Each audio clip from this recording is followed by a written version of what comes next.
Please, good matches. Please, good matches. Please, map 5. Map 5, please. Reverse sweep. Reverse sweep. Reverse sweep. Map 5, please. Please, good matches. Please. Please, good matches. Map 5. Please, please, please, matches. Please, map 5. Good Overwatch, please. Please, map 5. Please, good Overwatch. Reverse sweeps. Please, give us. This is unreal! Beautiful stuff. They take him down with ease. What am I watching? I cannot believe what I've seen. And they've done it! I've done this for 5 years and I've never seen anything like that. Shutting them down one after the other. Gonna look to make it happen, and there it is. Hello and goodbye. It's all over.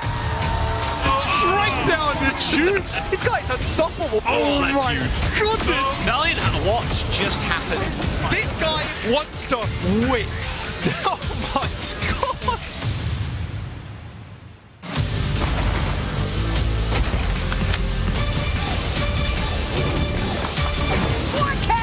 He strikes again. And Papa don't miss. Ladies and gentlemen, are you ready? What's up, everyone? Welcome to, actually not Diablo, we are here in the Overwatch League, but hands up if you played a little too much last night. Actually, I have to put my hand down. I did not get to play. I died twice on hardcore. Guys, I'm waiting All to in play vain. with the fellow plebs, my Druids. fellow plebs. My we'll fellow play on the Druids, where you 6th, when the official release date on the 6th. You went you through got it? game. I went through it. I went through it. What did you go for? Barbarian, naturally, I had to. Nice. I don't know what I'm going to pick, honestly. It's going to be But- difficult. I kind of want to play a barbarian, honestly. I kind of want to just... You're a bit of a sorceress guy, you know? Cheeky, just like, Yeah. I'm gonna freeze my enemies in place. Oh, they're frozen. Is that his voice or the sorceress's voice? That's his inner monologue. Both, actually. Like, that's Jake's inside voice, by the way, in case you didn't know. That fits, actually, it tracks. Yeah, seems about right. Now, as much as I would love to talk Diablo all day long, and we might behind the scenes, but here on camera, we will be talking about Overwatch because it's week number 6, knockouts, which means that the mid-season madness is just around the corner. We still have to determine who's going to get a chance to compete for a nearly $1 million prize pool, which is a lot of money. And we, of course, also have to determine who has to stay home, just like us, and watch everyone else have a great time over there in Seoul, Korea. And to do that, we of course have to take a look at the Western Region Knockouts bracket, which you can see on display right now. Here's our hybrid elimination bracket with single elimination for the lower bracket, and of course the double elim for the upper bracket. And all matches will be first to 3. Loser will be able to pick the next map, which is going to come in very handy, and I'm sure that gives us a lot of talking here on the desk. Now, 2 teams will in the end advance over to the mid-season madness in Korea. But of course, the big question we have to ask, looking at those teams which are still in the running to make it to Seoul, which are the players who are gonna like drag their teams over the finish line? Like, who are our knockouts, VIPs, MVPs, whatever you want to call it? Who do you think is going to be the difference maker for their team, starting with you, Danny? All right, I'm gonna have to go with a player that could drag the team out of the gutter and just carry them into Seoul, South Korea. It has to be Proper from San Francisco. MVP. You know, yes, of course, he was the MVP last season, and he is a great player. But you know, San Francisco Shock right now, you know, they're not looking so great, and they're going up against Vancouver. That's their first match today, and you know, if they lose it, they are out. And of course, last week they lost a couple matches, and this was a tweet from Proper saying, you know, I don't know. Proper, if you don't know, no one knows. you gotta be. This is you guys are. This is your like final match. If you guys lose this, you guys are out. And I know Proper has a skill, so I'm placing my bets on Proper to carry San Francisco Shock, win Vancouver, and go all the way to Korea. He started before in the games we saw the last 5 weeks, right? Sometimes he's like, I gotta do something. So let's see if he can manhandle his team over the finishing line. Jake, who's gonna be your guy to watch out for? For me, it's got to be Alfie of the Washington Justice. This guy has been a monster, especially on the Genji Tracer, and of course his special, the Pharah here. Only going to see that on occasional maps, but really, really incredible on all these flankers. Such a key element for his team. I feel like Flora has been popping off more recently as well for this squad. So I'm really excited to see what he can put together. I think he's going to be the bright spot to look for to potentially take down some of the top teams and punch his ticket to Seoul, Korea. As we're watching him, dominate on the server, just letting the pictures speak for themselves. Johnny, who's the man of the hour for you? The man of the hour for me, it's Kevster from the LA Gladiators. The LA Gladiators with a bit of a questionable loss against the Washington Justice last week, and that really came into question with Kevster's performance in this game. A lot of Ramatra in the series. Kevster played Mei more than any other hero in this matchup, and quite honestly, it wasn't good enough. If the LA Gladiators have hopes of making it to the midseason madness, this Mei is not going to cut it. So I want to see Kevster actually pivot away from this Mei. I want to see them move on to the Tracer compositions. I mean, that's just straight up unlucky. But still, going into this year, I think we all considered Kevster to be a top 3 player, right? But looking at these stats, I mean, 5 final blows per 10 minutes, 7 deaths per 10 minutes. Kevster's Mei, it just wasn't it against the Washington Justice. I know the Gladiators have been playing around with compositions, but if Kevster is truly a top 3 player in the league, he needs to prove it this weekend and drag his team across the finish line, put Kevster on the Tracer where he belongs, and this team can succeed. Yeah, just more of a carry player, right?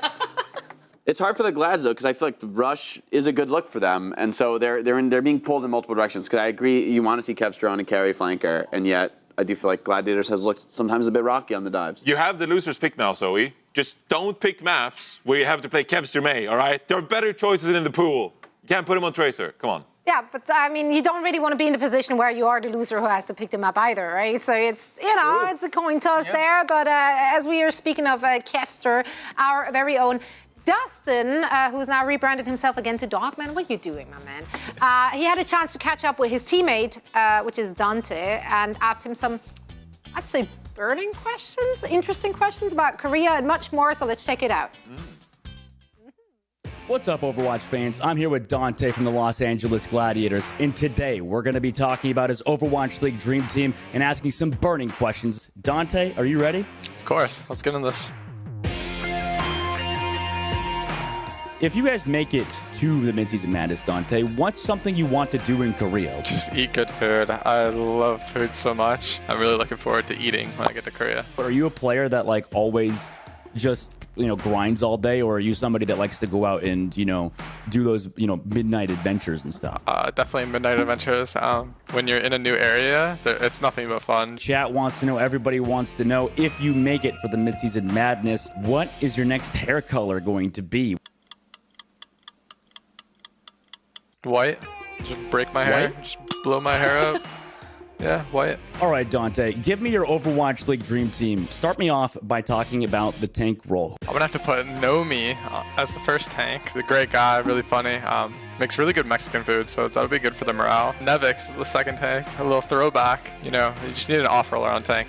A team wouldn't be complete without an off-roller on tank, so support. Dak, it's really fun to argue with him. And then Sleepy, he's just a really talented guy. He'll run it back on Overwatch 2 for sure. For DPS, Baby Bay, it's really funny when Baby Bay argues with Dak. They could go at it for hours, so it's good content when you're on the team. You got to make good memories. That's all that matters in the end. The other DPS player I'm gonna have is Super. Okay, you're already trolling so hard. No. We got the season 1 shock, boys. Then I'll join in on DPS. I'll play some metas, maybe Tracer Sombra or something. You just named off, season 1 shock. Season 1 shock. I think that team has what it takes. You guys might be able to take it all the way. Yeah, we might take it all the way to 1 win. I'm confident. Let's go.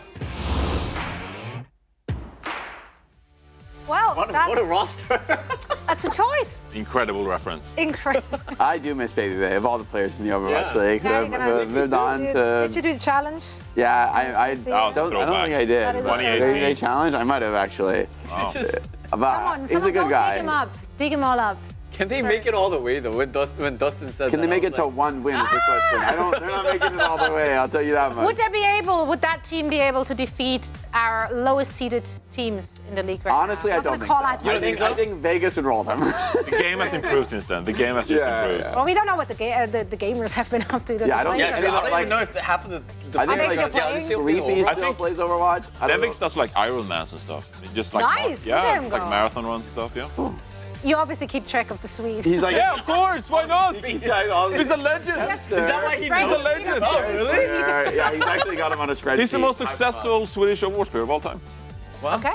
He won title. No, I think that's you. You won You're Overwatch the League most titles. successful. No. You're definitely still in not. the league. You're still in the league. Just not as a player, but we take it anyway. I mean, Dante, just one of the many tanks we have here to keep our eyes on, such as these Wow. beautiful people right there. Another submission to our fan art gallery. Look at that handsome bunch submitted. Is this one by Evo Ray 25. Thank you so much. Just your favorite All the tanksman. tanks. I like that. All the I like tanks. that. Hey, look at So Hottie. what's next? Hottie is a villain art. Yeah, evil villain. Straight up villain art right there. It's such a great drawing. Like, Yeah. It really is. Detail. You can just look at this for like look 10 at minutes. Kellen looks so angry. He's like, I want to win. Honestly, they all like it, but it's focus, it's intensity, you know. Punk, they couldn't manage to make him look angry, but that's just because Punk doesn't look like he can't. There is no angry Yeah. Punk mode. He's I don't calm, think. focused. This is what Punk, you want. That's yeah. the best you can get from Punk. It's as angry as it gets, I think. He's just too sweet a guy. What can you guy. do? But I can't wait to see more submissions, of course, to our fan art gallery. So make sure to send yours in, and you might be featured on the show as well as on social media. Now, I can't get over the Dante throwback there.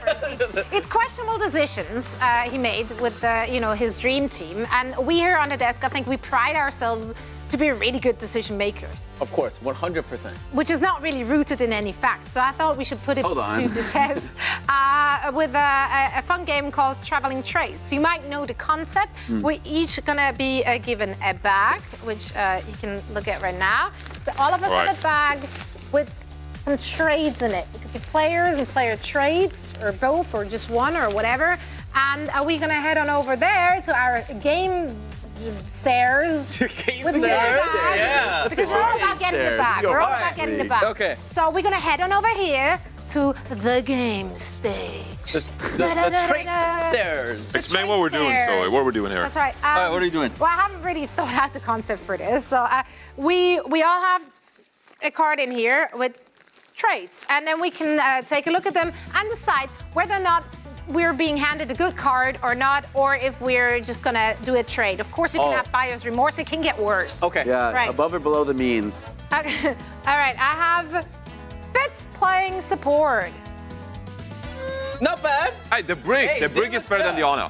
The brig is Sure. better than the honor. They beat It, Washington it last is week. a long, proud tradition of DPS players playing Brig. Yeah, I think Yeah. They, I'm gonna trade. I'm gonna trade. Wait, so I'll give you an option. You can I'm trade gonna- for me. No, Blind that's pick not with me. how it I haven't works. looked at it. No, that's not how it works. Why Okay. not? Why is that All not how it works? Let's see, let's see. Why is that Give not me how it something good. Give me something good. All right. What did you get? Sugar freeze Genji plates. Yeah. All right. All right. All It's right. plenty Yeah. time. That's good. It's plenty All time. right, Not- I see how I'm here for a I'm length not time. losing. All right, I'm gonna let the camera see first. Oh! What did you guys what did you get? Ooh, What did you get? Oh, San Francisco Shock tank rotation. yeah. I can't be nice about this. I need to change. I need to change. Sorry, guys. Oh, okay. God. I'm gonna go. Purple. Let's go purple. Nice. All right. Choice. Beautiful, Love colors. deep purple. Let's go. Very gladiators. Something good. Oh! I win. Done. Good All right. trade. All right. Wow. All right. Done. That is a Done. trade I up. win. That is a I win. trade up. That's such a good trade that I feel like I'm winning just witnessing it happening. All right, it is my turn in the fuchsia bag, and I've got Dante's Winston. Hey, he's your friend. So Dante, okay, let me just see what's going on. around No. here. Okay, You're gonna swap away you're from not that? even gonna give us an answer. You're gonna change that? Well, try this one. What are you looking to improve here? Well, you know. What are we hoping for? Well, I don't know. What I are don't your know. hopes and dreams? Anything. Something that good. isn't that. Oh! Oh, He top oh, decked. oh. He top decked. Let's Endless go. jawline. All right. I won So that he's one jealous. for sure. So he's jealous. So he's like, you gotta change. All right. right. Let's see what we got. Let's see what we You gonna got. change your tune about us trading now that I got this one? Obviously, I have to, yeah.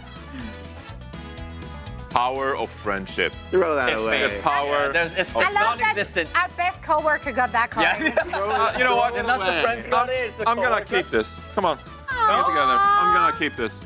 Well, I mean, I'm we're very doing it for the proud. show. Do you want? I know.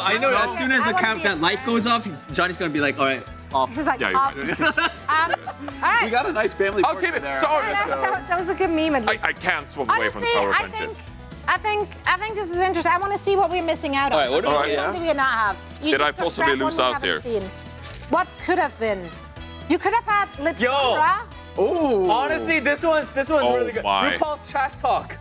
All right, I'm here Okay. for RuPaul. What else Got did he in the have? yellow bag, we've got Lee Jae-gon's broken S key. I'm here for that.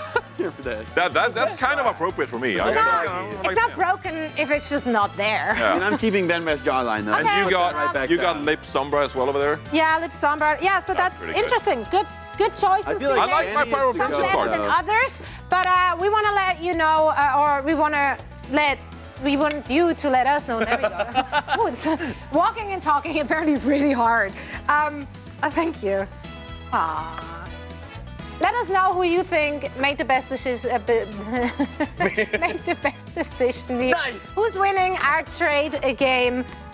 It's not me, that's for sure. It's I me. didn't think No, it's it's me. Danny. Oh, sorry. It has Danny to got be the me. Houston backline. He's Oh, doing yeah. it. Bembe's jawline was good, but I get 2 jawlines because I got 2 players. See? Costa would have never given you that card. It's true, actually. Wow. Only true friends do that. I would have yeah, traded that we wanna- away in an instant. Honestly. Well, he's here to win, I guess. That's fine. That's fine. Share your spicy takes, your best trades, and who you think is getting the better trade, best trade here in our trades game. And make sure to include the hashtag OWL2023, and you can make it on the broadcast, as we of course will be talking about that some more. Now, before we get to our first elimination match of the day, all month Overwatch League is going to be celebrating Pride Month. So big shout out to our LGBTQ+ fans and players. We love you. We love you.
tired of doom scrolling all day?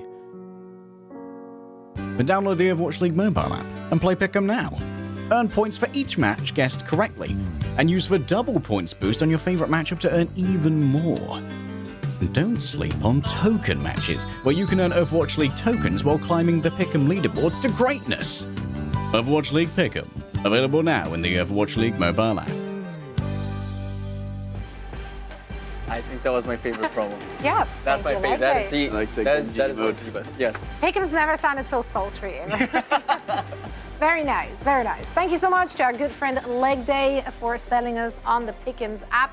Have you guys submitted your Pick'ems yet? I always forget. I always try to do it the first week, and then I just. You drop one and then you can burn everything. I do it here on the broadcast. Wait, I still have time, right? think I still have time. You still have time I'm to gonna submit buy your you some more pickings. time, and you at home also have some time. So Wait, make sure actually, to it do might be that. too late. I And just- also, of course, you can then share your busted brackets. And we all know it's going to happen, but you can share that with your communities with watch parties. Make sure to scan the QR code right there. Dark here. Yeah. You see it right there. I pointed You're doing it great. right. There we go. So there we go. Yeah. It's Got it. You got it. First try. Hey, first try. That's what you have to scan, and then you can get involved with your communities to share in on all the action and all the fun. And now our first matchup, speaking of fun, is one of those big ones, because one of the teams will be going home. Everything is on the line for the San Francisco Shock and the Vancouver Titans. Let's take a look at the Shock. Oh boy. Of course, this is a team which has not been looking as good as we all hoped. We are starting once again, of course, some veteran players, but also a lot of rookies on that roster. And so far, it's not come together the same way as other teams have. Whereas the Titans, they've been looking really good, surprisingly good. A lot more good than a lot of people would have expected. Yeah. So, we're looking at a disappointment overall, and something which surprise. has far succeeded expectations. But to be fair, Shock started, I think, at a much higher place. So maybe they're at the bottom of their range. Vancouver's at the top of their range. But I think there's a real question as to how this match could go. I think it's going to be a close one for sure. I mean, Shock got 10th. They were the last team to qualify for the knockouts. Really? The only teams below Shock were London, Valiant, and Vegas. Wow. So that's a pretty big drop-off right there. Yeah, but again, it's also a lot of different players than what we used to have from last season. I don't know about you. I put them number 1 going into the season, Zoe. I'm screwed. Like, I'm officially, done. I'm done for. I had Shock at like 6 going in. I just want to, All right, just want to toot my own horn here. Aim high, but that's okay, Jonathan. Now, which player in this matchup are you going to keep your eyes on? So I'm actually keeping my eyes on the Sombra battle because I think it'll come down to the Sombras in this matchup. We know we've already talked about Proper, Danny, of course, Tracer could be like the ace up, the Shock sleeve, of course. But both teams have sort of like catered to this Sombra play now. And if you actually look at the stats, sugar-free Sombra, kind of better than Heesang Sombra. So this is certainly the matchup to look out for, in my opinion. I think we're going to see a ton of Sombra this week in the knockouts. So sugar-free has the edge in this particular matchup. Perhaps that is something that Titans could lean on if they're looking to beat the Shock here today. Absolutely. I think it'll be hard for Heesang too, because Faith has been a top performer on the Brig. I think he looks really solid. I think he's a very tough main sport to play against for these summer players, so it's going to be a real test for Heesang, for sure. Yeah, but as you said, like this is, it's not the easiest one to predict. I was going back and forth initially, but then I was like, yeah, but I did go back and forth. I changed my mind. You actually did. I hate fretting against Proper, because it's just like one of those players who's just like, you know what, I'm going to turn it on. Oh, but you're perfectly fine predicting as Punk. No, but I've done it so much now over the course of the Overwatch League that I don't know. The pain is gone. The pain I is feel gone. The nothing. initial pain of it is gone. No, I'm still sorry for it because I love him and his team as well. I do indeed. Not that close. Yeah, don't I tell my think- husband.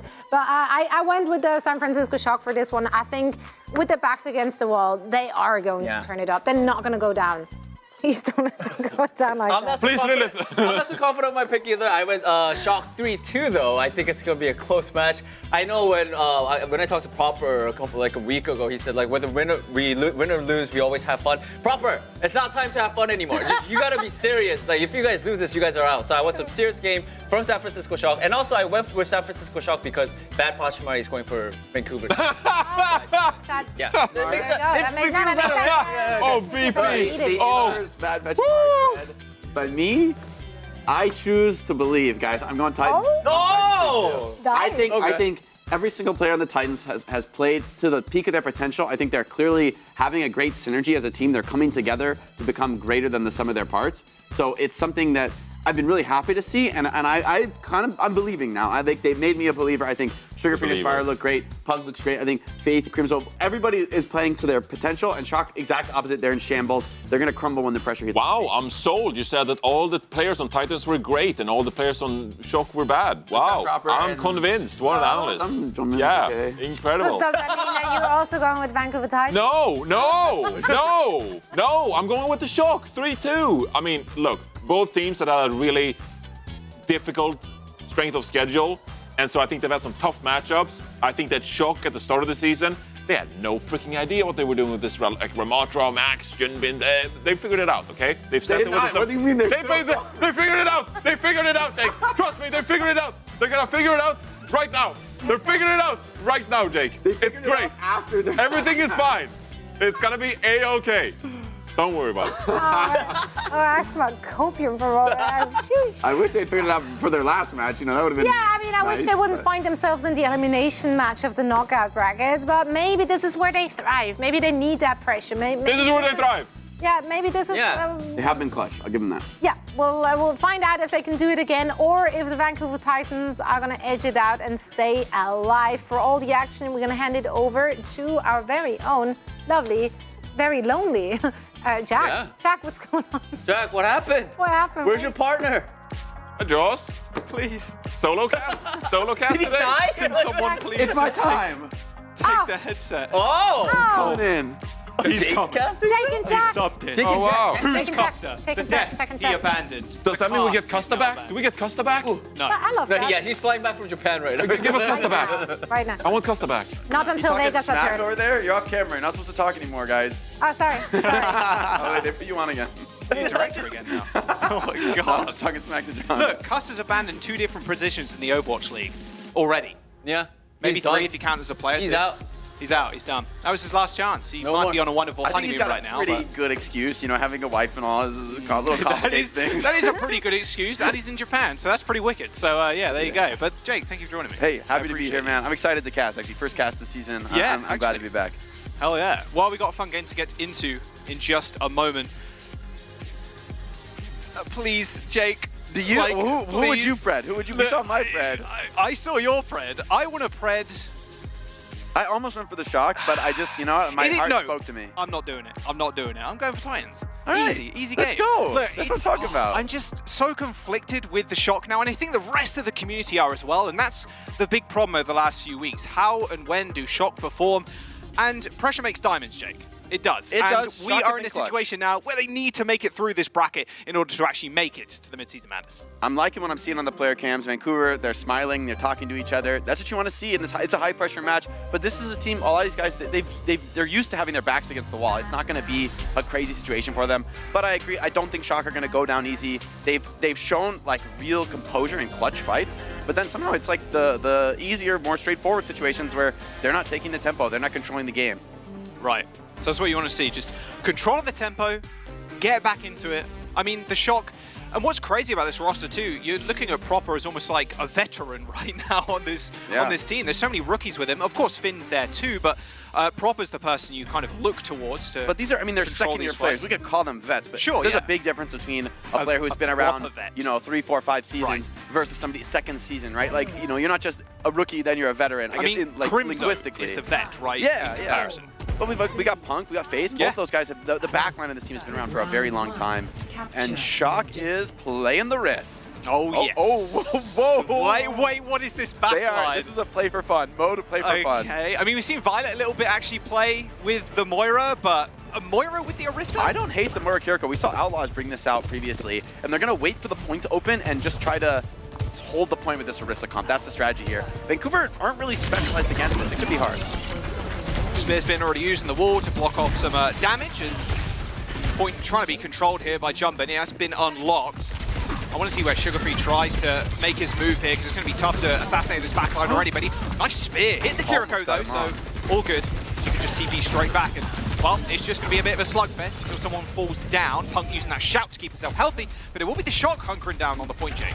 There's so much pressure on Punk. Junmin is He's forced to fortify, though. He's in trouble. Cleanse It's all used. good. Cleanse and the shift, and now Sugar Free hitting the recall. Okay, doesn't want to mess with the backline too much here. He's going to have to wait before he goes back in again, but Proper actually takes him out.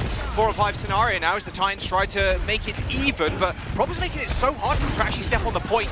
As Punk gets speared, hit into the wall, Proper helps Heesang finish him off, and that'll be a reset for the Titans. A classic cockroach comp. You know, I'm a fan on Well. It's a comp that's kind of hard to deal with because there's not great angles to shoot down into the point. There's all these little corners for everyone. You know, you pop your skill and then you reset in the corner and somebody else takes your place. And it really just takes that one slip up from Sugar Free to lose Titans the fight. Yeah, well, he's got post spawn coming up, but the who are you amount pulsing? of Literally, exactly. who are you pulsing? Ice block, there's a fade, there's a shift from jump in, fade from Finn, and Vindime's also got a Suzu to save anybody.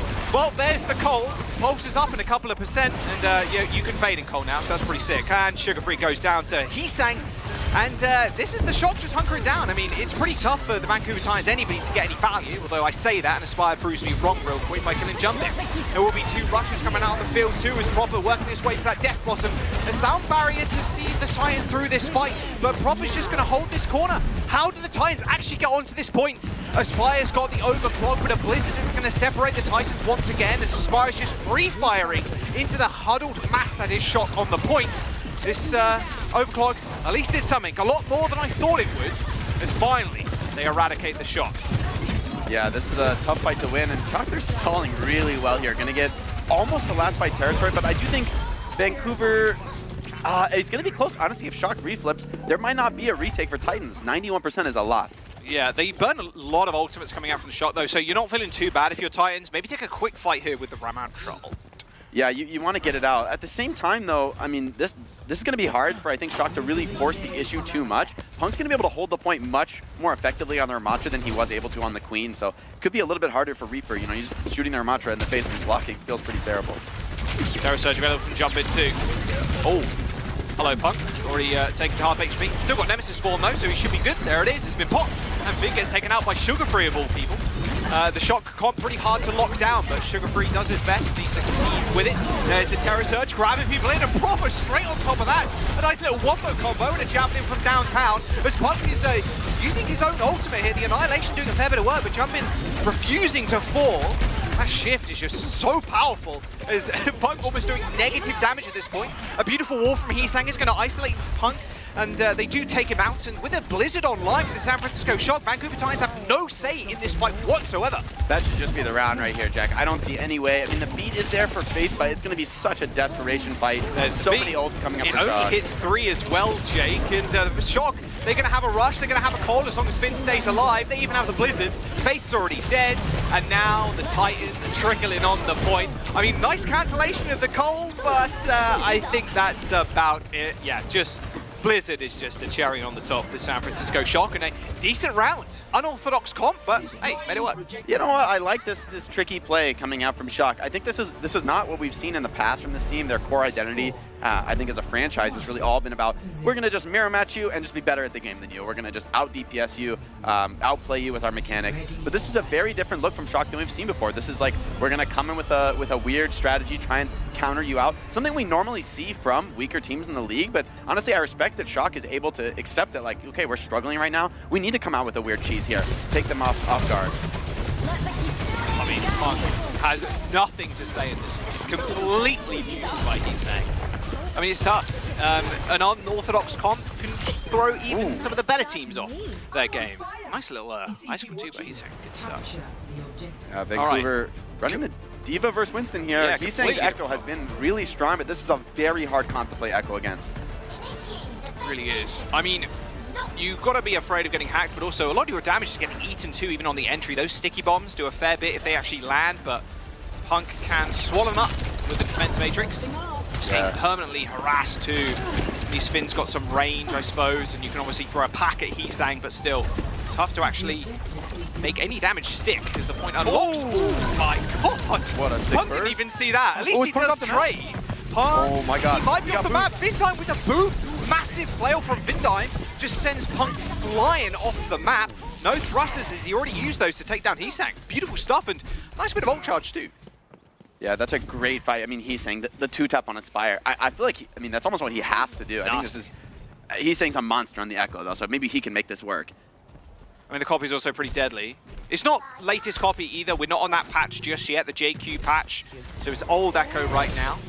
Crimzo's trying to sit pretty at the back in the back line right now with Faith. Taking a little bit of damages, he's saying right now, from Crimzo of all people. But that bubble's going to actually stop a lot of heals coming through onto Punk. But that's all about Jumpin could do right now. Just isolate the supports and hopefully have his frontliners clear up the rest. Punk has been demegged, but Jumpin does end up going down. Tank for tank. I can't help but feel this favors the Titans. Summer Tracer aren't going to need their tank nearly as much. Proper, see if he has something to say about it, though. Yeah, Pulse Bomb available in just a couple of percentage points. But, I mean, Shock are more than happy right now just to stall this one out. Yeah, it doesn't seem like Vancouver have the impetus to really pressure into the point. TP broken. See if that cost Sugar Free his life. He's getting saved, though. Dude's got X-ray specs. Like, what was that? Great. I did not see like that. TP from a mile away. Good stuff from Proper. Doesn't punish Sugar Free just yet. There's the Nano. EMP, though, from Sugar Free. He's trying to set up, but is there the dive to go with it? That's the question. I mean, Punk's right next to him. EMP straight onto Vindime, but the peel is good. Vin helps save Vindime for a brief moment, but an anti-nade from downtown from Crimzo eventually takes him out.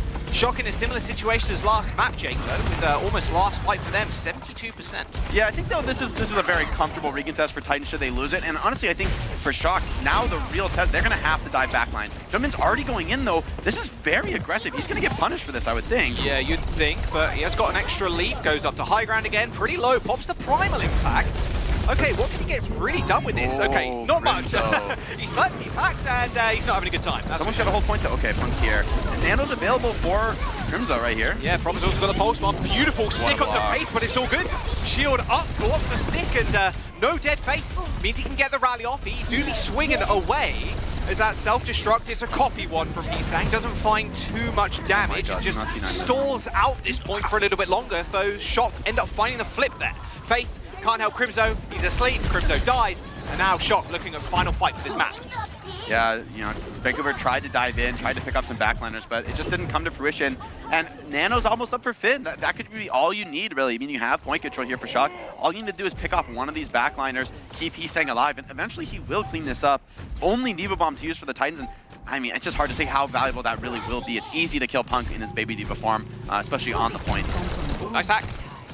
Okay, no follow-up, and still Vindime through a pack, and Hisang now. With this pulse one from Aspire's got to go pretty big too. It's a lot of damage on Sugar Free. Teleports away, so the sticky bombs fall to the floor. Speaking of pulse bombs, yeah, that one didn't connect either. Proper and Aspire not having too much luck with those pulse bomb connections, but Aspire and Proper, they need to kind of square up to each other right now. With Punk being dead, it's all on Aspire really to get that damage done. Vindime asleep, but he is rallying, so he's got a lot of health and a lot of shield to play with. The San Francisco Shock starting this one off pretty damn strong. 2-0 on control. Wow. Honestly, not that close. I think Titans are going to have to go back to the drawing board a little bit. That was a real struggle. I like their comp, but the execution from Hisang, I think, especially after that opening pick on mid-fight, was disgusting. I mean, that was like a map-changing fight. Really, that first fight with no ultimates is where the Summer Tracer is so effective. They're just going to slowly pick you apart, stall the point one by one with the Diva. But this Orisa Cheese really played well. I'm very impressed with Shock for bringing that one out. Great mechanical play from Junbin. Oh my god. Wait, he just hit him on the arm. That was a combo, actually, I wanted to see as soon as I saw the new Orisa ult, the Terror Surge, pulling people in and then hitting the Death Blossom on top. He only got a couple of kills, but I mean, it looked pretty wicked.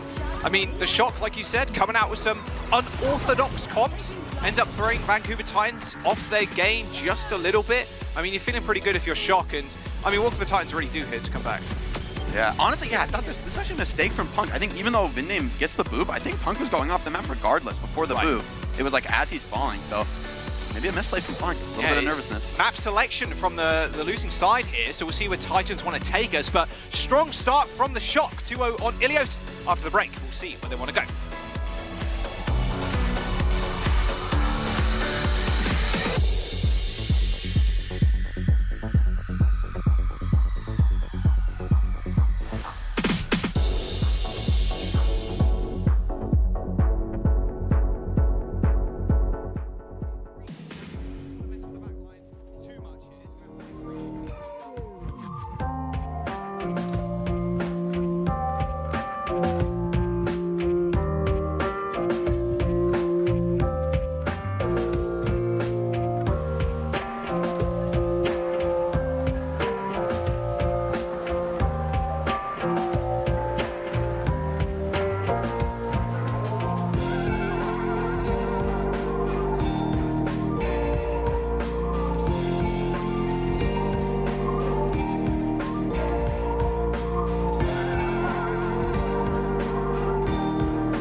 2020 Overwatch League champions. San Francisco Shock,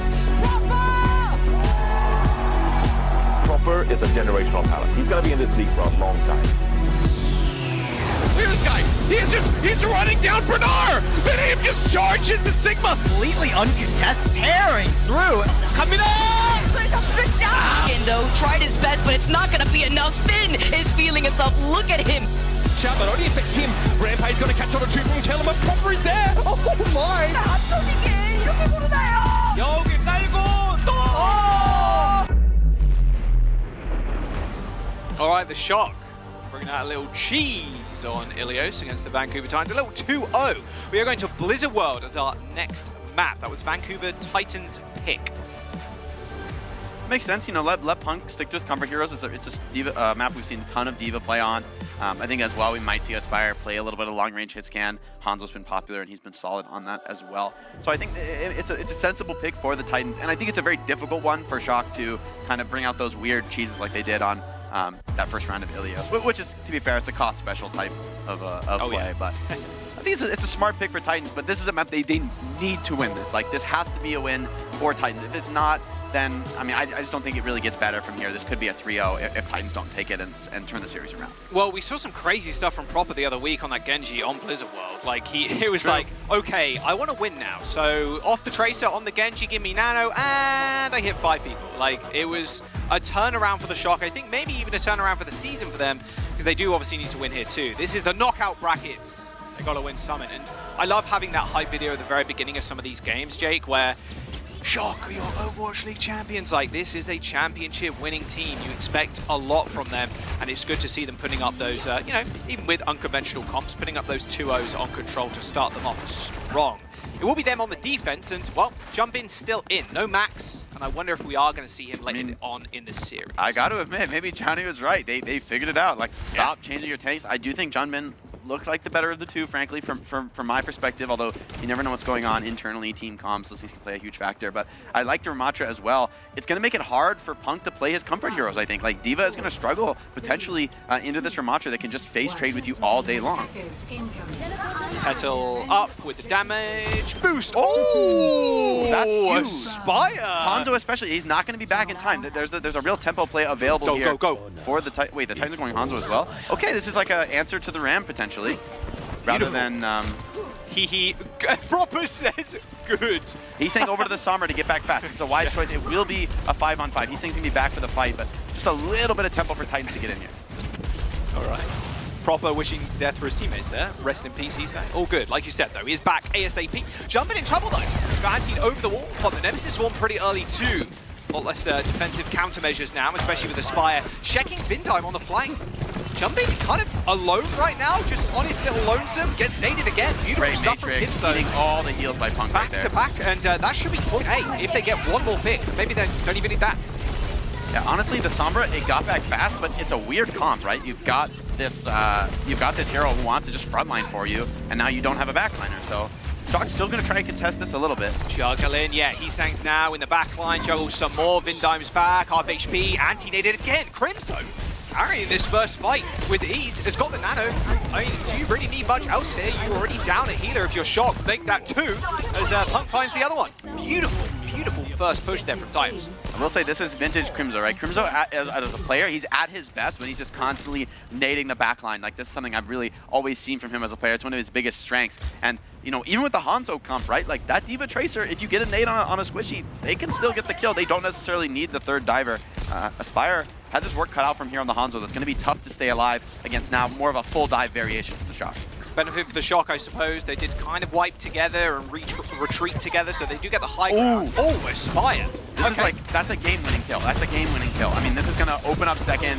Finn is, okay, he's going to get out here, but all the space given away to Hanzo. He's going to take his position on the map. All good. Hesangs closing in on that EMP, though, with only 20% to go, but look at this. Hesangs is just dancing. Do not test it, please. I mean, you have to take a risk, right, against Hanzo. It's just inherent to the nature of the hero, but Aspire, he does look clean right now.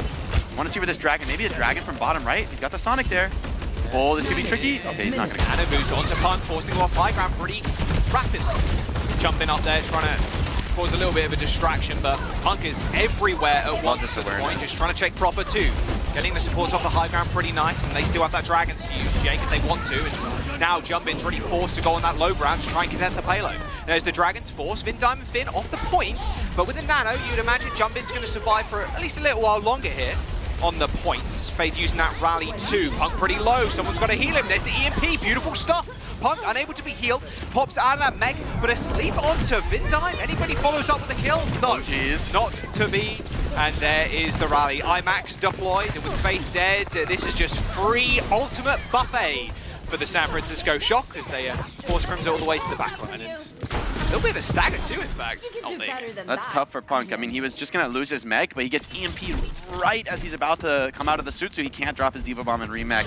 Could have been a fight-changing situation there. And Titan's going to switch over to try and take the mirror, but it's Heesang going right over to the Hanzo. This is an interesting decision to play this Hanzo now that you have a little bit more space on the defense. I can see the idea, but I can't help but feel this opens up a little bit of a vulnerability for Sombra and Tracer to harass. And with a Diva Bomb as well, the damage to break down Punk's mech isn't as valuable here. Oh my god. If Sugar Free died to that remake, I think I would have lost my mind.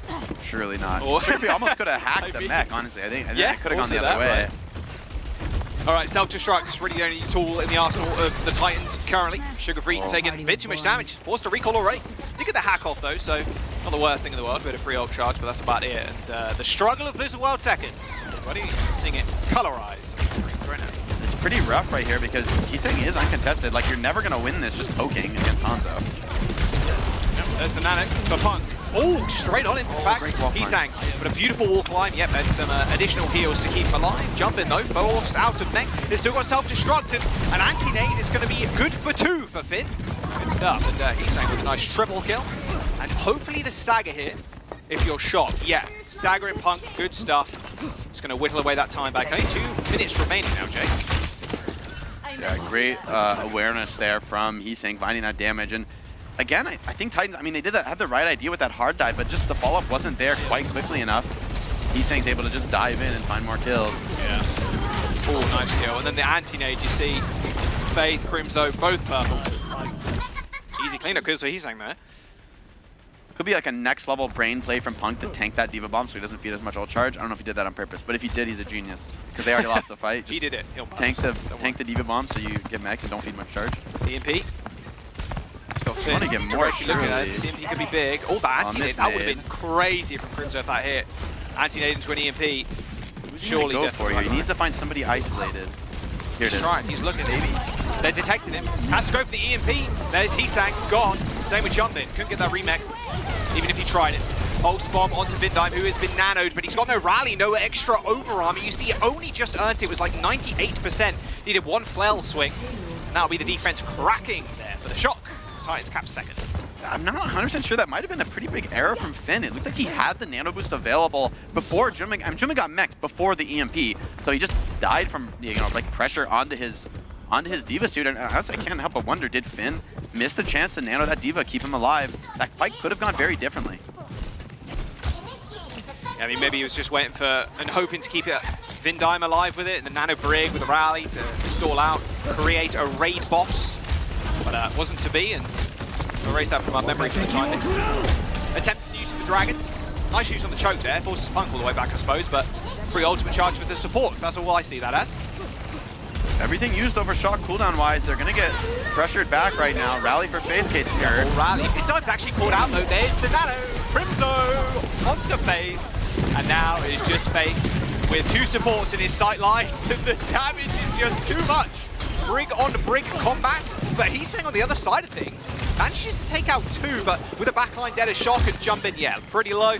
It looks like it's going to be a reset. So Titans come out on top, but with only a minute to go, looking like an overtime finish now for Titans.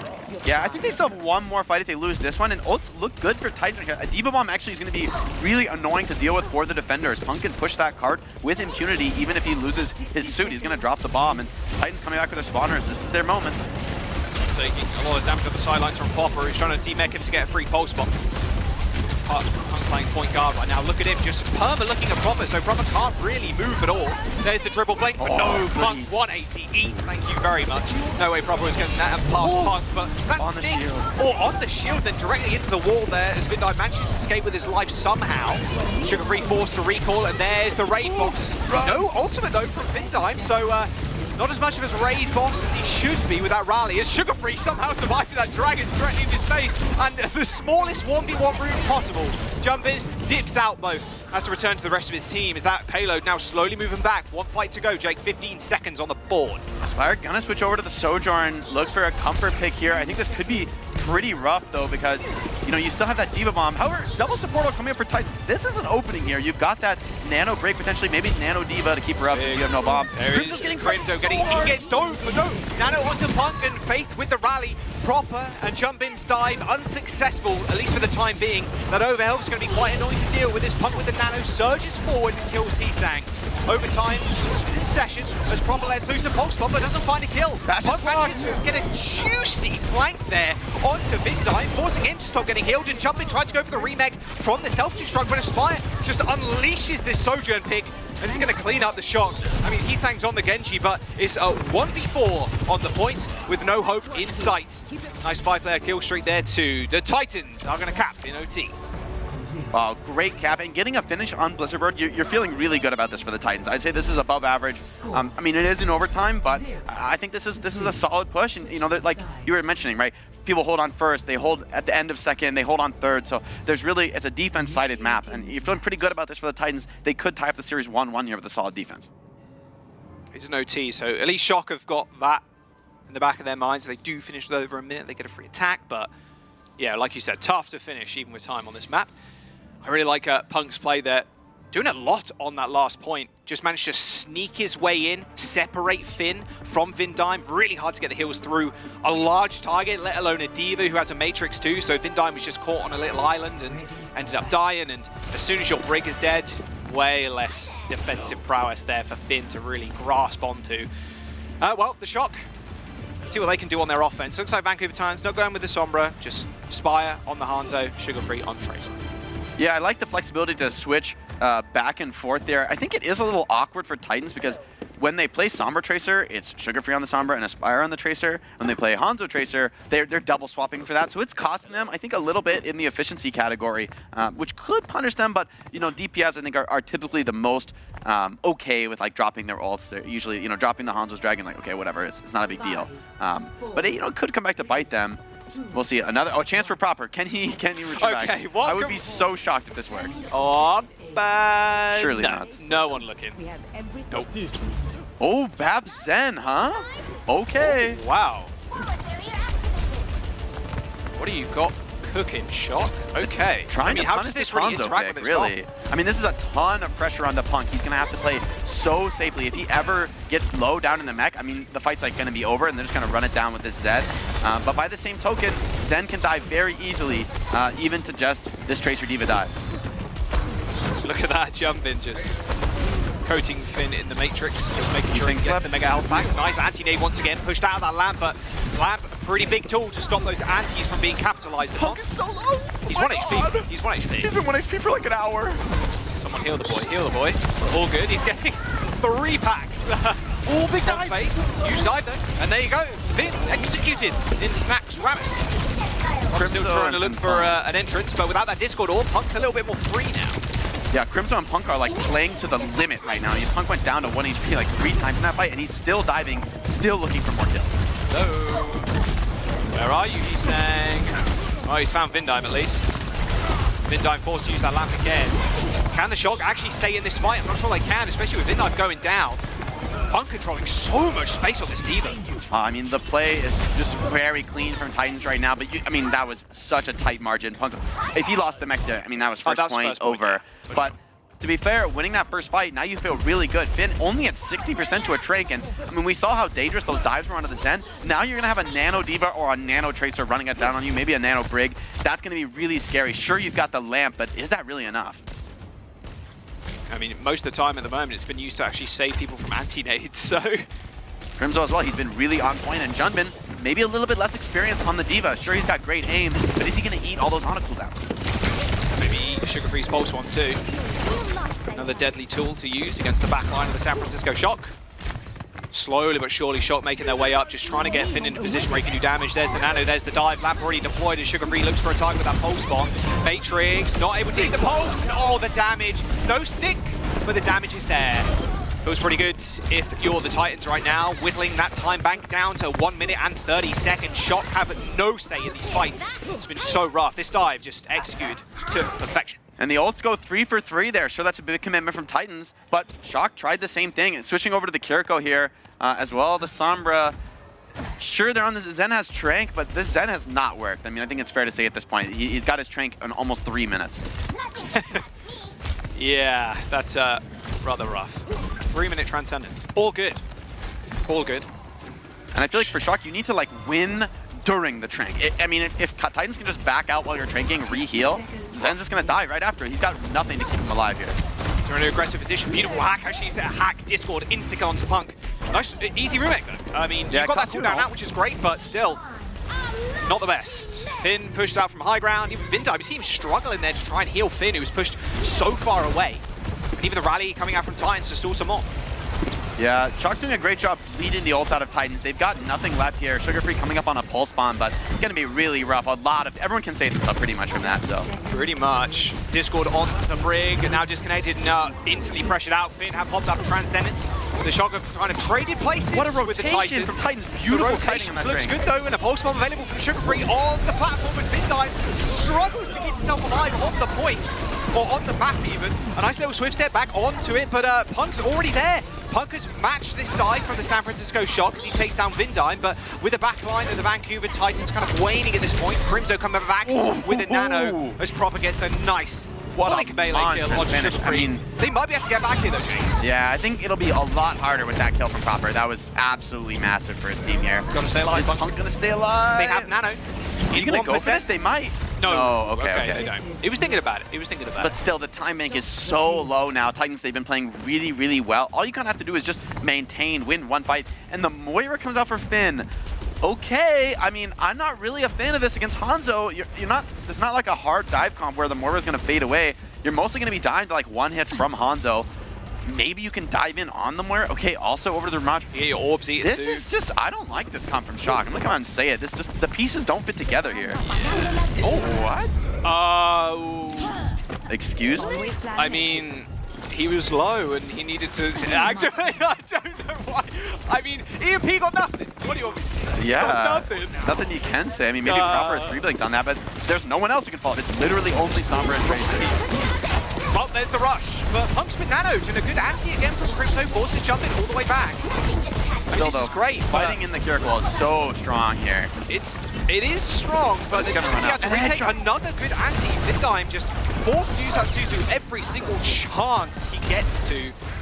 Really rough stuff, and well, we're approaching second point, so the Dragon is only going to continue. It's like sandpaper this match, or this point in the map at least. Yeah, and we're jumping to Vindime dead. Great Last zoning Dragon forces Junbin into it, and I mean, this comp is like, this is some weirdness from Shock. Like, I guess it's kind of what we saw on Ilios, the cheeses worked, but for me, this is not a good cheese. I mean, Crimzo is just gonna throw his nade on cooldown on your backline. Sure, you've got Suzu, but I mean, it's not what you want to be doing. You know, so let the Ana just play her game, and I don't know what else you can do on Shock besides just sit on the car and try to hack Punk, who is just going to get so much heal from the Ana, and Brig could even drop down and rally and help him if needed. Oh, yeah. And no one's, I mean, Aspire's, like, you're just not looking at Aspire and Crimzo with this comp. Well, there's Punk, he's hacked. Don't worry, though. He's got thrusters and a whole lot of heal, like you just said. Orbs are coming out from Finn to try and heal up his front line, but Punk instantly eats the healing orb that's thrown out. Just jumped in once again, suffering. But no, not everybody else. It's just him. He's suffering on the foot. Yeah, every Nemesis form is being used defensively. Punk. He's just dipping down. Look at him. He's holding the car. He's just holding the payload. You have to do something, Shock. Don't worry. Jump in is crouching, shooting up at him. Shock is not moving. He's doing damage. He unplugged his keyboard, guys. We're going to do it. He's unplugged his keyboard. Someone, please, kill Punk. All right, Proper's low, and here comes the call. Oh my God. But he's getting hard focused by Punk. Sugar Free still got the pulse bomb in his hand too, and here comes the rally. Jump in, suffering again from the anti-nade, as close to the ultimate as you can be without hitting the Q button. There you go, Annihilation out, but Crimzo is so free that he's just doing damage to the front line.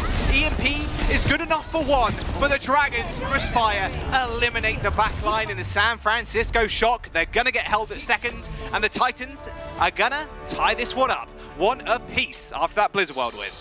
If you're in my rank game and you pick these heroes, I'm flaming you. Shock, I'm flaming you too. What is that? That is like a terrible comp. I mean, what Punk is doing, abusing that stall spot on high ground, I mean, you just have nothing to respond to that. You have no long range damage. You have Moira, Kiriko, who are just like, they're scared for their lives constantly. You've got a Ramatra who's always using his Nemesis form defensively. I mean, that's just, I mean, that's textbook play from Titans, but really, like, I feel like Shock's not making it hard for them there. Listen, I have not seen this work yet, so you know what? I'm here for it. He really did just unplug his keyboard, and that was... Oh, this eat is so huge, right? If Aspire goes down here, this is like, they're gonna fail the attack. Really good looks from the Titans so far. I mean, this defense looked impenetrable. It looked good. I mean, at the end of the day, like you said, the Shock, they run with that cheese. On control, though, it's a bit easier to kind of get away with that because of how the flow of the game works, but with the Moira, a bit of a questionable pick maybe, and like you said, no one really there to contest Punk. The San Francisco Shock, they get their map choice now as we go into map number 3, but if they keep playing like this, Jake, I'm not sure it's going to go their way. Maybe our Preds are going to be correct and the desk are wrong. We'll have to wait and see, though, after the break. See you in a bit.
got to stop Aspire getting away with these kills.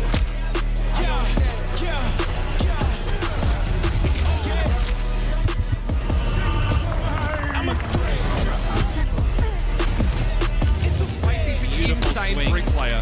Yeah.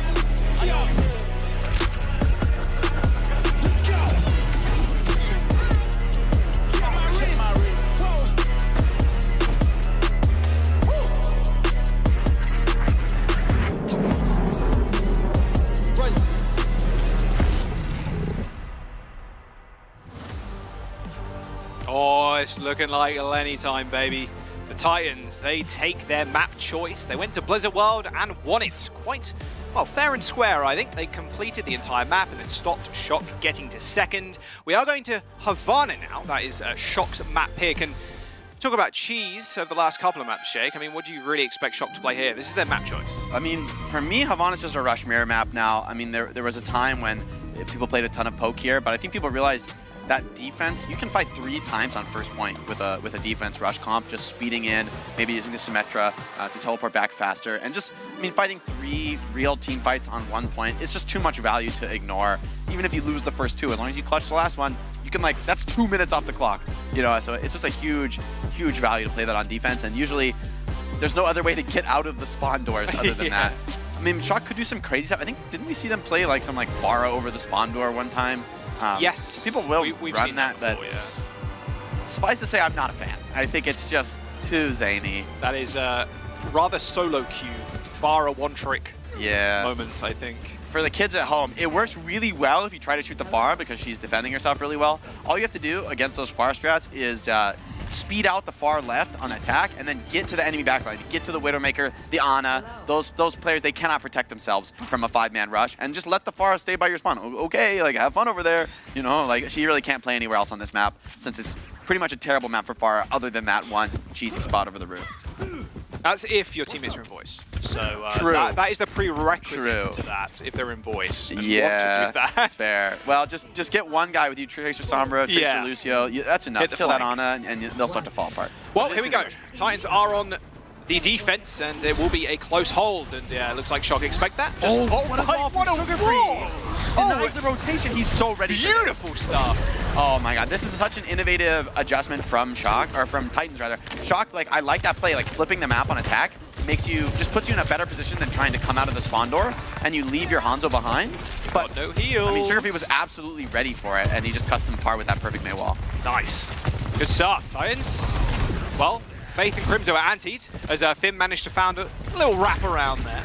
But he do be shooting the enemy team, but you got to do some trickery on this attack because the defense just has a better position than you in the default. So I don't mind Finn looking for these plays, but needs to find a kill. Finn now high in the sky. Junbin. Faith taking a lot of damage, but that lamp is going to save Punk at least for the time being. But no, Proper's opening this one up. And there you go. Ooh, nice little sliding headshot. Okay. Okay. He's in it. Feels like Genji moment at this point on the Blizzard World the other week. I'm going to play this character, and I will carry. We'll see if he can continue to do so. Nice defense, though. I mean, you burn a minute off the clock there. Yeah, you feel good winning one team fight there is good enough. Titans, they want to just get out to this next fight very, very quickly. They all wiped on Car, which is perfect. Try and stop the Car early enough where you have a potential retake. Sugar-Free's close to that Blizzard, though. He's hanging a little bit further away, but they should get it roughly the same time, you'd imagine. Yeah, and Aspire on his Comfort Sojourn. We'll see if he's able to make this work. Most teams have gone with the Hanzo. And for that might be why. Yes, one-shot headshot. Goes pretty good. Now Sugar-Free can't use his ult, and there we go. Proper dismantling. Proper go kill. The defense. Proper go kill. Make the call. Proper is killing. Luckily enough for Shock fans out there, Proper is killing people right now. Is this retakeable? I think it's actually kind of close. Will be tough. Punk with the last spawn and maybe that off cart there, it could be rough, but it's almost possible here. Nah, they're not going. Are you going to do it without Punk, though? Probably not. They're just going to go for, again, like, even if you don't get this hold, you can fight at this first choke, right? So now second point turns into a 3-5 point. This is the strength of the rush comp here on this map. Especially with that Mei, getting those isolations as soon as they come through the door is going to be rather nice for the Titans. Same could be said on the flip side for the Shock if they find a creative wall. So far, it's just been the Proper show. I feel like the fundamentals, I don't know if we've seen Shock playing like that particularly well. It's just been Proper getting opening kills. So, hey, just keep doing that, I guess. Dragon Strike, high ground. Should be spotted out, though. And Aspire rips that overclock. We'll see what he can do. The entire team of the Shock are separated right now, trying to group up again so they don't all go down to this overclock, and they do so quite successfully. Just a DPSL 1-for-1. Big wraparound potentially here. Yeah, they know they're coming, so we'll see if the Titans can maneuver themselves off the high ground, but I don't think you're going to want to, really. I mean, Sugarfree's still got that Blizzard, and well, I mean, now it's a one fight. You lose your Mei in that situation, that's pretty much over. But Faith overextending. In fact, a nano boost with the Annihilation onto Jumpin as he just runs through the window, shattering Crimzo's hopes and dreams there.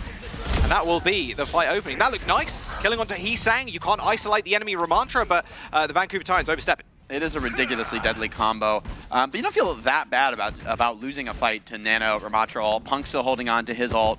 You've got Mei, you got Blizzard, right? You got Sound Barrier. So really the most important team fight ultimate's still available for Titans. They're looking good coming into this retake, but it is a little bit scary right now. This is Proper's chance to find an opening kill and secure second point for his team. Spire trying to find some cheeky angles. Nice headshot though. Jumping already pretty low. Had to pop that Nemesis for, but there's the beat from Vindai, but he's just going to get focused.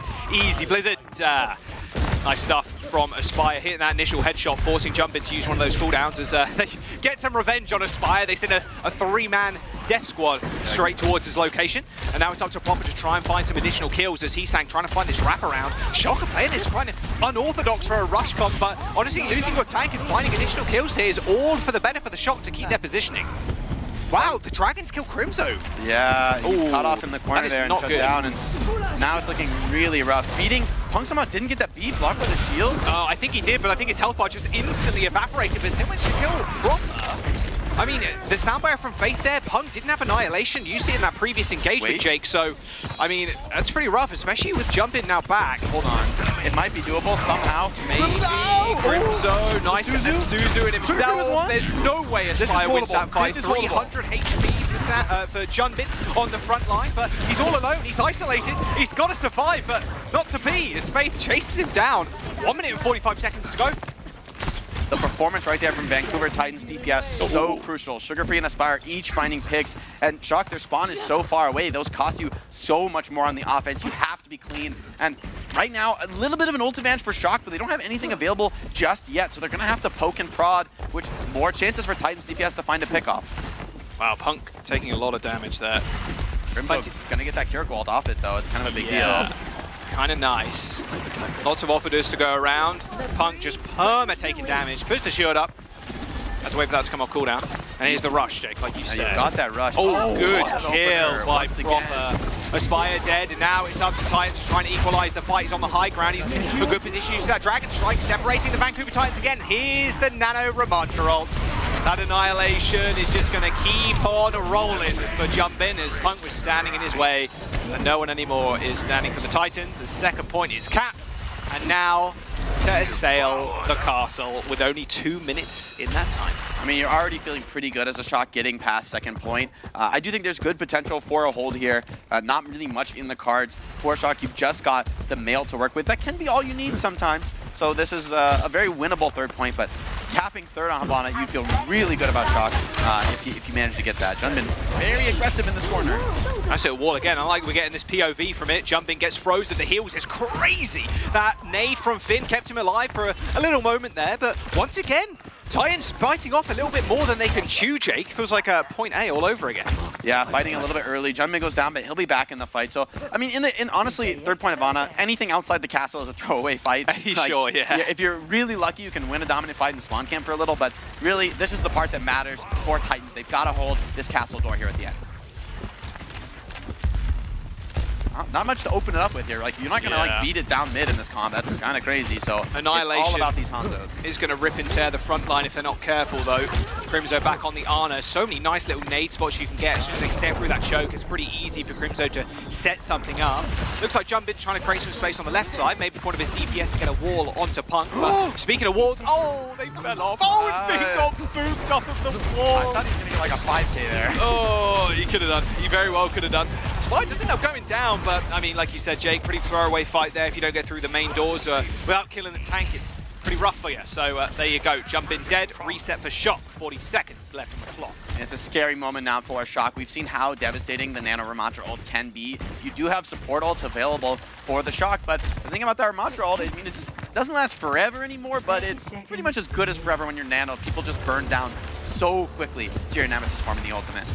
Crimzo with the Nano coming up, Annihilation, and the Nano. They're going to use it. Dragon Strike. It's vid time just a little bit there, but Sugar Free goes down again. Proper go kill. It's working out. It's working out. It's but traded, luckily, though. Punk paying his dues there, killing Proper. And now is the big problem for the Shock. They got to go against this beat. The Ramattra ult, the Nano, pretty much everything from the Titans is available right now. There's Faith, beats them forward, and that will be a defensive hold from the Vancouver Titans. Pretty decent payload progress, you got to admit though, Jake. Annihilation, still the one thing that the Shock have, even a Blizzard, but a little sore, I think, after Punk ran it down, and that will be a nice double kill for Faith at the very end. But considering the payload progress there, Jake, it's through the archway, which is pretty hard to do. So that very small bit of meterage there that Shock got at the very end could be the difference maker. Yeah, I think that's very, I'm glad you highlighted that, because just that little bit of distance through the choke, it's such a huge deal as a defense, because now you have that wiggle room to, like, okay, if you take big poke, you can hop off car for 1 second and get re-healed. That can be a game changer in those third points. But for Titans, it's going to be a tough test to even get it to third. I think oftentimes we see this map full held on first. We see both teams almost full holding on first sometimes. So really, I think already Shock feeling really good about this map. I think if Titans make this offense work, we're going to be looking back at the end of the series and saying Havana was this key moment. The teams pretty much played a mirror match. Sure, there was a little bit of swaps rather on the support. Swips and swaps, yeah. Swips and swaps support. Hanzo, Aspire bring out Sojourn, but pretty much just you know, blow for blow rush mirror. Who's better at the game? This is a big test for it, I think. Proper's currently deadlifting right now. He's got half the team's final blows. Doesn't surprise me. Oh, here we get this boop. Oh, just before they Maywalled, too. That is oh, look at Heesang. Just managed to scoot his way on there on the quicker reaction. Nice boop from Finn. Yeah, it's such a risky play. Well, nice awareness to throw the vert nade, right, as you're going down. Yeah. I wonder if that hit anybody. Probably not. Probably honestly, not, but maybe it did. It would have been exciting if it did. What's crazy, actually, I'm looking at these stats right now, Jake. Heesang's got 0 final blows. But it's on a Mei, so you're like, okay, fair enough. There's more utility there. But Sugar Free's gotten a few headshot kills. Exactly. I mean, sometimes that's a difference maker. Exactly. It's Proper mainly on the Proper right Widow now. defense. This is crazy. This is really crazy because you have like no shield pressure on this hero. It is all about the kills. Maybe a classic Proper hero, maybe he goes crazy here, but so much pressure on his shoulders. I don't like this pick, frankly. You got to hit those shots, my guy. You got to hit him. Jumpman is just gonna die. It's like Proper. It's not enough to just pressure shields and buy shots. Well, there you go. Okay, I mean. He's dead, everybody. I don't like this Widow pick. This is too much for me, Proper. Like, you can carry on the other heroes too, and you can break the shield, and you can Sonic for your team. His Haunted was crazy. Okay, oh, there's a pick. Oh, wait. Wait. Oh, he's dead. Okay. Oh, okay. Good. Punk just bicep curling Proper there with the Nemesis form. Pick him up, throw him to the ground, RKO off the top rope. You know what I want to see, actually? Be a good wrestler. I was going to say, but also a highlight intro too for Ramantra, like suplexing somebody would be kind of cool. Whoa, boom. Like take Winston by his legs and slam him around. Slam him. Yeah. Well, there you go, Debs. That's like a that free scene in one the Avengers for with the Hulk. Yeah. All right, here we go. He's Sonic. What's he got? He's Sonic. They know where he is. He's shooting. Okay. And you just. Nah, that was close. But Hanzo versus the Widowmaker. A tale as old as time. So scary. Unfortunately, pretty tough for both people, you'd imagine. And Aspire logs him. You've got to switch. Widow. It's a bad pick. I'm going to say it right now. switch. It's like an ego pick. This is something, to be honest, I've been criticizing Proper a lot this season. He makes, like, sometimes the ego picks work, but I feel like that's a way you beat bad teams. It does not work against the best teams because it's like Hanzo is not, it's not like you can't carry on Hanzo, you know? It's just a better pick. He carried first point, Jake. He did carry. He was definitely in the map. But just get off Widow, bro. Like, I know you're going to Widow, but just play Hanzo. You can break the shield and headshot people. You know, I think it's just very hard, and especially on this comp, like, I mean, who are you sniping? You're sniping heroes who can also headshot you back, like Hanzo and Mei. It's scary. Yeah, you're taking a lot of time away from your supports there too. Oh, nice move. Although Crimzo's now. Right into Crimzo, but nice Crimzo's move. like, yo, bro, Please, why? don't bring it to me. I can't fight that thing. Okay, well, Nemesis form and a nano boost. That'll do. That'll do. Now they can set up. And yep, okay. Proper's now on the Hanzo, so pretty nice with the San Francisco Shock. And winning the fight there is really nice. You can hold forward. The payload's not at a distance where you need to kind of taper your aggression a little bit. And they've got the Annihilation after that nano boost, so not bad for the Shock, although you've got to be scared of Punk's one as well. This Blizzard's, this is really just one-for-one tank and DPS trader here of Ultimates, is depending how Heesang actually deploys his Blizzard. Oh, big boop from Faith. Knocks Heesang out of the window. He's already ice-blocked on Car. He could be vulnerable here. Blizzard available. There you go, straight onto Heesang. Doesn't even need the Blizzard to follow that one up with. All right, nice stuff. And then Punk using that Annihilation. Doesn't even need to at this point. Jumpin's trying to use his, but look at the damage he's getting. Absolutely zero, Jake. He put a shield up in front of him, sure, but it doesn't really matter because then Punk just isolates Finn, and with no Lucio to kind of kite Jumpin around, that ult is just thrown away. This fight is all on Faith. Like, Faith, you carried that fight. That one boop knocked them off the high ground. She's in a bad spot. She's forced to ice block, throw her Blizzard willy-nilly. It just looks so bad, and now, oh my god, Titans is going to be choking this. Dragon's going to come through at the worst possible moment for Shock. There's the Dragons. They're all making their way up the stairs. Easy kills for Finn. Return Dragons from Proper, but he's low HP. And the Shock had to funnel onto point to try and find something. I mean, the Titans are okay at blowing all their ultimates there. They get this point basically for free. They have 4 minutes in the time back now, Jake. They are looking, well, I was going to say proper, but yeah, he's on the other team. They're looking great. As a Hanzo fan, oh, those are the Dragons you live for. Like, 5 heroes on the Sonic coming through the choke, like, let them You know come. it's coming, right? If you're the Shock, you're like, we have to tank it some way, or do we speed around? Like, that's rough, man. That's real rough. And I like that Vancouver, they just commit everything there because they've got 4 minutes to work with. You know, it could come back to bite them, but Shock, like, what, they've got a nano to work with. It's not that scary when you don't have a Ramattra roll. It's like, yeah, you can nano your Ramattra, but that can get kited out pretty easily by a speed boost from Faith, who has been so on point so far this series. Faith's Brig was highlighted last week too. He's been amazing standout for the Vancouver Titans. There's the nano boost onto Jumpin. Just any ultimates that Vancouver Titans can leech out of the Shock right now is great. Vindime does end up going down, but without a front line, Titans might struggle a little bit, and yeah, struggle they do. So Titans go for a reset. They know they got the nano out of Finn, so they're going to go again. With only 3 minutes left, so Sugarfree's already built himself towards another Blizzard, Jake, and then Punk slowly making his way towards that Annihilation. But they're going to get a nano first, which could be the difference maker. I mean, nano is a really strong ultimate. That nano Ramattra combo is great, but it leaves you without any response to the Blizzard. You don't have an immortality field. We've seen teams run the Kiriko. You don't have the cleanse. So the Blizzard is often just a pretty consistent kill onto your Ramattra, which could shut down the defense. Speaking of Blizzards, wow, Shock really want to take these fights early. Okay, wasn't much of a fight, really. Nice little point there from Heesang. Yeah. Don't let Sugar Free get a kill. Uh-oh! Oh, Heesang's in trouble. Such a big no wall here. Available. Only a couple of seconds before he gets it online. Okay. No, all good. Vindime jump into the rescue. Great deal from the team there. Honestly, if Heesang goes down, that is really bad for Shock because they lose the opportunity to make these early contests.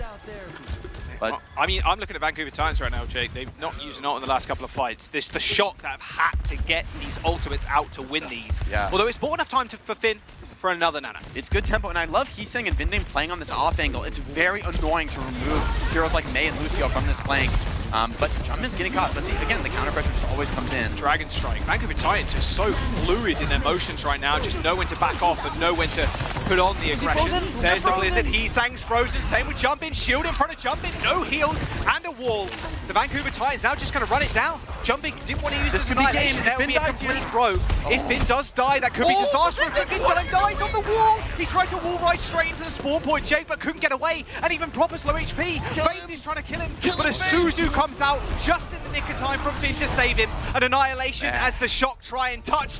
And Titans are going to crumble the defense of the Shock. That castle being shattered.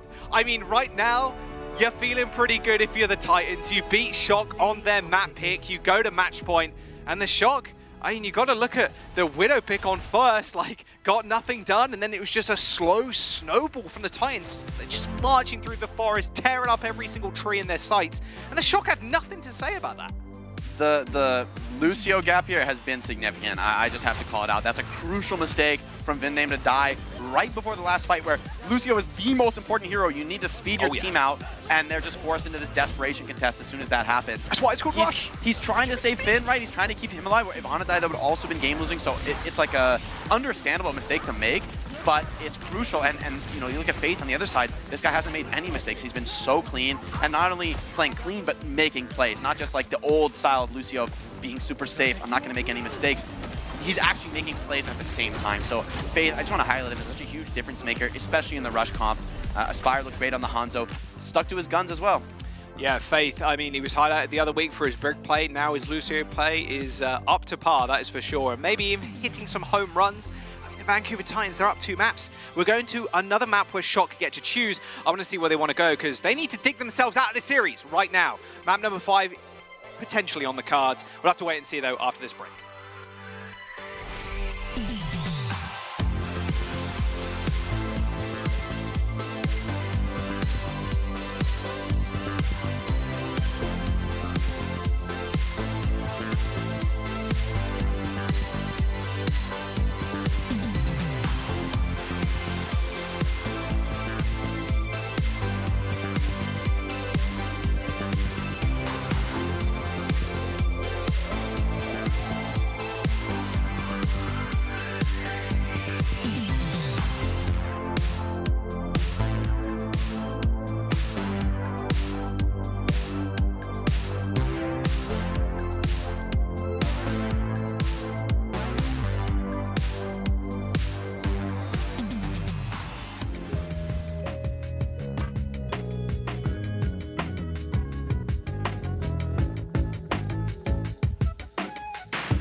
Okay, who controls the @Diablo Twitter handle? Why are you telling us to bring back goats? Not our fault, not our problem. We're not bringing back goats. I'm sorry.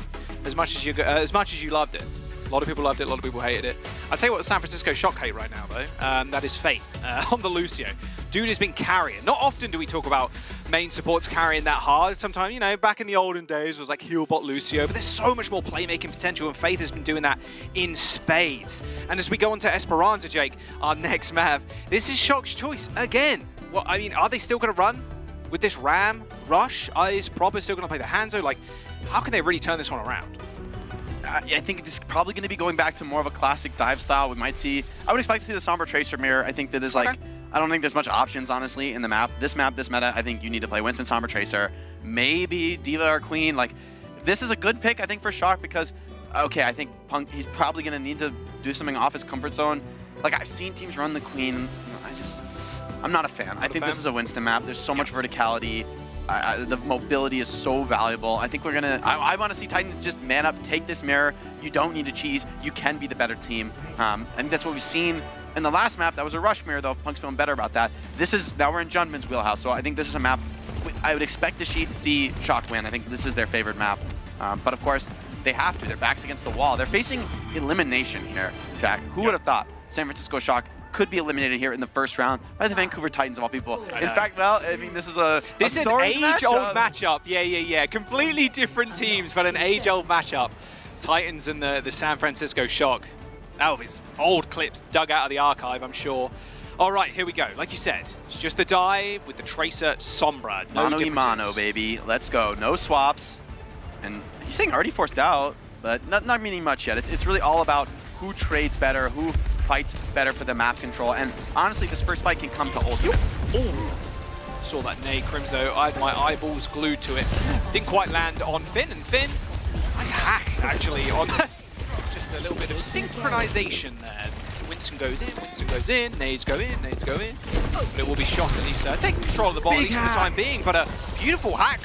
An Aspire triple blink melee onto Finn, and that's first fight. Yeah, I think Crimzo even got one shot in on the enemy Ana, and you can't overemphasize how significant that is, right? You saw Finn was like inches from getting that nade off, and it's gonna be an instant swap over to the Moira Kiriko. The Outlaws, I think, brought this out first. I like the comp actually in this mirror. I think there is more potential where having this like incredible solo survivability can be really annoying to deal with. However, you are going to leave, I think, Punk with a little bit more freedom to just counter dive. I don't think he has to really dive. There's no Ana to like you need to block her heals for, right? So it's going to be more counter diving probably. Oh, this dive jump is pretty good. Anti-nades from Faith from Crypto, sorry, couldn't save Faith. Nice return dive. Kind of like it too in a way, because without the Lucio, Finn is more free to kind of chill with the tanks, and well, not with the tanks, but Vindime, sorry, is more free to go on the sidelines with Proper. Doesn't have to worry too much because there's two main sources and big sources of healing, so that's pretty nice. And the Cole can be a game changer too, unless you get hacked, which is Yeah, the Brig's a nice adaptation from Faith, though. I think having a little bit more pure defense, if you're going to still run the Ana, makes more sense. Lucio very vulnerable to every hero pretty much on the Shock to just poke you down. All right. Oh, EMP available from Sugar Free. As Aspire's just jostling at the payload. The Pulse Bomb in his hand. Same with Proper though. Pulse to Pulse, EMP for EMP potentially. Nice little hack on Aspire, but he's got two supports right behind him, so he's going to be all right for the time being. EMP hits two. In and Jumpin all pretty low. In fact, Jumpin just gets focused down. A return EMP does end Aspire's life, but a perfectly timed nano onto Punk is going to make sure he stays alive in the fight and deal some extra damage with Aspire dead. A Coalescence now from Finn in that small room, and a hack onto Punk will send him reeling. Just blow for blow right now. Just a slugfest of Optimus on this point. Yeah, it is going to be sort of a reset for both teams, so I don't know if anyone's going to be able to make decisive progress off that. A couple little mistakes. Oh, he's hit. And what I was going to say, though, is that this comp does lack a bit in terms of healing for Tracer. The Brig is such a master at healing Tracer. Kiriko, you can heal Tracer, of course, but you have to like be focused on that. Okay, all right. Aspire got scammed on that one. That looked like a connection to me. I mean, where's the damage? Where is my damage right now? Beautiful. I mean, Proper dead, Heesang gone. I mean, nice primal from Punk is going to isolate the supports. A stick and a death. But it shouldn't mean all too much. I mean, Punk can come back pretty quickly, and this bot is making some decent progress. If they get the cap here, this map is looking really rough. We have seen some more comebacks on Push recently, but I maintain that you should be like 95% to win if you get this cap. I think just where Crimzo's position is so annoying, but Shark gonna stall it out. I like this decision a lot. Do not give up this flip for free, especially with Punk still on the respawn. I mean, they have Primal too, so if they really desperately wanted to stall it, they could do. All good. Crucial fight for Shock, though. They have to win this and stabilize. Nice play. Oh, Junman's feeling bad about this back. one. He's feeling rough, but now he's got a Rally and Brigand in front of his face. The IMAX has been deployed.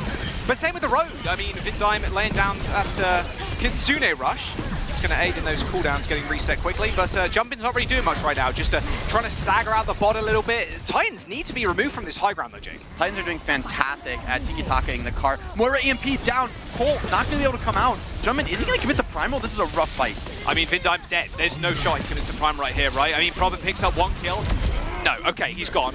And he doesn't use the ult. That's the cap. But and that is cap, Jake. Look how close they are. I mean, a couple of meters, if that. There's no touches here for the San Francisco shot. Yeah, I mean, I don't think it's even worth for Proper to pop a recall here. This might be extra progress too. That first meter after the cap, almost as crucial as the cap itself, because, you know, should the enemy bring it back to your side, it means you win that one fight. EMP, though, coming on in this backline, you gotta know this if you're could be Faith. a huge dive. It's tough for Faith to avoid. Peer into the crystal ball. You've got to know that the EMP is on its way. Crimzo's on the high ground too. If they both get naded, it could be disastrous. EMP deployed. Crimzo Faith in trouble. Proper's there with the instant follow-up. Punk tried to see his way into the fights, but he sees his way swiftly out after that coalescence and pulse bomb, but in his direction. In the melee, while we were talking about that dive, I think Vancouver, they do make a little bit of extra progress. So honestly, Titans, I think you're feeling pretty good about that. Like, you got 3 crucial diving ults out. You got extra progress after the cap. As long as Aspire doesn't die here, this would be a really bad death if he goes down. I think he'll be okay. Should be good. Yeah, okay. Double blink. No way he's going to chase. And they're already back. Leads almost ours. I disagree with that assessment, Sombra. I disagree. The voice line was wrong. 28 meters in push on Esperanza? Yeah, there's no way. Mislead there from Crimson. All good though. So as the Nano with that hacked health pack is going to be a good source of healing if they need it. Nano boost onto Punk, dives straight back in. Supports, he's looking for it, but he can't quite see them just yet. I saw Finn fade somewhere. Bro, where are they? It's like, yo, where's my Moira? Moira, what are you doing in the back line? Heal me, bro. Look at Moira, look at She Finn. looped back around. She's looped and Vindime's in trouble. Had to Suzu herself as Punk is tearing the front line to mincemeat. Has the ultimate, he really needs to use it, and there's the EMP. But Punk's already dead. Is there follow-up now? Spice hit the recall. Can't go in again. He even missed that pulse bomb. A couple of key ultimates now lost with the Vancouver Titans. That's a huge fight. Punk not primaling there. I think a pretty big error. Just thought he was going to get healed enough, but there was too much damage pressure coming in. And these kills come in really late. Oh, Shock, they might be bringing it back right here. Another kill would be golden. Jump in? No, he's going to side against it, and checkpoint has been unlocked. There you go, an extra 5 meters was awarded to Titans on their push. Shock should take the lead now. You're walking back into an EMP. Are you going to touch? Oh, I want to. Oh, early EMP. Backline. Faith was already rallying, but Crimso's dead. So's Faith. Oh, backline down for the Titans. Shock is going to get a huge lead off this fight. Crucial Titans. They after some good fights, kind of falling apart at the seams. The aggression is up to a new level for the Shock. They're kind of finding their tempo, and now Faith and Crimzo are really reeling. The ults are snowballing one after the other, and I mean, this can be something very difficult to come back from. Punk has been sitting on this Primal Rage forever, 3 fights or something. I mean, that's really bad. Like, you need to be cycling this ultimate. Big nade, though, on defense. Maybe that's something. He can fade if he really wants to. He's good. Coalescence available at 5% too. Looking rough for the Titans. They've got not much in their bank apart from that Primal Rage, which has aged quite a bit at this point. It's turning into a vintage. Aged like a fine wine, or I don't know. It looks not. like cheese right now, left out in the sun for a couple of days, I think, Jake. That Coalescence not doing all too much, but buying space and time. Proper finding his way out of that fight after hitting that recall. Still has the pulse bomb, but I mean, the Shock, if you're the Shock right now, Jake, you're pretty happy with this. 84 meters. You need a pick right now for the Shock, though, or you really, really want to just make this not clean. A clean fight is exactly what the Titans needed, and they did it with very minimal ultimate commitments. It's going to be like a lot of extra stall here for, he's saying that might get you your forward spawn from Proper. You're feeling all right about that. But big ultimates coming up for the Titans here. Shock, they've got some things, but you know, not really the ults you want coming into a big ult bank, right? There's great counters for the Titans. I want to see a fast EMP from Sugar Free. Take the tempo like Shock's been doing to you. Could be right here, very close. EMP Nano Winton, EMP hits, but no, Vin fades out the way, and Vindime's more than safe. EMP wears off, he just teleports away. That EMP doing nothing for the Titans at all in that fight. And now the Shock are just rounding up on one of their own. They've got a lot of ults to spare. Okay, Punk, he's hit the prime. What's it gonna be? He's trying to kill 2 supports to have incredible evasive maneuvers. Vin is still trapped in this room, no? Raid's coming up in a couple of seconds. Is he going to be able to take him down? Punk is buying time for his team, yes, but is it going to be enough? Jump in low, literally 1 HP, couldn't be lower. And Nano onto Faith, should be good though. Finn finally taken down. It was all up to Faith, baby. Just give him the Nano, and then he's all good. Great pickups there for the Titans. Again, another clean fight. Yes, it cost them a lot in terms of ultimates, but this is what you need to be doing as the Titans. It's okay to commit ults. You just cannot be losing players where you're gonna have to wait for your spawns. It's gonna kill your tempo. This is really the moment for Titans. They need to retake the lead. If Shock gets back in control of this game, it's gonna be such a tough overtime for the Titans, and they've got an EMP, which has worked really well for them so far. Already has. There's the EMP, perfectly placed. Punk and Aspire, no abilities, no health, and no nothing. 40 seconds to go. Shock want to take this to a map number 5, Jake. And, well, with only one ultimate used, they've got the Cole and the Pulse for next. Are the Titans getting the forward spawn? Ana, it's so close. Okay, they all get forward spawn. That's gonna help, but this is a really rough position on the map to be in. He's saying getting forced out. That's a big deal, though. Gets a little bit more space. You know the dive's not coming in for at least a couple seconds. Faith with that rally, and Proper's got the perfect answer to it, that Pulse bomb. If Faith goes down here with this rally, it will be all over for the Titans, you'd imagine. 10 seconds to go, overtime fight approaching. Such a safe position for Crimzo, but he's getting flanked by Heesang. There it is, there's the rally, Proper potentially looking, there's the dive, the coalescence is good, but a nice self-nade on Crimzo keeps himself and Faith alive. The bot still needs to be contested, so it might be a 4v5 off of the point right now. Proper looking, searching, hunting, can't quite find it. He's got the patience of a Saint, but even a Saint can't land that pulse bomb, not with Punk in the way, that's for sure. Aspire force away, EMP's good, jump in is so low, that Suzu not enough to save him, but both Winstons have been traded. A 4-on-4, but a nice sleep from Crimzo again, ends Finn's life. Titans are coming back. 66 meters to 84, but they need to be perfect now. Titans, they cannot lose a player right now. Aspire dropping low, taking damage. He's good. He's got 2 supports at his back, Jake. He's going to be fine for the time being, but Punk's going to have to get back. They've got Primal, they've got Pulse, and a Nano coming up. This is a very good fight here for the Titans. They want to take it early. Good stick! Doesn't matter. Gets flanked. Faith is down! But no, Faith is dead. The Nano boost comes out, but it's on Aspire. The one solo man to try and carry this now, but Vindine with a beautiful flank. There's so much Punk has to deal with now. He's been hacked in the Primal Rage, so he's just a living orb battery, and they still need to contest the point. The row comes through for Vindime, and the Vancouver Titans are going to be felled. A map number 5 on the card to Shock take Esperanza. Oh, by just an inch there. That pulse bomb taking out Punk in the previous fight, so he's not there, not ready to seize that tempo away. And I think the Titans are going to be kicking themselves for losing with what was a pretty big lead there earlier on in the game. I think the EMP's really looking better for Heesang than Sugar Free. I think that's the strength, really, of this Moira Kiriko comp. It's so hard to EMP them. It's so hard to catch them ever. They both have potential instant counters. It's just up to your skill as a support player. You could just dodge or cancel out the EMP every single time. And so far, just Sugar Free had too much trouble actually landing it there. I mean, there was one EMP on that bridge where Finn was literally fading away as the EMP came out. Vindime dropped to the floor. Pack wore off. He Suzu, twist step, like everything. He's got so many tools and toes to the rest of the team, like he rightfully pointed out. Going back to control, Jake, I mean, Shock, they won the previous one 2-0. A map 5 banger. This is the knockouts, everybody. Whoever loses here goes home. No chance of being in the mid-season maps. Yeah, the question is, does Shock have more tricks hidden away up their sleeve for the last Koth round? I wonder what we'll see Titans pick. Yeah, Titans are up there to pick now. So where are we going to go? Not sure, but they've got to make sure it's not a repeat of map number 1. We're going to go to a break. Don't go anywhere. Map 5 banging coming up soon.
The summoning circle worked at the top of the show. If you didn't see it, go back and watch the top of the show. It was a good time. Bangers only. Bangers only. 2-2. The Titans are taking Shock. Well, the Shock, sorry, are taking Titans all the way after that win on Esperanza. It is going to be Titans now choosing the map, and they have chosen to go to Oasis. I spied a 9K in the player cam. Hi, 9K. He's not watching. He's watching the feed, the coach dugout. I wonder how Shock's feeling right now. I mean, I think they're probably feeling pretty good after that Esperanza win. I think it's a great style for them to bring out the Kiriko Mora. It really favors their highly individualistic skill set, where they haven't looked as good in like some of these team coordination situations, but individually we know they're incredibly strong. And I like the Mora Kiriko. I don't think it's like, I don't like it when you're playing with Ramatra on the low ground on Blizzard World, but I really like it in the Tracer Sombra dive mirror. I think it's so difficult for Sugar Free on that Sombra to find good EMPs. I mean, as Moira and Kiriko, right, you have an instant save, so sure, you can get EMP'd, but it's like a 50-50 if you're just fast enough to fade, and these are some of the best players in the world, so you know they're going to be hitting those reactions pretty consistently. All right. Oh no, Punk. The cheese. Punk? Is this going to get a Rissa mirror? Please, please. Maybe Shock Oh, it's stinky. Oh my god, are they going to get countered? Their own cheese used against them? Oh my goodness, goodness. The City Center was the one you told me in the break that would be the coin flip here, and we are going to it first. This is a spicy alrighty. Punk actually going with the Rissa, jumping on the Queen. Sugar Free on Sombra. I have not seen this Orisa con before. This is a wonky one. Honestly, without the Mei, I'm not as confident in the Orisa. Maybe it's a hero who can hold the point very well and has a good matchup against Junker Queen. Just being able to spear that Axe Way, you can even spear, cancel the ultimate, so it's a play we'll be looking out for as the round goes later. But proper on this Sojourn, what this guy did in playoffs last season was remarkable, so... Heal Punk! Dude, it's scary being Punk, man. There's so much pressure on him here. I know. Such an easy head hitbox too, and you can take some pop shots if you're proper. Pop shots he does. Like a 4-ton tumbleweed, the Shock are just running over the Vancouver Titans. Jumpin just taking a clean axe swing. Punk's head clean off. That'll be the first fight win. Honestly, I'm not really loving the comp from Titans. Okay, over to the Ram. But the Reaper, to me... Okay, yeah, switching off Reaper. Yeah, Reaper... Maybe it feels like they were hoping to run up against the Winston here. They were hoping to have like kind of a tricky cheese for that. So they're going to be going back over to a more standard comp. This is a comp I like. I think against Queen, you have a lot of just face pressure on her, and it's hard for her to close that gap onto your Ramatra. But Shock have point control, and they're going to be feeling really good about that. Unless Spire can open it up here. He's uncontested. He's looking, now Proper's finally contesting him, looking at him, but Punk's behind a wall. His supports are off to his left-hand side for the time being, so he's receiving the healing required to actually stay on the point, but City Center, yeah, this is going to get sorted out to 99%. Watch this. Oh, pretty low. Oh, early Suzu usage, okay. Okay, you can kind of take that to the bank if you're the Titans right now, but you haven't got an anti-nade to kind of capitalize on it with and jump in. Already found the flank, but a nice rotation from both teams. And now Punk just in the eye of the storm right now. There's no shot he gets out of this one alive. Another nice wall from Hisang will end his life rather swiftly. And the coalescence from Crimzo, not going to do much here, Jake. 55% of building, it's just the staggered members of the Vancouver Titans trying to either get out or just go down. Titans, they've got to reset out of this one. Crimzo in trouble, is going to most likely escape. Okay, but Shock, they're so difficult to evict from the point that when things really look bad, I mean, that's when Junmin is really just charging in. He's showing great patience, great skill on this Queen, finding the timing. It's very easy to waste the shot, but so far, we haven't seen that from him. He's had great poise on that hero, and now the overclock is ready to come online. Lose the beats as well from Faith and Vindime. There's the overclock beat from Titans to make sure Prop doesn't insta-kill anybody, but they got a beat of their own. Nice rampage from Jumpin, waiting for some of that overhealth to disappear from the sound barrier and then ending Aspire's life rather quickly. And now the Titans are just going to get stalled out. We're on last fight territory. Hisang is dead. In fact, they've kind of evened this one up, but it's all on Proper. Diving straight to the backline. Crimzo's in trouble, and Fate beats his demise. The Vancouver Titans completely shut out of this point. I mean, it's only Punk right now on it within Annihilation. They do kill Jumpin, but this point is so stallable. It's only supports and Proper, though. This fight can go either way. One quick railhead shot. So nice, easy pulse from Sugar Free. The Titans are going to come back from this one. Pulled a little bit too soon. Not a shutout at all. They open that door wide open with that pulse bomb.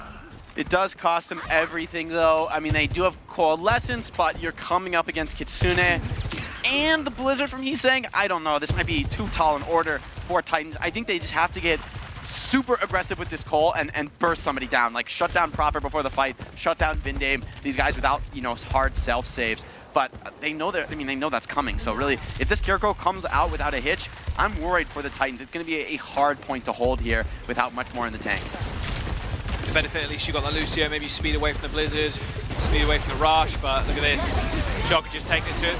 There's the Rush. Coalescence is good though, as Proper ends up going down. Main source of damage now from the shot is lost. But no, I mean, Jumpin's still standing. He's still punching, just trying to get Titans to force anything out of them. Little do they know, they've got no ults left. Wait, even though Blizzard being thrown in from Heesang, they are committing to this wholeheartedly. They are forcing the Titans off the point, but they got no damage. Where's the damage? Yeah, that is a weird commitment. I mean, after you lost Proper, the Kitsune Rush is almost out. Is Heesang going to swap off the Mei? I mean, that would make more sense to me. Maybe the Mei is also pretty hard, to be fair. There's not a good place to wall on that map, right? We saw on the Heesang Kim, he's walking out, but there's no point in throwing down your mail. The Faith is going to speed boost Punk out of it, and you don't really have a wall that can actually, you know, trap him into a corner. And now, Titans might have been over the hub. Still, though, again, it's another Proper overclock. Faith has 10% to feed. This is a window right here. Uh-oh, there it is. Shield from Punk and even Nemesis form 2. The zone is good. Sound barriers from both teams. And Punk just taking so much damage, has to hold up his arms. Annihilations from both two. Goes properly to the back line. He does manage to find one, but Faith cleans him. The Vancouver Titans still alive and kicking. Overtime in session almost for the Titans, only 10% away, but they have to wait for Crimson to get back in order to sustain themselves through this fight. It's anybody who can take this right here. Nemesis form, a good stick, 30 health, now 0. Punk gets taken down, a huge stick from Heesang. The Shock, they cap. Overtime, whittling down as Crimson is back and maybe has a coalescence on him. Aspire has to save this, but it's so he's on challenging. Genji, there's no shot now, eh? Genji, he's back, bro. Aspire, Crimson dead, the San Francisco Shock. They're not gonna go down without a fight. 99%. Titans managed to get it all the way back in their favor, but it's gonna be the San Francisco Shock that are gonna close out this round. 1 round away from knocking the Titans out of the bracket. Yeah, and Shock, I think, winning this round mostly off the back of a great gamble fight in the first point. Honestly, on that mid fight, I think Titans comp was a little too zany. It's like, okay, sure, that could be like really good against a very specific Winston comp that came out on the last map, but Shock have shown us a ton of different looks. I don't think you can really go into a round thinking we're gonna hard counter one thing and just like win a gamble. I don't love that from Titans, but they almost brought that back, and Shock kind of flubbed a few things, so I think Titans, they're very much still alive in this map. Anybody could take this, and this is a map that's going to be kind of a repeat of Havana, at least in terms of the comps. Although Shock, all right, I don't think Shock's Orisa stuff is going to be any good against Ramacho. I think you're going to get rolled by Ramacho, so maybe they're trading off bad rollouts on Koth. Maybe Jumbo will prove me wrong. They've got a round to give, Jay. Yeah, got a round to give. Faith, boom. Faith. Oh, wait. Is that May? He got the Mei! Oh, they both got good Mei. time for the No Mei Mei. too. No Mei All allowed. good. It's a 4v4 now. We're on Overwatch 3. Faith trying to find another boot. Maybe Vindime's checking it. They know. Like, no shot. He gets gets another one. All fine. That is funny. Both Meis going down. Proper has the opportunity to find some logs here, but I think Titans, they're very wary of him on this Hanzo. They know the threat he poses. Aspire, again, onto his comfort pick soldier. Wait, Junmin's going to the back line? Hold on, what is going on here? Okay, Finn just gets railgun headshot. Junmin, where are you, bro? I don't really know. Oh, okay, him and his Mei switch sides. A little bit of confusion there from the San Francisco Shock. You know, I don't hate it from Junmin because you actually can't really win a straight-up battle against Ramatra. It's just a better hero at like brawling in the front line with the multiple cooldowns you can cycle. So maybe Junmin just thinking he's got to get some kind of pick to win that. You know, now that I see it from that perspective, okay, like I don't mind it. But Titans win the first fight. They don't need to make any swaps, and now they're in control. Wait a minute. Oh my God! Proper is so lucky he didn't get booped, and Faith ends up going down. He is the victim of that story, unfortunately. All right, Punk on the point, trying to stall out for as long as possible. He dropped into the pit for the Mega because he was isolated, but now, I mean, Shock just instantly changes targets onto the rest of the team. Punk gonna head back to spawn and reset here. So it's a great open air to take down that enemy frontliner, right? And you just, okay, we just like swarm over you. So Shock still very much in potential to win this, but Aspire mostly gonna be uncontested on the soldier. No back long range hit scan for Shock. They're relying fully on this hard rush. Punk's already pretty low, so got to be careful. At least for the time being. There's the coalescence. Orb of Cole straight to the back line. Go the San Francisco Shock. as Crimzo's Slam did not stand a chance. It'd be nice if Vancouver Titans found a pick here, but it's looking quite unlikely. As Punk does use the Annihilation to try and get out of this one, but he gets booted, isolated, but okay, he's just standing. Okay, jump in. Shoot him in the butt. Someone said that. Someone said 40% for the Shock now. As the Blizzard Annihilation was used, the Titans just threw 2 huge ultimates into that fight, Jake, and got nothing. Yeah, and when you lose the Baptiste, you really run out of steam with Titans comp. You are kind of vulnerable to the all-in rush. Baptiste has to be very careful. And he got great awareness. Okay, he's still got it though. I mean, the wall comes up, straight into proper slab. They even send out a sound barrier to make sure he doesn't end up going down. Sampras is shot with a completely different tempo than what Titans are expecting. Yeah, this is how you got to play when you're going to run the Mara and the Reaper. You don't have a back hit scan to like rely on for picks. You're just playing very, very fast tempo. But Shock, they look better at this tempo. They know exactly what they're doing. When you just 5-man send it, it's a little bit more straightforward to play. Titans, they need to find some kind of response. There's going to be another rush. Yeah, one fight as well, 18% on the board, and the Shock might take this series if Vancouver Titans aren't careful. Every ult being thrown in here by the Titans, the sound barrier, the window, the overclock. Everything they had was used to try and win that fight, and win it they do, but I mean, the Shock, they also use their Annihilation, yes, but they're approaching a Blizzard, approaching a Coalescence, and on a point like this, it's so easy to get value from those ults. Yeah, and one of the advantages of these extremely high-tempo comps that the Shock is running is that it's very hard to keep track of their ults. Like, you might expect a Cole, but are you really expecting the next Blizzard to be up? You might not. You might have lost track of that, so it's understandable here. Titans could make a mistake, and they really only have Sugar Free's Blizzard, but it's 25% away. That's a long gap to close. It is, and Heesang is a little bit further, or closer to, I should say. Nice wall. Fade over it from Finn, though. There's the Coalescence, keeping Jumpin alive, and the Blizzard thrown out onto the backline. The Vancouver Titans, and Punk's already dead. The San Francisco Shock only about 8% to go as soon as they cap. A counter Blizzard from the Titans is good, though.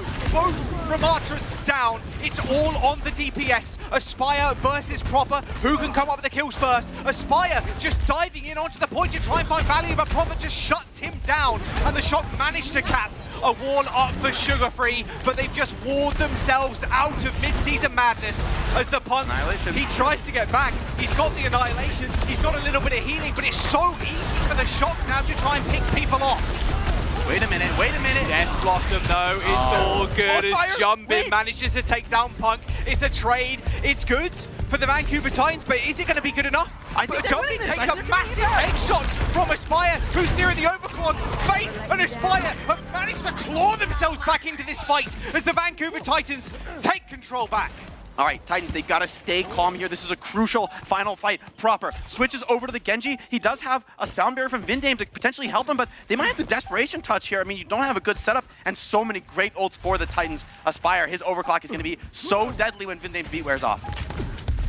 Sound barrier for sound barrier to this overclock could be giant for the Vancouver Titans to keep themselves in this one. The Shock only need this one fight. It is going to be a window straight in front of Aspire. Those overclock shots one-shotting Junbin. Vindame's chasing Aspire away, but now he just has the high ground. Vindame's still trying to check him, but Fate playing point guard. Aspire still alive. Punk attempting to stay up on the point to try and contest it. As the San Francisco Shock do manage to rout Fate and Punk. How have they managed to do this? But Sugar Free with a stink. Finn, can he stay alive? The Blizzard is good. Finn does end up going down to the skill ult, but it's a 2v2 on the point with almost no heals. Aspire ends up falling. Just Crimzo, the last stand for the Titans to try and see themselves in this one, and they still have a touch. Punk, he's back onto the point. He's going to try and fight this up, but there's no heals. He's isolated. Annihilation's going to be too good. Punk ends up going down to the Shock, looking to cap. Overtime ticking. Sugar Free is back. Crimzo on the high ground, but is it enough? Surely it is. Sugar Free and Heesang end up trading, but Aspire's dead. No DPS for the Titans now as Punk is going to rejoin the fight in just a moment's notice. Crimzo had to fade out to get away from the fight as Faith gets a final touch, but now Punk putting up his block. He's going to have a mega punch, but I think that's about it. Punches proper into the wall, but no stun, no kill, and no heals. Faith, the last one on the point. He eventually gets cut down as Sugar Free comes back into the fight yet again, but it is now just on Aspire. But there is no touch, there is no hope, and the San Francisco Shock are going to knock Titans out of the brackets. What an incredible series. Time and time again, Titans fought back from the brink on that last map, but it wasn't enough. Shock with that aggressive rushing style looked really, really solid on them. They felt like maybe they finally found their niche there, but I mean, what an incredible series from both teams. I think really no one can be ashamed of their performance here. Everybody putting up huge numbers, huge plays. You can't ask for better Overwatch than that. Yeah, we were promised bangers and we got them. 2 and 2 go into a map number 5 in the San Francisco Shock just at the very end. So many hero plays as well, Jake, like Sugar Free landing a pulse bomb at the clutch moments. They were able to flip it back their way, got to 99%, but it was all for naught in the end in the San Francisco Shock. You know, maybe the doubters have been silenced at this point, but the Vancouver Titans, formidable opponents in this bracket. Yeah, I really think Shock, I don't think they're going to be too confident going on in the future. I think they did show a ton of different looks, and one thing we've been harping on them on, they did not switch their tank this series. It was Junbin front to back, confidence, trust in him, which I think it looked better for them. I think they looked more in sync. Playing those hard rush comps, your 5-man running it down mid, you need to kind of like know what you're all doing. Everyone needs to be on the same page, get on the same target, and that's just easier to do when you're sticking with the same players and you know, building confidence in them. I'm curious if the Shock continue with Jumpin in the roster, because it's looking good. Even after going down 2 maps and Vancouver Titans being on match point, they still managed to claw it back. And with the help of one man on your screen right now, Heesang is going to be player of the match. I can't disagree with this. He was such a crucial performer for the team. The EMPs on Esperanza really sealed the deal. I mean, that was a very close map, and it was his EMPs that constantly got Shock either out of bad situations or into the lead. So I like this as well. That Echo pick coming back to just that very first map really secured it for them, started the series off on a good foot, and you have to think, you know, if Shock didn't do so well in that first map, we could have seen a very different series, could have been a 3-0. So really well played by Heesang, definitely deserves this player of the match. Rare to outshine his teammate in Proper. Right. Yeah. I mean, look at these Sombra stats too. God, 1.1. he does not die. Yeah, 1.1 death. Over 19 minutes, mind you, on Sombra. Doesn't die, decent amount of damage, and enemies EMP looking good too. I mean, like you said, Jake, the EMPs were fantastic, and the flexibility from Heesang there as well is also super sick, and you need that in this meta. There's so many DPSs that are swapping backwards and forwards, but being able to fill holes where the Shock need them, especially when Proper needs to be on something like a Hanzo or a Tracer. I mean, Heesang looked great this series, and yeah, a map 5. I hope the games continue this way. We're going to jump to a quick break though. Do not go anywhere. Another match coming up soon after the desk. Break that one down.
Hello and welcome back, everyone. Zoe here, joined by Danny and by Jonathan, and that was so far away, but always close in our heart. That was actually that was intense. That was a lot more intense than I.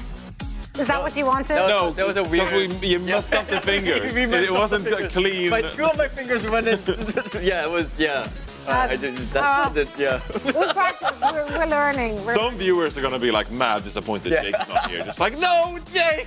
Where is Jake? Let him eat. Let him eat. Yeah, don't worry, guys. If Avery's gonna be back. For now, it's just the three of us, and a great match to break down. Good whole time. True. Yeah, who needs the new guys anyway? Yeah, back to the old members. Well, speaking of old members, though, San Francisco Shock back to former form. Not quite yet, but they got the W. But it went the distance. I mean, that was a back and forth. Vancouver Titans certainly made them fight for it. So once more, of course, a reminder to everyone watching, Vancouver Titans are officially out. They are in the lower bracket of our knockout stages, and that is the elimination bracket. So they unfortunately will not be joining anyone for the mid-season madness, but they will continue to live on in our hearts. They will join London, Valiant, and Vegas. Yeah. But I mean, hey, but Vancouver, they were, throughout all the matches that we've seen so far, I think they were one of the teams that impressed all of us the most. And definitely, they definitely didn't go down without a fight. I think this honestly could have went either way. I think San Francisco Shock was a little bit better and sometimes a little bit luckier in certain team fights, and that's how San Francisco Shock won. But I think Vancouver Titans, nonetheless, are a great team. I'm very excited to see more from them later on in the season. Yeah, and you pointed this out, Danny. They didn't play Max. Right? True. They didn't play Max. We were talking about it. How long have I been asking for this? Is this the first time that we only saw one tank player for the whole match for San Francisco Shock? And we were like, is that? I don't know, but I think it was. He scared us regardless, rocking up on the first map on Orisa. Yeah. It worked out for them. It did work out. But then Vancouver were like, hey, they were kind of cooking. You guys want to pull this out on Oasis? They were kind of cooking with that. Credit to Boston as well. I mean, they did it last week as well with Smurf playing Orisa. But look, as much as I meme about the Max thing, Max is a really good player. Yeah. And he just hasn't found his groove with the San Francisco Shock so far. So looking forward to see more of Max later. But for now, Junbin feels like the superior tank for this lineup specifically. It did get awkwardly close, as you said, Zoe. I mean, it was a team fight away. It could have gone either way. So it was a really intense match. Again, congratulations, of course, to San Francisco Shock. They will now wait in the lower bracket, and they will play the loser of Gladiators or Florida. Yeah. So that's going to be a continuous uphill battle for the San Francisco Shock. Do they look improved enough to take on those teams, Jonathan? I think they have their moments. I mean, Heesang got player of the match in this series. I still think Heesang had some really questionable moments throughout this series, but especially the last two maps for Shock to close out the series, Heesang did look good, right? Proper, he was halfway to a deadlift on Havana, for example. He had 50% of the team's final blow, so it looked really good. You see the bracket here, as you said, so we will be playing the loser of LA Gladiators and Florida Mayhem. But Shock still, it was a bit too close for comfort, right? Vindime still on the Lucio looks a bit uncomfortable at times. There were some questionable sound barriers. We heard Jake in the cast just like, nice beta. But still, I mean, if this is the Shock, this is not their true potential. Yeah. They should not be playing to map 5 against the Vancouver Titans. They should have closed this series out earlier. So I still think for the Shock, there are a few things to iron out for them to hit their full stride.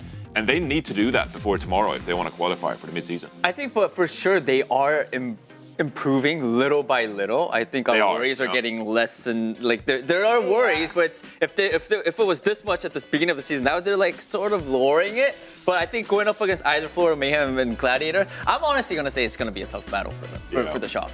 Yeah, well, let's hear it from them themselves, as we do, of course, have a winner's interview with Danny and I believe Vindime. That is true. We have a post-match interview with none other than Vindime from San Francisco Shock. Vindime, hello. Vindime 선수 안녕하세요. 네. 안녕하세요.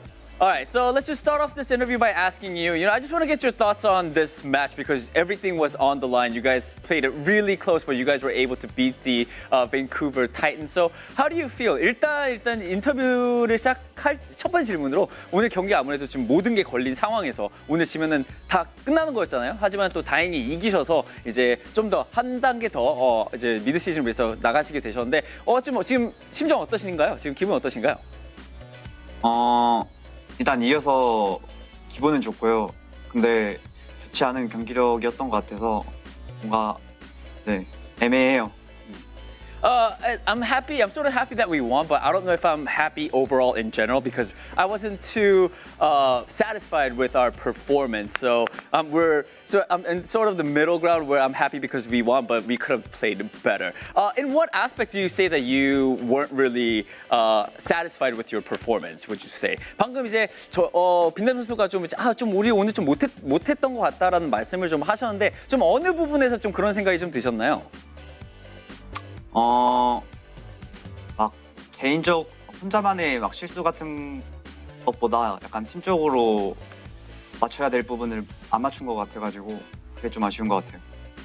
It's not so much about personal or individual player mistakes. It was more on the team aspect. Our team, as in general, our team in overall generally just made a lot of mistakes, and I think that was that I wasn't satisfied with. Hey, but you guys still got the win, so I think you guys are still the better team at the end of the day. 방금 그렇게 말씀을 하셔도 이겼기 때문에 그래도 오늘 더 잘하시지 않으셨나 생각을 합니다. 저는 개인적으로. Alright, my next question for you is, of course, because you guys won this round, you guys are going to be facing the loser of Gladiators or Florida Mayhem. I want to get your thoughts on who do you think you're going to be facing off against tomorrow. 자, 다음 질문으로 오늘 승리를 거두셨기 때문에 내일 경기 글래디 대 플로리다에서 진 팀과 경기를 하시게 되실 텐데요.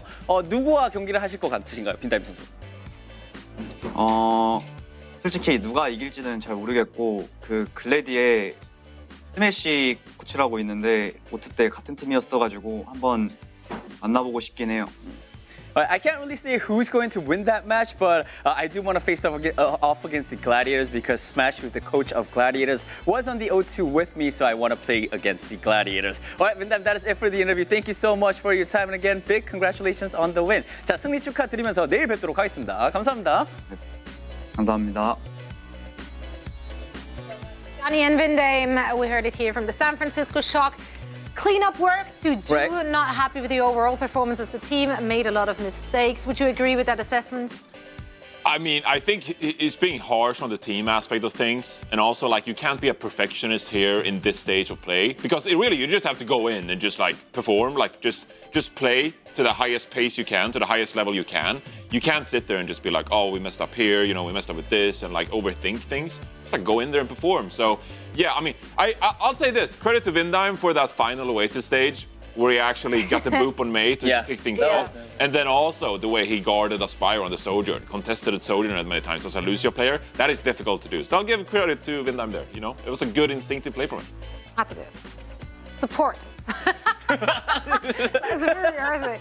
Support the San Francisco Shock as they continue on their journey in the knockout brackets. And of course, you too can support your favorite teams rocking their team jerseys. They're on sale right now, up to 20%, in fact. That's right, 20%. That's more than 18%. Really good at math here. Just throwing it out there.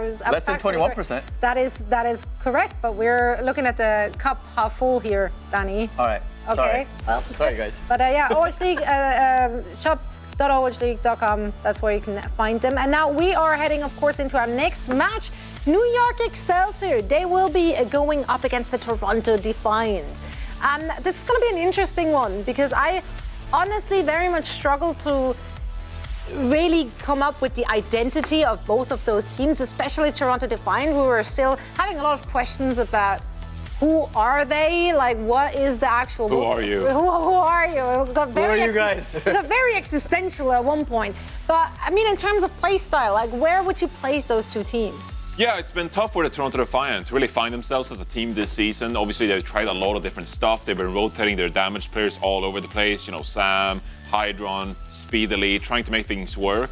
And also Kalush adapting to so many different tanks, right?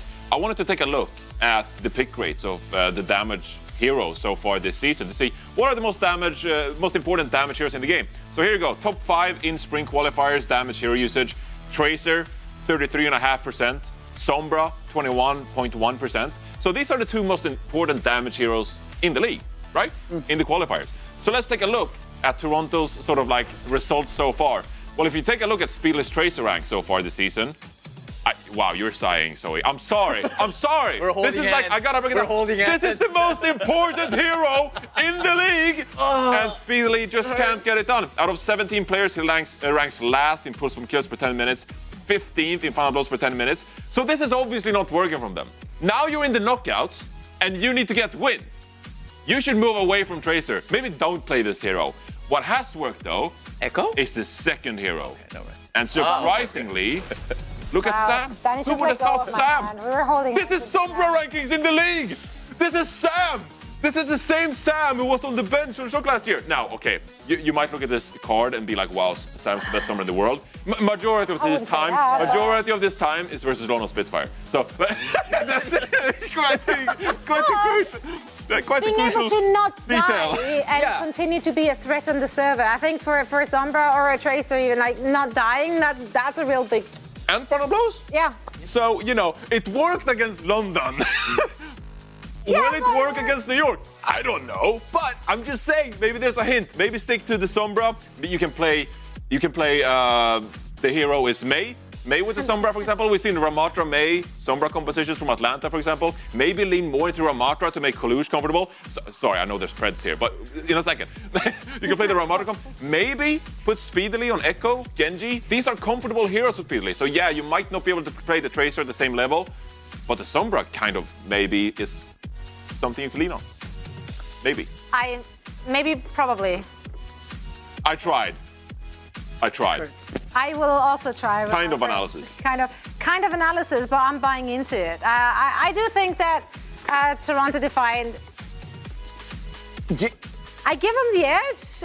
Not in the most comfortable of my. 3-1, you said. I know, but I still think, even though the score suggests that this is not a close one, I do think it actually might come down to the wire. I just feel like New York Excelsior, one day they look not great, the other day they look like a true competitor. I feel like that one is such a coin toss. I feel like in terms of consistency, even though they're sporting the same record, Toronto Defiant, you still know more what you got. I don't agree. I do not. I'm on the other side of the fence. If you're looking for consistency, I don't know. Toronto Defiant did not look consistent. Well, now he's in New consistently York. good. Right? They're not consistently good. And New York, but judging by how they played last week, I think sure they lost to Vancouver, but their match against Washington was what got me. I think they cracked the code. I think they're onto something. Or against Washington. Only against Washington. For sure, this match against Toronto Defiant, I think it's New York taking it. Okay. Jake, what do you think? Jake, what do you think? Wait a second. Let's see what Jake thinks. He's New York! New York! Here we go. Where we at? I'm also going with New York, so I'm sorry, Zoe. I just think they've hit their stride. I think they figured out their compositions. I don't. Yeah? No, I think you're completely wrong. I know that Fitz and Psycho is starting. I can't wait to see Shockwave Hanzo. Shockwave Hanzo has like 2 solo kills per 10 minutes. That's the highest in the league by far. He's just firing logs. He's just firing the archery skill, the Danish archery skill. It's just unbelievable. Are you really thinking that even though, like, let's say New York goes up one map, do you really think Toronto is going to pick a Hanzo map? Sure. Yeah? Sure. Probably not. Why not? Probably not. They'll pick Kings Row. Please don't. Do not. They'll pick Kings Row. Yeah. I actually going to flip this table, and that one is attached to the floor. So I can't wait to see the entire studio. Toronto, please. Well, okay. Don't forget your roots. Not Team USA. I was about to say, what are my roots? Yeah, don't forget your roots. You're not from Team USA or Team USA. Am I not? Well, I guess I flipped. Sorry. I'm so confused. I don't know. I am. Let's go Korea. Okay, maybe Jack is on my side here. Maybe I can convince one of the casters since Jake also went New York. Jack. Yeah? Jack, my man Jack. Yeah. Jack. New York win. Yeah. See? I think it's an easy pick. It's a close. I'd go 3-2 to be fair. It's going to be close, but New York, easy clap. We got Fitz. Dude can play everything. I think New York's on the upswing. You know, they've got momentum. Yeah. They're feeling it. They look good on Rush. I think this could be, it's a series where they're going to be able to force rush mirrors, and we thought that would be a strength for Toronto, but so far it hasn't been. Toronto, I feel like they've honestly not looked better and better. It's kind of been rockier and rockier. It feels like other teams have leveled up while they've been more static. Yeah, I mean, Toronto, I think everybody expected to do extremely well, especially with a lot of them being picked up for Team USA. You're like, okay, this is kind of like additional practice in a way, right? Which is practicing for the World Cup. But New York have kind of come out of the gate swinging. A team that people really didn't expect to do well. I mean, you're still sitting at, what, a 3-5 scoreline? But the last few games that they played, like, Creative's been on fire. Leps had some really decent performances. We've seen Fitz also swap to support, back to DPS. I mean, Psycho, when he gets to play the Mei, I mean, this team, secret dark horse potential, I think. Yeah, I think they've definitely come together really well. Lep and Creative, their synergy has been on point. And I feel like this series is going to be decided by rush mirrors. Who's better at it? I think both teams have some claims to strength here. And I think it's going to decide the series. I think, honestly, Li Jiang is going to be a really telling opener, although it's a bit of a wonky one. Like, yeah, you're going to play a lot of rush here, but you're going to do some weird, cheesy stuff. Toronto, I will say, they have looked really solid playing the sim comps. Hydron, you going to do this to me, bro? Okay, Sim is the perfect... Come on. You got to play Sim on this, man. I wanted to see the giant. There's a fun cheese you can do with the TP out of spawn, and then your Junkrat beats the enemy sim to her TP spot, but... Oh, boom, boom. Destroys just the one mines. hit the whole team, but... Okay, New York's gonna play... What is this? He's got a lineup? Wait, and they're on Doomfist? Wait, this is zany. Oh, if they came out and choke, it would have been wicked. Yeah, but they are gonna play this... TP and Mei. I'm not a huge fan of New York's comp. I think this is weird. They're gonna get rolled by the turrets, and then good luck killing anybody. Yeah. It's going to be really tough. Especially for Fitz on the Sojourn. I think this is very hard with Reinhardt. I mean, this Reinhardt shield is just never going to break. I just don't see it. At least you get free charge off of the Rhine shield in the wall, I guess. I don't know. It's tough. Good walls initially from Speedly. Double headshot. Jesus, he's scary with this. 3-point cap from Defiant, though. And yeah, good luck.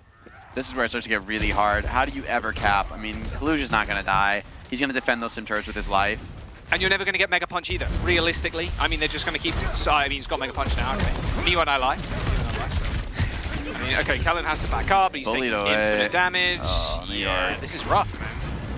Let's play the rush mirror, man. This is not a good comp. Okay, never Kappa. I lied. Fitz, we knew he was going to find that. We are all trolling on this broadcast live. Nice little punch, puts down shield for a moment, but he's getting microwaved by the turrets. You got to take him out, otherwise Kellen is just not going to have a good time. Oh, he looked up to try and kill them. Power Black's not going to save you from that. Yeah, big reset. Was it Excelsior maybe change? I mean, they've got Nano, but you just got to change something else, surely. Yeah, maybe Genji, I think, would be like the most straightforward swap here, but I don't know if Psycho is really that much of a Genji player, and honestly, with Doomfist as well, I'm just not a fan. I think this map is so good for the sim comp. It's so hard to evict them. I mean, Fitz even got an opening kill that fight. It's just not enough. I just don't see any openings. Like, when New York is literally just AFKing, it just pisses me off. Well, there's the Nano. Oh, and Mei just pops the block. Good pulse block, though, from Psycho. That'll do. But Ultraviolet's just kind of hanging out on the high ground. Use the window on himself. No one else. Just being selfish with it. That's what I like to see. Kellen trying to get some pressure down the back line again, but without a Nano, without the Mega Punch, it's very hard to get a lot of damage down, let alone a kill. Sound barriers from both teams. Kellen inserts himself into the team fight again, but just getting microwaved by the turrets. Gets out alive as Fitz opens the fight up with a kill onto Hydron. Good shadow onto Kellen, and even a Blizzard on top. And now Excelsior have no front line, and with Fitz, with one overclock, he's going to have to turn this fight or it's going to be mad. Oh, what a boot by OG, and yeah, I mean, that's over. It's really over. All right, who's coaching this team? I'm taking over, guys. Get off this comp. This sucks, man. You got to play Rush. It's Li Jiang. TP to the point. It's broken. Yeah, I mean, Goodbye, Kellen. This is a weird pick. New York overthinking it, I think, for sure. They're going to need to win the mirror to win this series. You pick Li Jiang Tower, you shouldn't, I mean, like, I thought you want the rush mirror. Like, you can play another map if you want to play Sojourn, you want to play Dive. Like, New York, making me regret my pick already. I'm not, and I mean, Toronto's laughing. They're thinking the same thing I'm thinking. Like, what are you doing, guys? Exactly. Like, that's exactly what he was miming. It's like, what is the team doing? Yeah. It's a free map. Oh, okay, please, New York. All right. That was, we threw that one away because we were so confident at New York. We knew for sure we were going to win the rush mirror, so we said, you know, you guys can have the first map. we're just gonna mess around on that one. This is the map, we get real. I'm not gonna lie, I'm a fan of the Rein sim. I've been converted to a Rein believer when initially I'd given up on this hero in the face of Ramatra, but I think when the sim comes into play, Rein looks so much more deadly, and they're gonna hold on to their TP as well, go to the point, and just try to get another mid-fight cap. Leb didn't hit the rollout there. I was curious if he was gonna try for it and then just boot people into the drink, but didn't even attempt to. Just a TP to the bridge. Now the stall can begin. Yeah, Fitz is pretty scary here. If he finds a pick, that will probably... Oh my, even hits the headshot, but doesn't one hit anymore. Yeah, does not. Thank goodness for that. Yeah, for real. Nice little fire strike there onto Fitz and the rest of the team. Excelsior just still hunting, fishing for these railgun shots. Look at this damage that Kellen's taken though, Jay. I mean, his Nemesis form had to be popped. He has to put his arms up, but there's the pick onto Hydron again. 3 fights already now. Fitz has done that to Hydron. You've got to watch your head. Same with you, Speedly. And there's the fight taken over by Excelsior. Yeah, I think Kellen almost went down there, but the Delta split getting off the point. The downside of that TPing the point strategy is you give the other team this whole wide area here on the guard, and they're able to take this beautiful concave spread on you and poke you from all angles. Makes it much harder to deal with those icicles from Mei. Sojourn getting headshots. Toronto looking like they might want to do a TP. Now Kalush just helping everybody cross. They are just going to make the rotate a little faster with that fight on the point. I want to see them make a fast rush here, but look at these 3 doors. It's so much harder to catch somebody with a Mei wall. Window fire strike. There's the wall. And the window comes out too, instantly destroying one of those pillars. But look at the Ramatra. Oh, didn't see Kellen coming. Ball's going to come out, however, from the Toronto Defiant, so they can avoid a lot of that damage from Excelsior, who have been completely split. But Fitz, again, this guy kind of carrying some of these fights with the picks he's getting. And that wall from Hydron not meaning all too much, even though that Annihilation was isolated from the rest of the squad. Yeah, another great team fight from New York, managing to win into the Symbol, which is typically one of the stronger ults in this mirror. Fitz just fearlessly walking over it with no respect and finds an opening pick there. So once again, Toronto's going to reset, but they're able to take fights at a very fast pace here. Already back to the point, and you know, I didn't even say 2 sentences. Maybe TP Shadow. No TP available just yet. There's the wall. Oh, Psycho, no block potentially. I mean, you would take that. 1 Shadow Hill, well, no kill just yet. There's a sound barrier and a lamp to try and save Private Fitz. He does slide away, but he is pretty low, and that will mean Toronto Defiant are going to cap the point as Kellen also got off. And what a block! Actually stopping Kellen from escaping. Unfortunately, the block ran out in the end, and Kellen gets his revenge. A Blizzard on the point to try and even the tides, and they do just that. And with the point in control of the Defiant, if they don't lose any more here, they might be able to stall for a little bit extra. Hydron dead, it's all up to Speed. Need to try and find picks or find anything in this fight, waiting for their tank to come back. The window, very scary, but a beautiful wall from Psycho, cutting off Speedily just at the end of the ice block. Oh, hello, Kalush is back. He wants a piece of this fight. Nice window, though. Can they actually take down Kalush? That's the question. Fire strike through the enemy window. No amp damage, luckily enough. As Creative's just pounding away at Kalush's shield, eventually falls. And that should be the point flip, you would imagine. Not after Defiant stall out for a little bit longer, though. In fact, they're going to deploy a window, too. Okay, Speedy gets booped off the map. The wall, sorry, not the window. 2 pieces of housing. Windows, walls, a lot of construction going on from both teams. The construction considering opening some businesses and building. Any builders, any building fans? Any builders in chat? I love how Overwatch has kind of ascended to the point where we're just building structures in various places. I know we have the Bastion Lego skin. I want like a Lego Mei wall and a Lego Sim wall. Oh, and when it explodes, the wrecking ball lines, but they're all little Legos on the floor that hurt you when you step on them. Hey, Lego, hit us up. Our line's open. But so many ults here for New York. This should be just like an easy closing out fight for them. I can't see Toronto winning this. OG on 1 HP. Oh my god. No, Fitz has got the overclock. Kalush taking a pounding in the front line. Teleporter has been dealt with, so no cheeky flanks here for the Toronto Defiant. Now they have to deal with this sound barrier. Kellen didn't receive the sound barrier though, but the Annihilation and that Nemesis form did manage to see him through the fight. Now a Blizzard isolating Toronto Defiant off of the point. The lamp's pretty crucial in keeping Speedy alive, same with Kalush, but they're just taking too much damage. There's no chance for Kalush to really do anything here, and another clutch wall from Psycho to separate Speedy from the rest of his team, and that will be Excelsior tying control up. All right, no lie, Toronto played that fight incredibly well. I mean, they were up against 4 ults. They should have just gotten smoked there, and they were dancing so well, just playing the fight individually perfectly, but there's just an overwhelming ult after ult after ult. Now there's a Blizzard, and now there's another Shatter. You know, it's too much for Toronto to win that fight, but They played impressively well. And honestly, this third map, I think, is probably the best one of the 3 for that sim. Speedily trying to cross. Oh, he got him. Oh, he's blocked not in time. See you, little bro. Kill. Go to the water. That was smart. Good awareness, knowing the spawner's coming back on time. So Lep, very experienced, aware Lucio player on his specialist hero, able to have a great performance. Now, once again, Fitz, he's got to find these opening kills. When you play hitscan in the sim, the pressure's on you, and this is such a close range map. Hanzo does not have much space to work with. That sim is going to get fully torqued and tear people apart here. You get some wicked wall bounces though with the Storm Arrows. Nice flank already, forcing the ice block out of Speedly. Now just Fitz pretty free to do whatever he chooses. OG trying to step up to the plate. Can he get it? Oh, the movement's good. The Mega Pack available to Fitz and a quick leap onto the high ground. But no speed boost or a life now for OG to escort his team around with. And Fitz just tracking on Yubi's head there. Nice little triple kill for the Hanzo. Yeah, and the problem is once Fitz works his way onto that flank, when OG goes to respond to him, even though, sure, that's like you're kind of trading 1 for 1 with the DPS, not that bad. Really, the problem is that you're lacking the speed boost, and your Ryan, your Symmetra, you really rely on that speed. So sending your Lucio to mark a flanker is an extremely costly investment, and it cost Toronto the fight that time.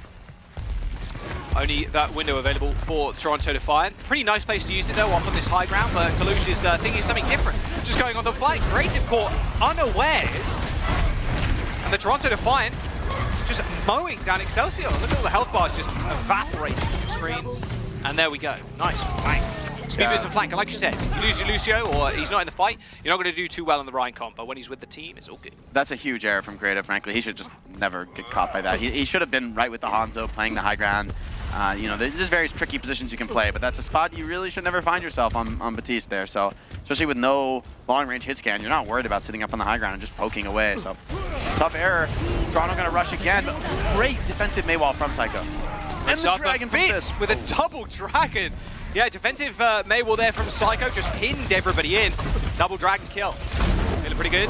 And I wonder if Toronto Defiant are going to commit anything here. I doubt it, but another kill from Kalush would be nice. At least it's something, I suppose. But just stalling at the point now.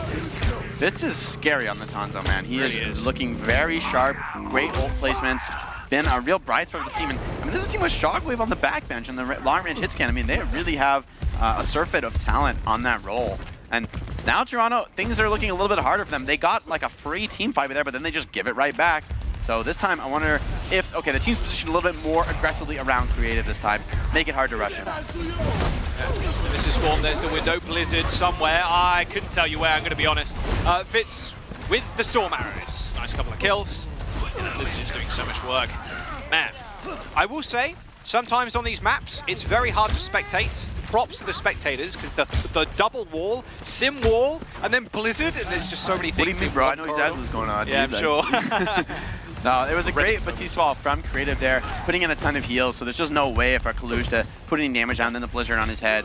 And now, I mean, it's really Kalush Shatter needs to open this up, but can be pretty hard. Everyone's split. I like this position from Creative, playing that high ground. No way, really, for anybody on Toronto to get to that Batiste and deal with them. Team cast the joke. Don't want to suffer from Psycho's Maywall, but Kalush is suffering, and not from success. There's the Dragon Strike and the Sound Barrier. The Shatter's decent, but in fact, it's not at all. Psycho just blocked it. All good. Annihilation is going to tear Kalush apart, and that will be the round and map.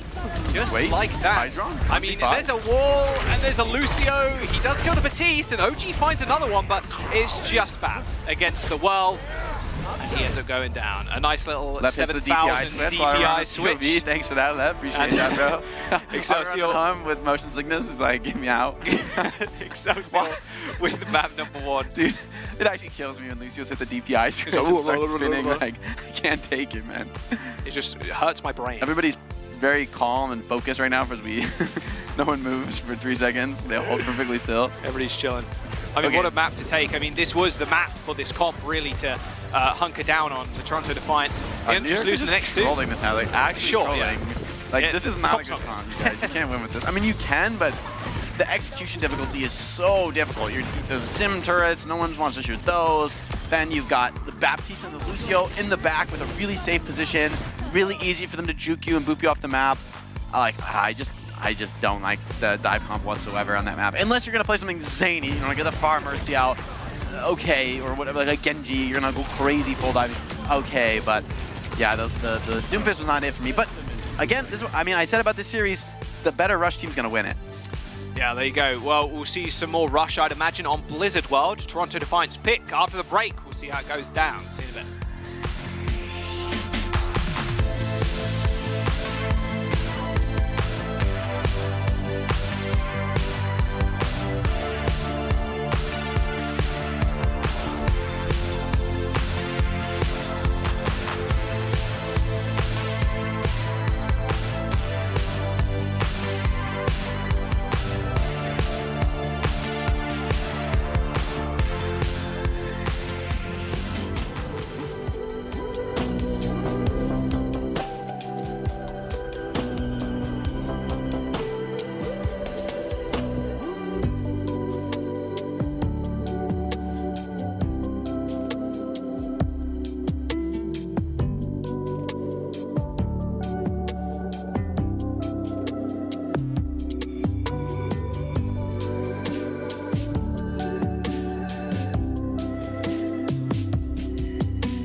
down in the car.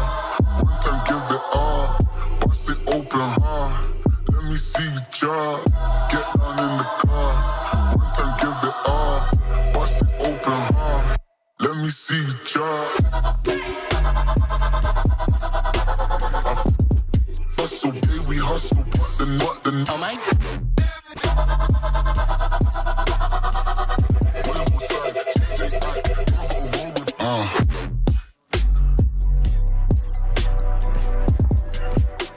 New York Excelsior taking the first map, 2-1. A few substitutions to get through first before we get into anything else. Sam is in, Shockwave in, and Fitz swapping over to support. Yeah, likely we're going to see Fitz on the Brig.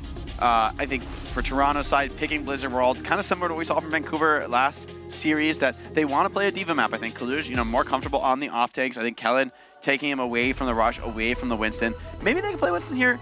New York has run some weird comps, honestly, that I've been criticizing them in the green room for running on this map. Like, I don't know, very strange stuff like Winston, Hanzo. Like, don't play that, please. But I want to see New York if they can just match on the Diva. I mean, the Diva honestly, it has become dominant on Blizzard World. I think you have the option to play full dive on defense, but I like those D.Va styles. Or just mix it up and play a full rush style. I wouldn't hate to see that either, since Toronto is very likely just going to commit to a D.Va style. Yeah, you'd expect that if you're New York. Well, no, soon enough as well. Toronto are on the defense. Their choice of map, of course, as they lost the first one. I much prefer this format too, where the losers do end up choosing the maps. It can make a difference, especially in the last game. My God, it was like, I feel like sometimes there is a curse when you do pick your favorite map or your favored map, you end up losing on it. We saw that in the last series. Could potentially go that way here. We'll see if this one can go to a map 5 as well. We already had one banger today, why not another?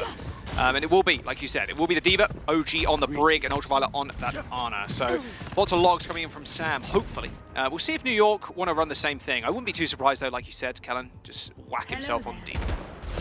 Yeah, I think he probably should, and just take a mirror. If you're New York Excelsior, you might have to. I think the open question is whether you'd rather play a Sombra Tracer, but since it's Shockwave, I'd expect him to see on these long-range hit scan. That's his coming zone. Okay, trolled by the Life Weaver. I'm not a fan of this play. I mean, I guess it worked in the last series, so you know what? Just go for it. It works. But somebody stepped on the platform. Who did it? Well, we'll never know. Probably the Tracer or something blinked over it. Oh, what?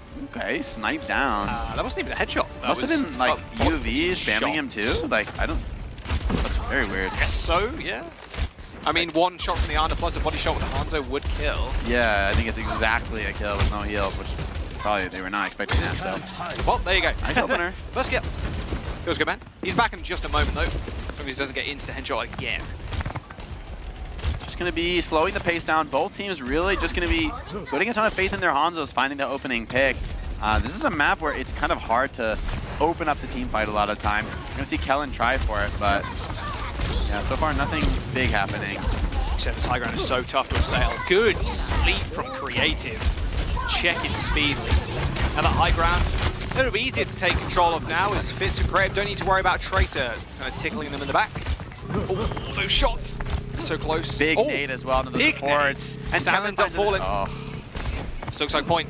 They're falling apart. Supports are under pressure now. OG does get the move away onto Ultraviolet. They are keeping themselves alive. Another good nade is going to do it. By the looks of it. Yes, and just Kaluj dying on the payload. Great play from Kellen on the D.Va. Dives into the backline, but he's got no assistance. He's not actually trying to get a kill. Just puts a ton of pressure on Ultraviolet and OG, and then uses a full 2-second matrix. Kaluj can't get a single heal. He dies easily. Textbook plays, and Sam gonna switch over to the Sombra here on the second point. I think that's probably sort of why they have him in to bring it over onto this Sombra as the map goes on, but you got to be worried for Toronto. That's not the way you want to lose that first. Yeah, I mean, Creative also going to set them up with nades plus the sleep. Especially on Tracer, like that's insta-kill. Yeah, Johnny was flaming speed pretty hard on his stats. He was, actually. I will not do, because I am worse at Tracer than Speedily. But it is looking kind of rough for them. Psycho, not necessarily like one of the best Tracers in the league, but solid, a decent performer. And overall, I think this is really a team play difference. New York has looked hot recently in Toronto. I feel like they've been struggling, getting worse and worse even. Slowly but surely moving this payload. God, this point B is just pain. All right, what you got for us? Speedly. Pulse bomb in hand. Rally from OG fairly early in response to the Dragon Strike. Speedy's gonna have to make something, make some use of this overhealth. He's got the Hanzo in his sights. Can he down the stick? He can. Pulse bomb lands. Shockwave dead. Nano on the Brig too as OG fights for his life on the point. Now the EMP was good. Khaled's gonna be able to get the remake though after the self-destruct. The EMP didn't interrupt that, and Fitz and Psycho end up staying alive. Kellen not so much though, although a full matrix to make sure he gets out of that one alive. Yeah, nice body block from Kaluj. Almost gets the DMAG on Kellen, but not quite enough. And New York's the ones back on card. They're pushing and making progress. Creative getting dove, but again, great awareness, great saves. Toronto, they need to actually get a clean wipe here. If you don't find that, the Hanzo is just, he's pecking, he's poking away at you, and eventually he will find kills. Psycho got pushed with a pulse bomb. I mean, he's looking straight at Kaluj right now. Either getting a DMAC or getting the stick onto the D.Va can result in that. No response of a nano from Ultraviolet is available, so they got to be wary. Nice anti-nade. Psycho doesn't want to burn that recall, so he ends up just backing off, and Speedy's dead. Sleep on Kalush too. Backline's going to be vulnerable, and Psycho's trying to make an incision here. He spots one support. Ooh, almost gets a dirty one from him on Ultraviolet. Flings the pulse on the stairs. Damage is good, but no, the packs are coming out from OG to keep Ultraviolet alive. Nothing Psycho could do there to take one of them out. Adamantium at the moment is the backline of the Toronto Defiant. OG taking a quick nap, but no follow-up. Take a kill. Yeah, and without Shockwave now, it is a 5v4. It's going to be a very long respawn. Kellen, hacked, naded, getting low. OG wants to clean this up with a rally. Will he find the kills, though? New York is kiting really well, and kind of a wasted rally from OG. Yeah, that health, that over health is going to disappear in a moment.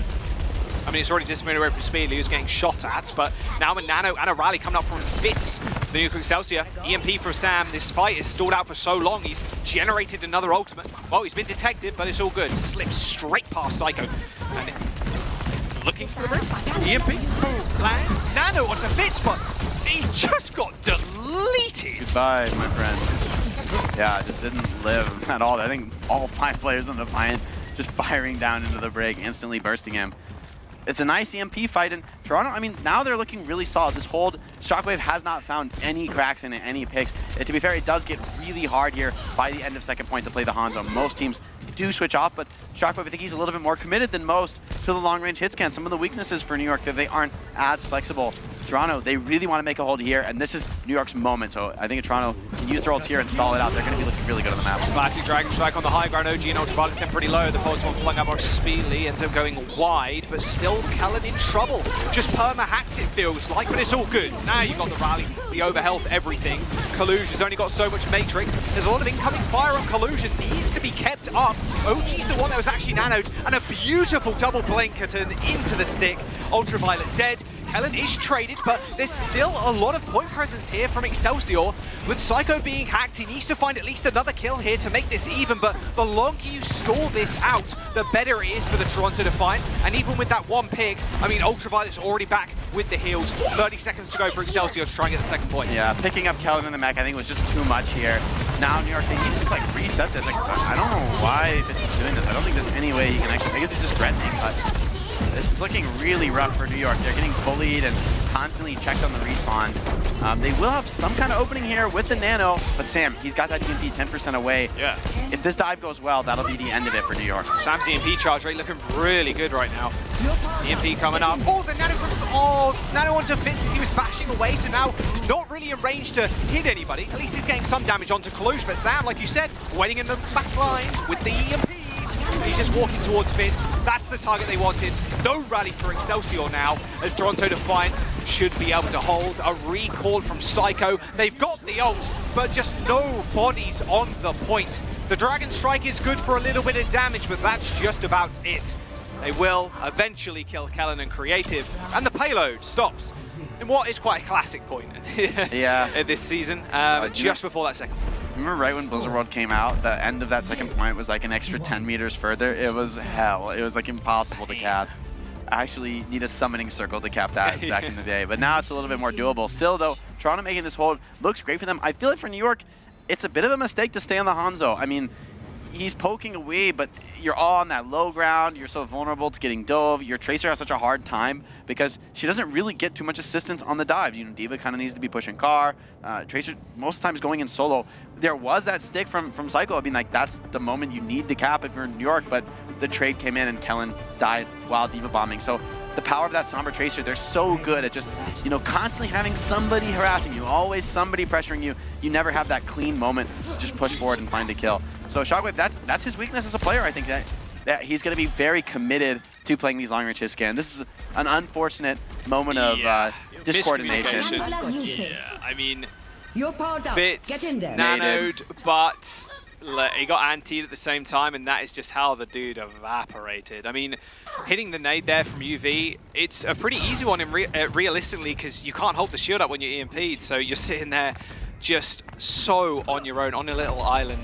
It's really rough. Just, it's one of the weaknesses of the Hanzo. You don't really have a threat to get the Ana and break off high ground the way you do if you're running a stronger dive of your own. You know, if you have your own EMP, that Ana's going to be kind of scared to be so close to a D.Va. But with the Hanzo, you're just out of LOS. You feel happy about that. And, you know, it's so easy to stand above their head, drop a nade on the EMP. I mean, it's kind of textbook. So New York, they're going to have to make a really strong defense here. I think getting a few fight wins on first point is paramount to having a good chance to win on Blizzard World. Both teams on Hanzo now. Wrap around from the Toronto Defiant. Want to try and push the backline of the Excelsior onto the low ground. Does this wrap work on this map? I mean, I feel like New York's going to just flip the map and take this attacker side, but I guess that's better for the attackers. Oh, nice I'm nade. not that convinced. Oh, can they kill Shockwave? Good sleep onto Kellen. Can't Matrix. Nice kill onto Shockwave. Followed up with a nade. That's a really nice play from Ultraviolet. Getting two key abilities there to open this one up. And now you're on high ground. You're feeling pretty safe right now if you're Ultraviolet. Jumping down to the point anyway, as he was maybe a little bit scared of Kellen pushing him out, but 2 ticks, maybe a third if they're not careful. Kellen and Fitz currently juggling it, same with Psycho. But no, there goes the point. Kellen flew way too high. Yeah, that's an unfortunate mistake. I guess that fight probably isn't going your way once the Hanzo falls, but yeah, that is, honestly, it's looking like the map for Toronto. Like, I mean, that's a very early call, but it's extremely bad for New York. I mean, this is very, very hard to come back from, especially on the Hanzo mirror. I mean, on defense, what are you going to do? You're going to win the Hanzo mirror like 10 fights in a row? I mean, at some point, Sam is going to get a headshot on somebody. Log, exactly. This is why I like that Toronto was more ready to swap up. I don't feel as bad for Toronto keeping this comp in a mirror. I think it's when the Sombra comes out that the Hanzo feels much more punished, feels more pressure because there's that second diver coming in, and now you're on and break. Can't just heal each other. They have to heal a third guy who doesn't really contribute defensively. Yeah, we'll see if Shockwave does end up switching over to a Sombra in a minute. Kellen looks so alone here. He's not going to be able to hold guard like this. Yeah, not like Punk could, that's for sure. He's just peering over the high ground, and already the payload's nearing that final red box of victory. Nice little anti-nade, but Speedly will shake it off. I mean, this is going to be like one fight on this map. Yeah, it is. Literally one fight. Kellen is like, no way he can hold guard like this. Their setup is really rough from New York. It doesn't look good at all. They're just like praying that Shockwave finds a pick, but now Toronto's like, all right, we're in the last fight. We've got 5 ults. They're just gonna blow everything. Kellen diving the nano, very desperate move. Oh no, yeah, and Ultraviolet just nades himself, looking towards the Hanzo, couldn't even finish off Sam. There's a rally, nano utilized by Excelsior, even the self-destruct. Can they get a kill onto Kellen? Oh, he's so low. Gets healed in the end, but there's that random log you were talking about. Kills Psycho, and now they're 1 fight away, maybe even half a one, to be honest with you. Self-destruct is good for a kill of the brick shield. And zoning everybody away. Okay, they just got absolutely collapsed. Pop it on. Let's go! He's ready. Let's go. He's in it. He's in it. He's got the energy. I like that. I like that. Look at him. He's mocking him. He's mocking him right now. I can tell he's talking smack.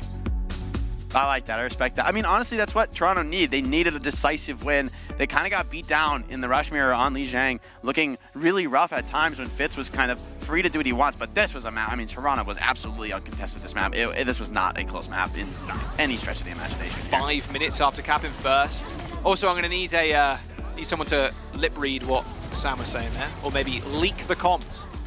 These guys suck. Let's go. Let's go. We did it. I can tell you. I can translate. Okay, that's good. These guys are nothing. Terrible.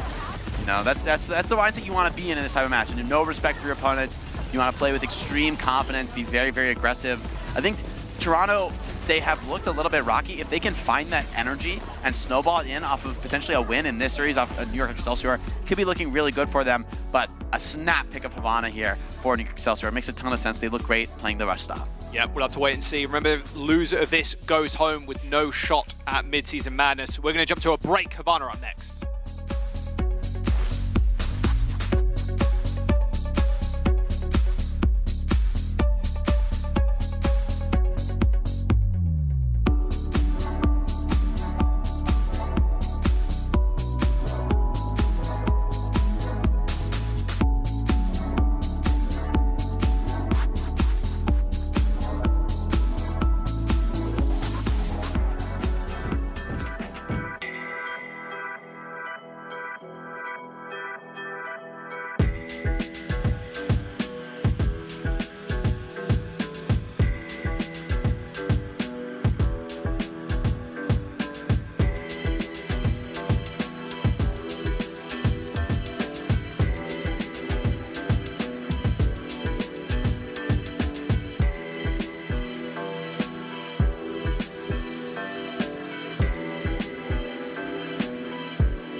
Caution, cold like 0 degrees. I'm out the cage, gotta let out the beast. Revolutionary, gotta let out the streets. Locked in a cage, I'ma let out the. Wake up, get out the sheets. We came for war, man, forget my peace. You take the west, I'll take on the east. I'ma put them in the cage, never let out the. I hear him chat to the noise. Stop for the talking. Hot like fire on the pan. If you wanna touch Mount Fuji, caution. Blizzard World was not close. Not at all. Yeah, New York Excelsior kind of got stomped. Beautiful reaction as well. We got there from Sam, just screaming at his teammate. A lot of expletives, I would imagine, but all good. I mean, we're going to Havana as our next map, Jake, with New York picking, and it will be Toronto defending first. Kind of speaks to what they want to play. Oh, and we would cover the substitutions. Lep in and Hydron in, both for Excelsior and Toronto defined. So Hydron being in, not too much of a surprise, a little bit more long-range hit scan coming in, I'd imagine. Or the sim, honestly. I think Hydron's pretty comfortable on the sim. I think they've looked strong with that comp as well. On Lijiang, though, Fitz did make the long-range hit scan look like the more dominant choice. I'm not opposed to the sim, though. I still think it does work. It's just everyone has to play very clean. Puts a lot of just consistent pressure and has one of the best DPS ults in the game for these rush mares. I think that sim wall just adds so much. Oh, tragedy. Quick little pee. Little pause. Little pause. Talk it over. What are we going to play? Let's rush mare, guys. That's a great idea. Yeah, that's so good. You should do that. Shockwave's tapped out. I'm looking in his eyes. He's got like more of a light. He's got more light, so he's fixing something. This is my tech support. You can watch. Just look at the light on his face. Is he restarting? If the light's not as bright now? No, I mean, maybe. Who knows? The blue is either for restarting your PC or he just booted up Twitter real quick. Talk some smack on Twitter before you get it. Yo, I need to pause. Yeah, I gotta put some tweets out. We gotta let him know. Maybe let him know. I respect that. I honestly, that's flexing. That's tweeting for the payload energy. Tweeting mid-fall. I mean. Yo. I need a pause. I need a social media pause. Hang on. Let me talk to my social media manager. Can we get a couple tweets out? Okay, we're in. We're in. Enough tweets. Don Rombotico. All right. I play on low graphics. I never actually seen that. There's a bunch of stuff that I see on the broadcast. I'm like, that's so cool. I've never seen that before. Yeah, I know, right? Yeah. Because I play on 50% render scale, low graphics. It looks like an iPhone. Yeah, dude, I can't play 50%. I play 100% render scale, but everything's low apart from model. I used to play on that. People are like, your stream's lagging. I'm like, no, it's just 50% render scale, guys. This is what I play with. Why is it so blurry, bro? Like, sometimes the soldier and Widow look the same from far away. So you know, you just everyone who looks like a Widow, you just kind of have to be worried about him. So same with the balloons on Blizzard World, actually. Are they going to play this? No, right. Okay, they're going to Mirror Rush. I mean, you could maybe come on the far, but it's too weird. You're going to lose after the first fight anyway, so.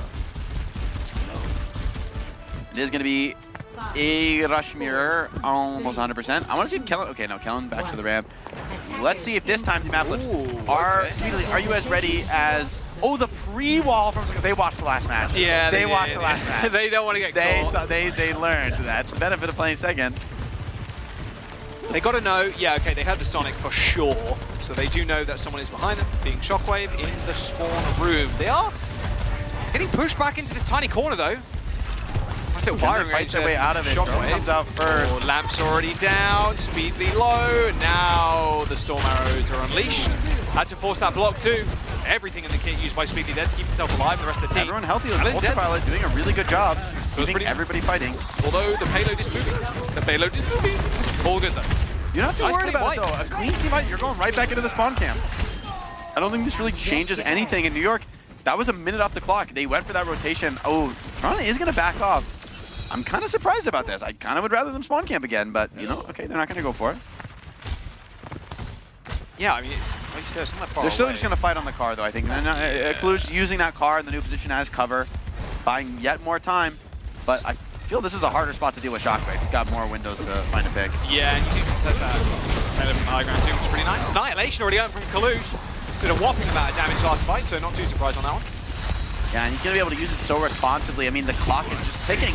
You've got to do something. You've got to open this up. And Toronto, they have no cracks in the armor right now. Absolutely perfect play. I need a tree planted in someone's head right now. Shockwave needs to find a kill. No, not that kind of tree. Not live view, There's the window. Annihilation 2. Look at Kalush. Just ran through straight the window and just running them into spawn. There's a Blizzard. Pretty decent. Oh, she almost Ajax in the Blizzard, but manages to keep Kalush alive, at least for a brief moment. With the help of the lab, they should be good. And Speedy returns with a Blizzard of his own. Another nice spawn camp. Wow, Toronto defiant. No one has died yet. Holding it down. If I'm not mistaken. I'm not looking at the stats, but I'm just pretty sure they have not died. Like, this has been such a clean defense. Finally, they do pop some ults. Kellen should be able to open this up with an Annihilation. But yes, I got confirmation, no deaths. But surely the Annihilation will kill something. Surely. Clueless. Annihilation available from Kellen, but Hydron is just Surely, he said. good with the ult. He said. Hydron with a triple. 1 minute and 30 seconds to go, and the spawn camp continues. Are they going to get spawn trap? They might actually get spawn trap to the end of the map. I mean, they've used their Annihilation, Jake, and the Blizzard. This is looking so bad. I mean, at any moment, Shockwave can find a kill, but he hasn't so far. It's been Hydron lighting it up. They have window. Oh my god, the aggression from Toronto. They smell blood in the water. Disrespecting their opponents, charging forward here. Uh-oh, you're in that block, but not for long. Gonna make a drink out of you in a minute, Psycho. Oh, he's trying to dodge. Can't dodge all that damage, unfortunately. Couldn't get back to the rest of his team in 60 seconds to go. And Kellen's popped the Nemesis form. He has to get back into spawn. Shockwave just desperately trying to find a kill on an off angle, but it's just not working. Has there been a no elimination like round yet in the Overwatch League? Like, surely not, right? This is incredible. The card is back at the start. It can't go back anymore, man. Don't worry, Jake. They got 14.5 meters. All good. Blizzard lobbed in on top of the window, and guess who's isolated? It's Kellen. Does receive the beat though, so crucially he's going to now be able to keep himself alive, or with the help of Lep at least. Annihilation for Kaluj, and there's the first kill for Excelsior. But it took a grand total of 3 minutes and 45 seconds. They're in OT, and they're just getting out the spawn. Oof, that's all I could say. Oof.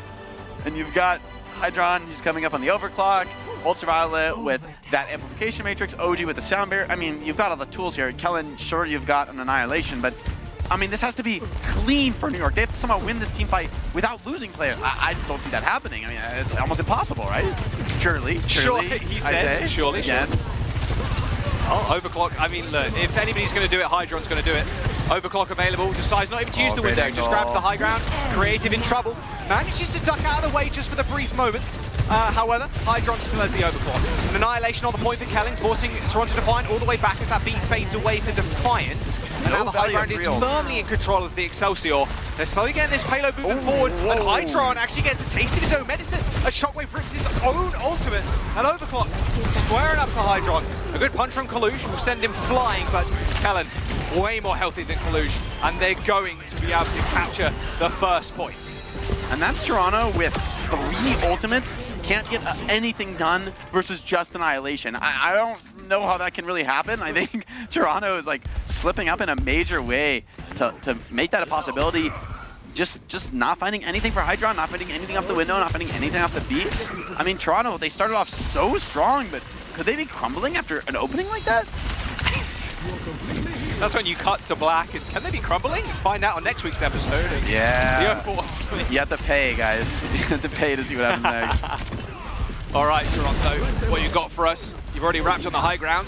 That Blizzard, though's looking pretty clean, but Hydron from the side takes down Shockwave. Sound barrier from Excelsior, even with a person down. Now high ground control working out really well. Even Hydron coming out with a kill isn't going to matter.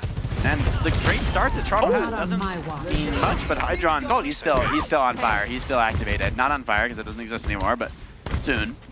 Soon, TM. But metaphorically on fire. Let's see, Kaluj, he's got to get that last 20% here. I think this is, again, good potential fight for Toronto, but the retake is very scary here. Oh my, Cheerios from Lep there. Oh, Cheerios from Lep.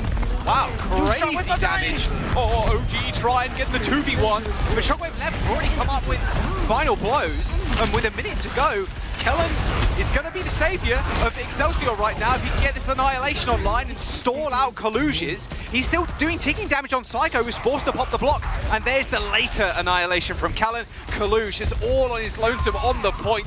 Excelsior, on what looked like a disastrous full hold, have managed to claw themselves back. Second point unlocked, and now the siege begins. And to be honest, Jaws, like, this is one of the things that can mentally break a team. When you start off so strong, You were almost full holding them in the spawn. You were like that close to this like legendary domination of a defense. And now you're like at a below average hold facing down a potential New York cap. I mean, the divergence from that, right, is such a huge mental swing. It's hard to deal with as a player. You gotta be like, okay guys, we gotta reset mentally. It's easier said than done. Okay. Hydron's looking to tap that reset button. Or tap on a couple of heads, maybe? Overclock. I mean, he can't even find any angs here at all. Try. Oh, tries to get Lev, but Lev dodging out of the way, and those Cheerios do be hurting. There's the Dragon Strike onto the bridge. Sound barrier, luckily, though, for Toronto to find. It's going to keep them in this, keep them competitive on this payload. 1 minute and 20 seconds to go now. They just got to stall out on this bridge, at least bring it to overtime. Speedly just walking through mud there, that Vortex. He's trying to get in a position to use this Blizzard. He gets the wall onto the tank, but Kellen's just going to drop to the low ground. Yeah, window comes out from Ultraviolet, gonna buy a little bit of time, but I think we're gonna see Toronto kind of reset and give up everything but the choke, try and hold in last. Kalush, he doesn't want to do it, but I think he's gonna be forced to with now it's New York taking sort of any position they want here on the map. Speedily does have the Blizzard, so you're gonna have to be watching out for that as Kellen. Very easy to be caught by that Maywall here in the choke. See if Shockwave manages to get up here. Oh, nice Vortex. Wow, dragged him back down to earth there. Trying to keep him humble. Sound barrier, stopping that Blizzard, but there's nothing stopping those headshots, even while Speedly's jumping. Lev though, Lev is still finding damage, and Shockwave manages to reclamber back on that high ground and take care of Hydron. I mean, he's been the main damage source so far, but the spawn positions are so close for Toronto to find. They use that Annihilation, forced Psycho all the way back. A flank from Kalush kills Creative, and now we're in last fight. Yeah, you can't afford to die right now. Psycho, he's in big trouble. Hydron over to the Widow. This one I like, though, because your opponents are going to be so desperate. But hold on. Kellen still has an ult. Psycho didn't die. This is looking like a potentially winnable fight. Kellen. Someone's got to heal Psycho, though. He's on 1 HP right now. you got to get him up, back to full HP. Annihilation is being stalled out. Toronto Defiant not letting that one get value. A high ground Dragon isn't going to do all too much. Now Hydron trying to pick people off. Beautiful flank there from Shockwave, but he's staring down the barrel of Hydron, but Kellen is just pushing through this choke point. Shockwave may have died, but with Kalush dead, I mean, Toronto, they have to find kills. They've just got to. But Lev is making sure Ultraviolet cannot heal the rest of the team. Look at Lev checking Ultraviolet right now. What a psycho. He's dancing. Overtime. Kalush is back on the Doomfist. Hey, Excelsior, pretty familiar with overtime on that first point, but capping in this situation is unprecedented. A sound barrier is good for 2, but it is Shockwave on the Widowmaker. It's going to help Kellen find these kills. A Blizzard's decent, but a headshot onto Speedly, but he's somehow still alive. What is going on? Excelsior cap. Toronto Defiant crumble. From humble beginnings, and right, so like getting a full cap is great on this map, but I want to emphasize Toronto Defiant almost did like a 14-meter complete domination with full hold. No deaths. Yeah, it was like a deathless, right? I jinxed them so hard, actually. You're welcome for that, Toronto. Sorry, I had to. I preded New York. I got to give all my Caster Curse powers to New York here because, I mean, that defense was looking so clean. Everything was perfect. And then it just fell apart at the seams, and New York snowballed just right back into it once they had the tempo. And, I mean, they looked great for the rest of the map. So, honestly, if you're trying to find it, that hurts. And it's very hard, I think, to pick yourself up mentally sort of after the fact and, like, actually mentally reset. It's very easy to say, all right, guys, don't worry. I mean, we can do this too, but it's going to be really rough. This is a very above-average push, I think, from New York Excelsior. You speak about the mental game of Toronto Defiant there, but if you... On the flip side, think about it, Excelsior, like, we almost got full held, but we capped on Havana. Like, that is a giant mental swing for them too. Like, we can do anything. Like, they must be feeling like Superman right now. Yeah, and they still played confidently, right? Like, Lep was diving into the back line with Shockwave and Psycho and, like, putting in so much pressure on Ultraviolet. He couldn't heal as he wants to, had to use some cooldowns defensively. So really well played by New York Excelsior, showing, again, a lot of confidence on this comp that they struggled a bit at the beginning, but they found their footing, and that's what matters in the end. No one's going to remember what Toronto almost did. It's about who wins, who comes away with the series. As Toronto, I think they're going to go for that same flip-the-map play. We'll see if it works out well this time. Maybe they're just going to fight. No. It is a map flip. And again, the wall defensively trying to catch Toronto, but I think they're going to make the rotation okay. Oh my, they're getting up on it. Oh, this is getting weird. Yeah, getting a little silly with it. Oh my god. Wow, what a strange. They didn't try to flank there at all, so it's just a complete square. Dude, where is Lep going? Oh, he is actually dancing on him. This is like not a good play, but it worked actually. Oh, OG's already dead. Shotway found his head, and Kellen, one punch, 2 kills. Oh, you know what would be next level savagery if New York falls? Oh, if they dude. Oh my. That would be a beat down. The crumbling of all crumblings, it's early days. actually. It's one fight. Lev, like, I messed up as well right there and almost got picked off. I think, like, Ultralight didn't even realize he should shoot at him. He's like, what? And then Lev comes flying back through to help the team. Actually pulled so much aggro there. So risky, but it worked. The taunt, that was what it's all about. Oh, Shockwave opening it up again. Someone healed them. Oh, double Storm Arrow. Okay. Who is this guy? Tech NPC. Wow. Okay, they did lose All right, Psycho, which is Shockwave, quite unfortunate. He was a slow starter on the map, but he found his rhythm. It is. Oh my! Are you gonna try and fight this without the Mei? They're just gonna 4v5 YOLO in the spawn. They got it. Look, Shockwave finds a pick. I mean, this is alpha. Right? Yeah, that's true. Lep, go kill. Wait, he can actually get it. Oh, speedily. Okay, he doesn't die. Good speed away from Lep there. Dragon strike straight down the center. Nice dragon. Splitting everybody. Can they kill Kalush? Not sure. He's kind of on the sidelines right now. With Kellen's Annihilation, they bought enough time for Psycho to come back. Annihilation on the point, still ticking away, but there's the window. Now you're going to have to worry about these icicles. They will almost insta-kill. Well, there it is. There's the insta-kill onto Creative. No full holds today on Havana so far. They needed that so badly. Creative was in a great position with the window to just heal everybody, and cutting him down means no more heals for the team, no more resource, can't win a long fight. And in the end, Toronto, they've got a great bank of ultimates to work with. They won that with just the window. New York committing very heavily there, and they're going to be in a bit of trouble, but last time Toronto had 3 ults to 1. It didn't work out too well for them, so we'll see if they can execute more cleanly this time.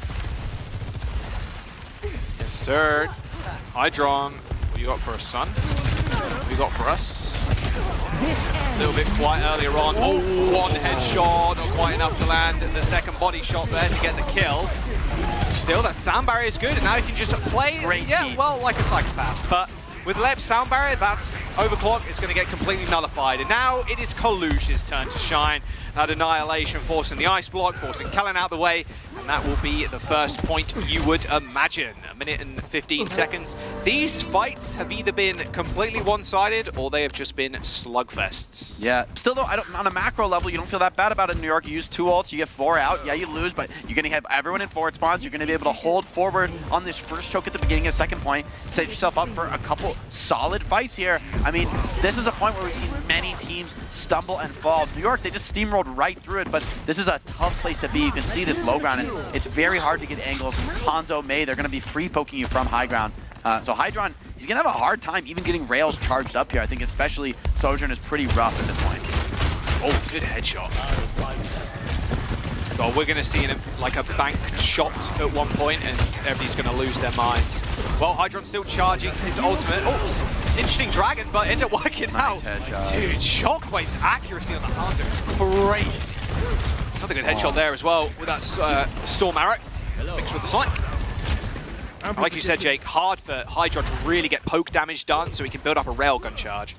I like the wrap to the right, though. This is going to give Sojourn maybe a little more options. They're faking it. They're going to go right back down mid. Okay. I just feel it's so hard, right? Like, this Mei right above your head at any moment can just drop in wall you, punish you so hard.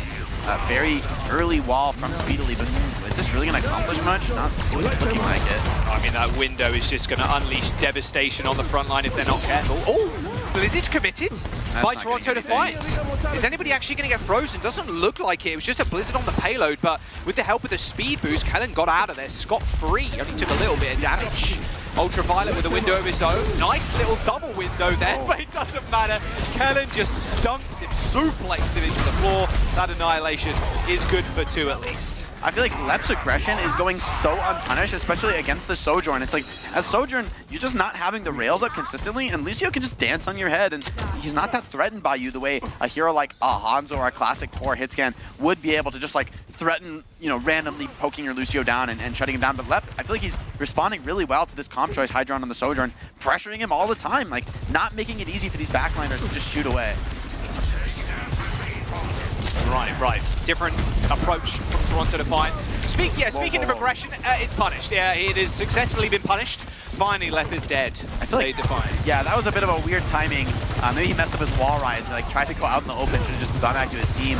But again, New York, they're gonna fight it 4v5. They showed willingness to play this way in the past. Really like that. However, Annihilation is so difficult to deal with in these types of situations. I mean, still, if you're willing to fight a 4v5, you get a quick team wipe here. By the way, Leth is just... Yeah, he did a silly guy. Yeah, he's been a little silly with it. But now you've burnt the Annihilation, you can come back. Jake, we're on last fight territory here, and it's a very defendable point.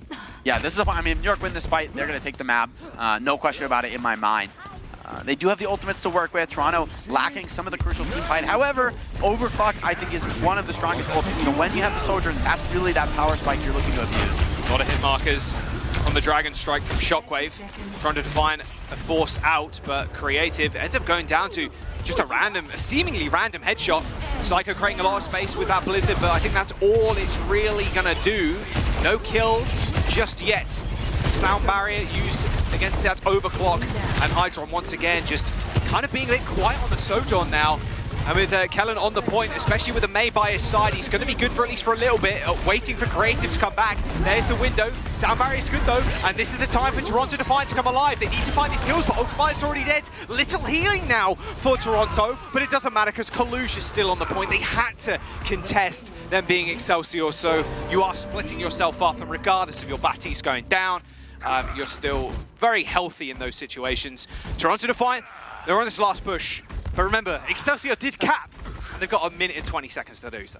I feel like Speedily has been a huge difference maker on the Mei. Consistent opening picks with the right clicks, which is a very rare thing to do in this comp. You know, you need to find a pre-damage and then finish them off. A lot of headshots from him, and it really is winning them fights there. He got the Blizzard to close it out as well. So Speed, he's gonna have to keep producing though, because no matter how well you played up to this point, this is a very difficult. Oh! That's a little bit lucky, but you know what? We take those. Shockwave just reads it perfectly, guessing when enemy Mei wants to come out of block. No luck. Just counting in his head. I mean, all right. I want to say that's luck, but you know what? It's luck, and it's always your skill. I'm sorry. If you hit the shot, it's skill. If you missed, it was unlucky. True. Facts. You're already you understand from being a professional player does. Yeah. That's pretty much how it works. So true. Dragon though could be really deadly. They're trying to kill Kellen. I don't know if that's gonna work. I mean, Psycho's pretty far up. Same with Lep though. He's talking about being unpunished. Lep is that guy. There's the Blizzard, and look at Kellen just playing in the Blizzard with this Annihilation. The amount of AoE damage is just ridiculous.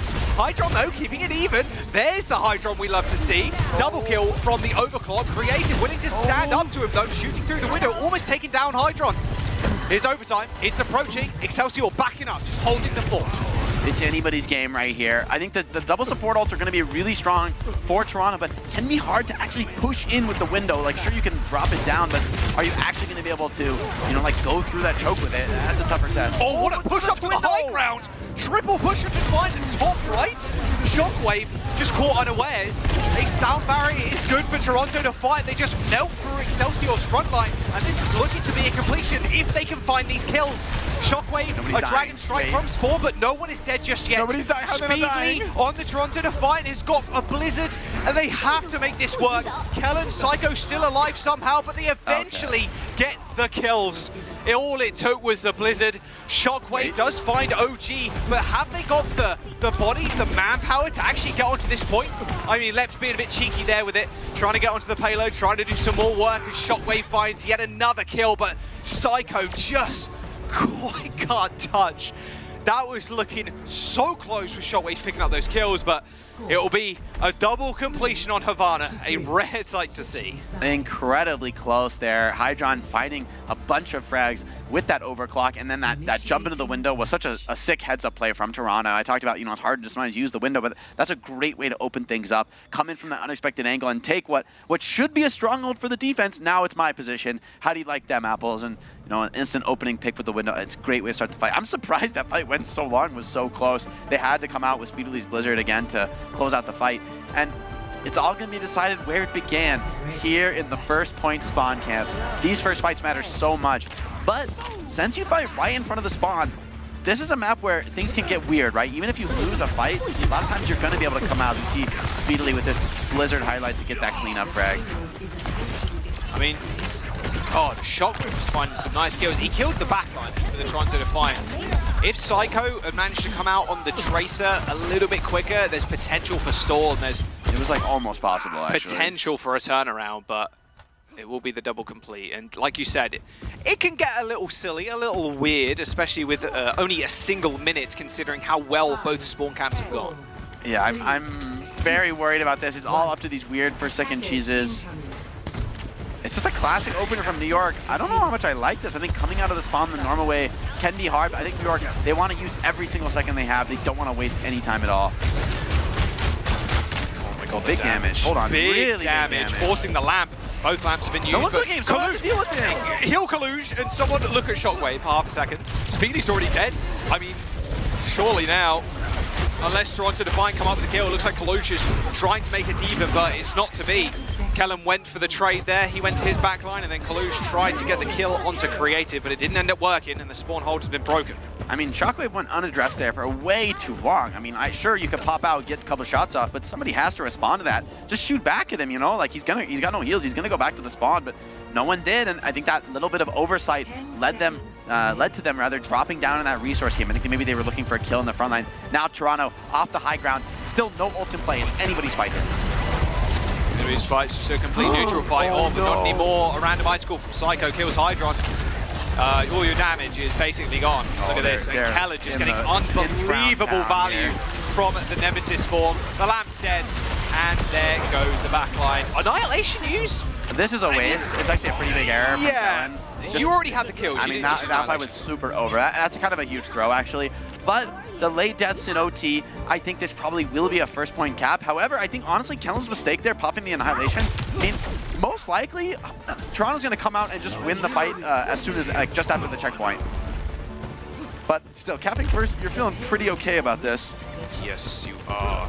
And there's enough ults in play where things are gonna get weird here. Like, you know, Toronto, they have to execute cleanly. I mean, everybody's hitting Q in this fight. Yeah, that is what this is where it's gonna go down. I mean, if New York wins this fight, they're capping last. I'm calling it. All right, okay, I believe it. We've already custom once. Oh, so, this dragon! Hold on, this is a very dangerous place. Ooh, some cheese coming out. Big dragon Toronto, strike. Decent damage onto Hydra. Oh, Hydra was revealed by the Sonic Arrow. And Shockwave lands a headshot and a kill onto OG on the tail end of the dragon. You kidding me? How does Shockwave keep doing this? Okay, well, there you go. There's the fight one, Jake. Maybe a cap last then. Yeah, well, all right. Toronto, they didn't pop any ults there. They got picked and they said, all right, let's scrap it. So they're not feeling too bad about it. It wasn't, I thought, you know, if every ult comes out and New York wins, then they're capping last. But this way, again, another reset. But, I mean, New York, they're making so much progress. It's starting to feel desperate for the Toronto Defiant. Well, Hydron, he's the only one without an ult right now. An overclock, big difference maker on that last point. I mean, Psycho, the big issue here is you're just funneling straight into this main blizzard if you are the Toronto Defiant. They're going to open it up with a window. And Shockwave again finds another kill. And that's the OG he can't drop the beat now. That's huge. It's a crucial ultimate they need. And another one. Shockwave. Oh, no, another one. Just give it to him, bro. One, two, three. A little kill streak for Shockwave. A team kill. And Excelsior are going to keep the payload going. Second point is theirs. Toronto unable to just lay down a single ultimate. Apart from the window. All falling apart, man. These ultimates, they were aging like fine wine. Now they're rotting in the cellar. As Toronto, they need to just do something really aggressive here, but they also have to be smart. If you lose this fight, things are getting worse and worse and worse. Watch the dragon got for me. There's the damage. I mean, all eyes on Shockwave right now. He's creating ripples across the server. He's been crushed. They're giving him so much respect right now. Oh, yeah. But is it too much respect? Maybe. I mean, Hydron's now looking at him, and you got to. Annihilations, the beads, everything being used at once, and Kalush is actually isolated, but Shockwave finally, the carry is down. Annihilation later from Kalush here. There's no ults left, and it is Hydron on the high ground with some railgun shots that should put a pin in it. Overtime is gonna be done. Their spawn it's pretty close. If Kellen survives this, I will be shocked.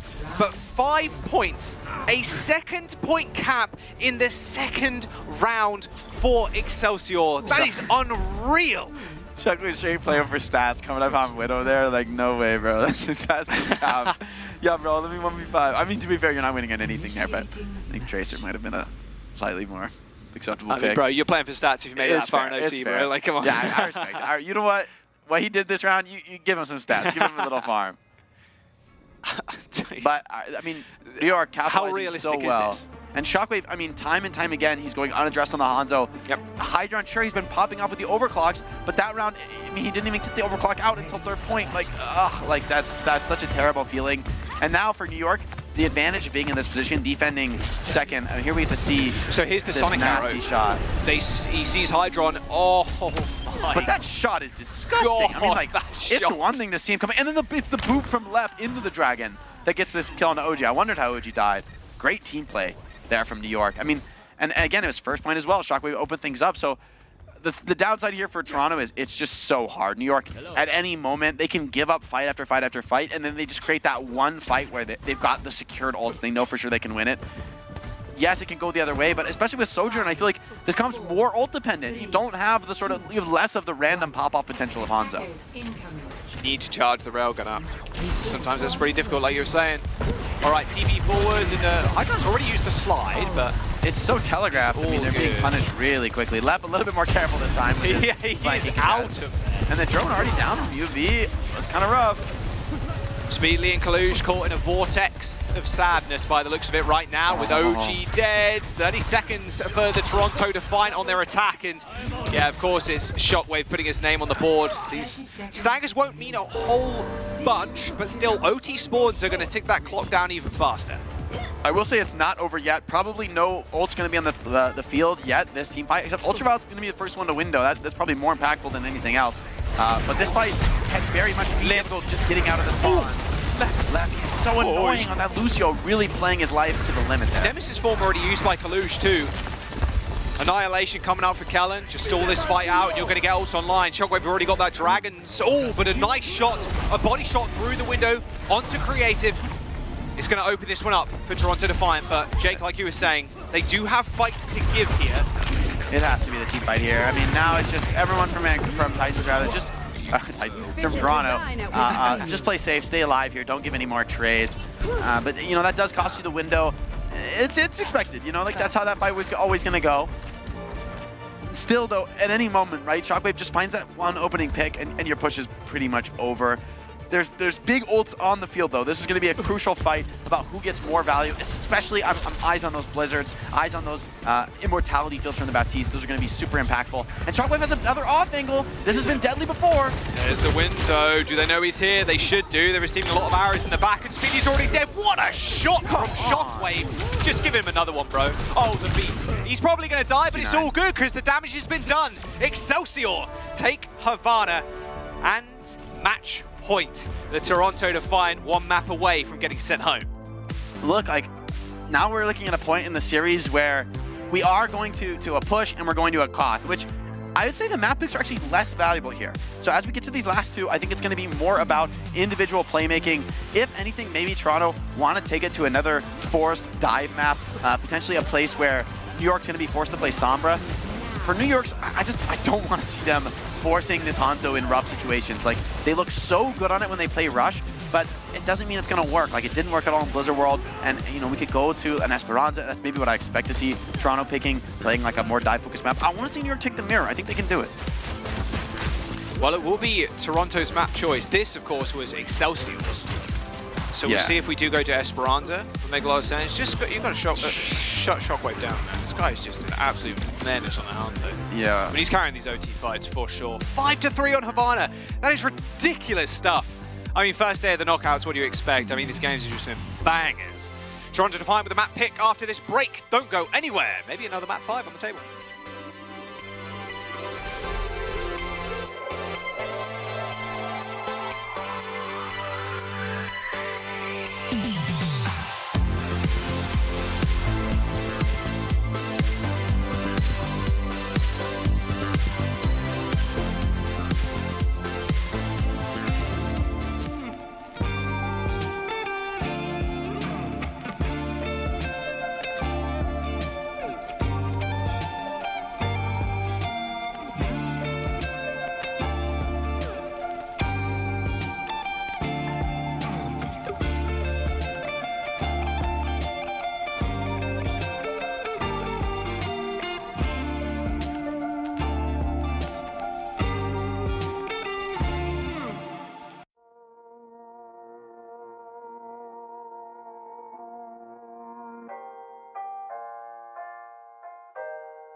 right, a couple of substitutions going into this next map is push.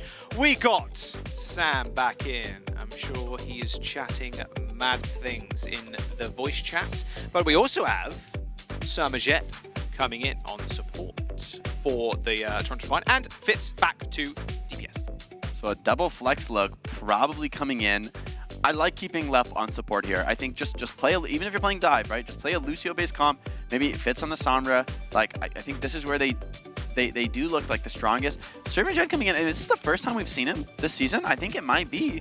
And new Queen Street makes sense, bringing in your double flex comp. We've seen the Outlaws run on a Kiriko. We've seen Kiriko Moira. I think there are some teams playing Ana Zen. I've heard tell of the Scrimbucks. There's, I think, one team playing Ana Zen and doing well with it, but that's a very special team. So we can't say if that, I'd be more surprised, I think, because usually you'd be running stuff like Wrecking Ball with that, which I don't think is really Kaluja's wheelhouse. I'm not sure what look we're going to see from Toronto Defiant. This seems like some kind of ace up their sleeve, though, so, you know, it better work for them. Well, or they're getting eliminated and not going to the mid-season madness. It better work for them. So. I mean, it's rough going to this game mode as well. Toronto Defiant are currently 0-5 on push this season, so... Ooh. Yeah, they've not won a single one. That's but for me, dog. New Queen Street. But Excelsior lost even more here. Yeah, that's true. Let's hang on a second here. Someone's going to win their first New Queen Street this season. I mean, yeah, it's not looking great for Toronto in terms of this game type. But hey, I mean, if New York haven't won either, then you're all good. And double flex would be kind of cool to see, honestly. Sermajet, I believe this is the first time we are seeing him this season. It was really funny. I remember Sermajet, he tweeted out, I think yesterday or the day before, a picture of him in Newcastle in the UK. I'm like, that might where did blood go? Where did blood go? He's been posting pictures like of Toronto and like stock photos. Like, I'm here, guys. I just love the city. What? Like, wait, where are you doing, bro? I believe he might still be stuck in visa hell, unfortunately. That's where he really is at. We don't know where. We don't know. But he's not on your camera right mentally. now. There he is. Yeah. It's definitely a no player camp situation here. But I'm a little worried for Toronto. The way that last map went, mentally, that's got to be rough. That was a bit of a beatdown with New York's overtime cap. That is so brutal. And Shockwave was lighting it up against him. I mean, Shockwave, he's chilling on the bench. Let him cool off. He was overheating in that game. I mean, he was going to incredible levels, white hot, you might even say. Yeah, he's going to melt the snow on New Queen Street. Yeah. This makes sense, though. Fitz, okay, bring out the Sombra player. Right. I almost wish, to be honest, I kind of wish we saw this look on Blizzard World. Like, you know, maybe Fitz on the Sombra would have looked a little bit better. It's easy to say that in hindsight. I think the Hanzo did look really strong for most of the map. It was just that second point. You really want a Sombra. Well, we're going to New Queen Street. It's Toronto Defiant's last chance here to get them in the knockouts for a chance to go to mid-season madness. Very few spaces are available. You saw in the break there, of course, some of the Atlanta Reign lads have already made it to Korea, so they'll be chilling, vibing, hanging out for a little bit, and then back to the grind, getting in the scrim room real quick. And obviously these teams want to join them over in Korea. Now Toronto need to find a way back, and well, we're in Toronto on this map, so yeah. Yeah, it's a nice advantage. Home turf, guys. Home turf, guys. No, it's a nice advantage though for Houston and Atlanta. They're just sitting back. They're watching all these games, all the potential opponents. They're giving up all their tricks here, and they've got to with intense games like this. You can't hold anything back. You don't have like that. You can't hold it back until the mid-season madness because you might not even make it. Yeah, exactly. Right. Like, these teams, they're not. You're not even thinking about the tournament until you qualify for it. Right? You just want to go to Korea. That's what's in all their minds. And Toronto Defiant backs against the wall. Might be burning up those plane tickets real soon if things don't change. And New York, don't play this, please. Okay, if they could just play Rush. They're just gonna play Rush on this map. I have not honestly seen this, but I could see it working. I don't hate it. Oh yeah, there you go. All right, Rush versus the Sombra Tracer Dive for Toronto Defiant. I really like it. Again, double flex support means you can put Sermajet on something like a Kiriko. His aim is kind of wacky. It's nutty, some would say. So, very mechanically gifted player who can really help speed these. He's dead. Surely, right? Vortex is good. Great Anti-nate's massive from Ultraviolet there. But everyone's running. I don't think there's any kind of follow-up. So, all right, New York Excelsior already looking scary. I see a team playing Rush. It's London Spitfire. I think that's safe to assume. Still good. But Fitz on this long straightaway too. Like, so got his eyes charge up. Oh, big what nade. Again from UV, but no follow-up. All right, this is getting a little weird. Getting a little suspicious. Wow, nice sleep onto Fitz. Surmajet there? No. Beautiful lamp from Creative. New York is capping. I mean, nothing is happening, but New York is capping. Oh my god, UV's like, fine, I'll do it myself. Yeah, wow, I saw the punches. I literally saw UV in player cam. There was like, he's one, please kill him. I can't do more as the other. Isolated, but no bubble. Oh, okay. First kill. Kalush is caught potentially. First 2 kills. Oh, Kalush had to jump over the top. Creative with a double. Gunning him down. So nice. Pew, pew, pew. And look how much progress already. I mean, they might get the checkpoint up the first There's fight. no way they get checkpoint up first. Oh, Toronto are boom, man. I'm calling it right now. Toronto are mental boom. Actually, this is looking so bad. Like, the way that fight went, it's just like chaos, right? Like, opening after opening, and yet none of them could be capitalized on. So many big nades, and there's just no follow-up, no dives. Kalush is under so much pressure from the rush comp. False bomb for Speedly. Oh, wait, that didn't land? Okay, killed the lamp though, all good. Fitz does end up going down with the help of that damage from Pulse. Kalush nanoed in the small room. You can't really go in there. You're going to have to deal with the Ramantra first. Jumps up to the high ground to briefly meet Excelsior, but that's about it. Robot is now moving in their favor. Even Kalush forcing the block onto Psycho, but it shouldn't matter. This rush comp is just so good. You stick together on the high ground, you're waiting for Kalush to come to you. They are That's more than happy. a bit surrounded here, though. It's starting to look a little bit funky. Oh, wait, Psycho just got played, actually. Another beautiful nade by Ultraviolet, forces the lamp. And now Speedly can just get to work with a back of the head headshot by Fitz. A sound barrier for Excelsior to keep themselves in this one. Psycho didn't receive it. I think he's still coming back from the spawn point. But Excelsior are doing a fantastic job of just kind of holding on. Even Surmajet ripping his own Everybody jumped away, though. Everybody kept running away. And Surmajet dies. Oh, that is disaster. Oh, goodness. Yeah. I'm glad I'm not a pro player anymore. I don't have to. Oh. Jake. I don't have to stay up late right now, all night in bed staring at the ceiling and thinking about this Kitsune Rush. The travesty that just was. Everybody runs away, and then you climb up with your fast movement speed, about to throw some laser to the head, man.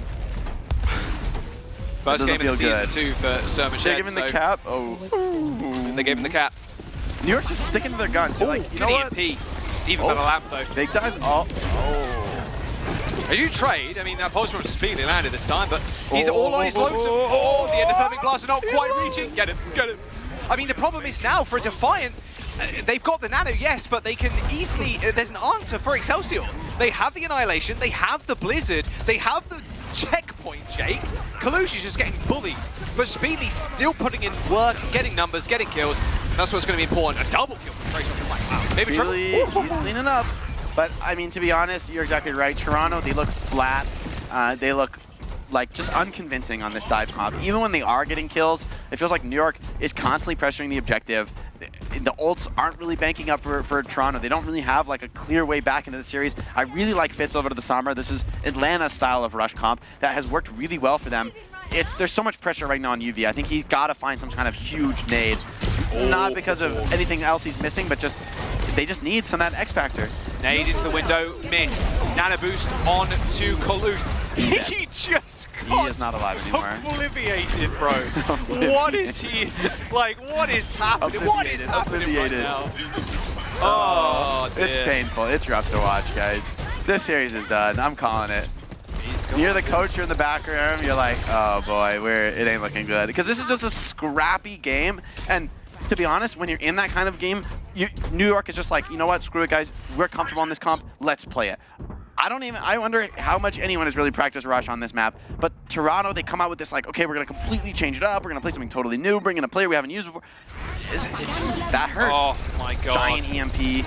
But wait, Kalush lives. Okay, hold on. Pops the Primal, all good. Psycho gets Pulse, pops the block, but now it's the beat. Kalush, that sucks. I mean, leaping with the Primal Rage there, keeps the Annihilation going for a couple of seconds. Returning EMP, that's too early. Way too early. Defiant cannot follow up with this. Kalush couldn't get in, but now Surmajet to try and find something in this fight is going to pop that Kitsune Rush. Kellen getting trolled by his own teammate there. Get blocked by Psycho. Didn't go down though, so all good. Trading of ultimates here, but Excelsior, they still have the lead by 50+ meters. Yeah, and for New York, I mean, they don't mind stalling things out, slowing things down. What is Wait, hold on, bro. Little bro, don't go there. What's little bro doing? What is he doing? All right, they're feeling themselves a little bit on New York. I don't feel bad about that. You know what? Like, all right, let's swag on them a little bit. Like, that is the way you want to go down. Oh, creative is manning no up. way. This is Okay. alpha male Baptiste. Goodness gracious. If Speedly goes down there, that's that would have been actually one of the swaggiest kills of all time. Yeah, they that's both thought the other one was going to shoot the lamp. Hey, Fitz can't escape. Anyway, still in the car. Reset. This game is wonky. This is a funny and silly one. I'm here for it. I'm here for it. But I feel like, you know, once again, we're in the same situation where you got just the nano boost. Like, didn't work out last time. Kalu's just going to jump in and get, like, instantly melted. I'm pretty sure that's what's going to happen here. They do have the cleanse from Shimmer Jet, so it's not actually that straightforward to deal with the nano Winston. Yes, he can't get blown up instantly. Manual hack on creative. Oh! Got it Lep and down. creative just He pulled out his sidearm. destroying him. Chop him up. Please sleep give with the Bap a fishes sidearm. tonight. Good kill onto creative, but I mean, it's not really going to matter. They did use the Blizzard to try and counter the Nano Winston. I'm not sure it mattered all too much as Kalush was pretty much dead anyway, and the bot is just reset to a neutral position again. Yeah, again, I mean, that's not a bad fight, actually, for Toronto. I think Psycho kind of wasting his mail here. And now the scrappiness of the game feels like it's swung back a bit towards Toronto. New York, they've missed a couple opportunities, I think, here to kind of get the game further in their favor. Although still, you'd much rather be New York in this situation. Just, look at him. All you got to do is defend, and Fitz is giving all the intel right now. Collusion, Speedly. Oh, they made the leap away. Unbeknownst to them, Fitz was waiting to unleash the EMP. Oh no, he's chilling. Nice EMP. Kalush needs the support. Suzu's good. Straight into the Primal Rage, and there's the beat, but Psycho doesn't receive it. In fact, was booped away by the Primal, so no sound barrier for him. Means no staying alive. EMP available from Toronto Defiant, but look at this stall. Dude's just hanging out in a corner shop right now. He's just getting beaten up.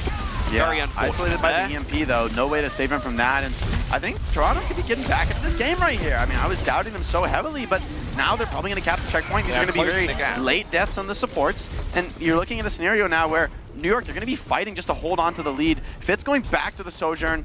I don't mind this. They looked a little bit more lost with the Sombra comp, maybe a little too defensive, not having enough threats on that Porcupine. You know, you want to be scary. If you're just holding down that position, locking down defensively, you want to have some kind of one-shot threat that these enemy divers have to be scared of. And Fitz is very deadly on the Sojourn. There's the rush from Surmashed. Instant annihilation. I kind of like that from Kellen, but can he withstand on this point? Checkpoint acquired by Toronto Defiance. Annihilation is ticking so many people from the Toronto Defiant right now, but a good sleep will signal the end of that fight.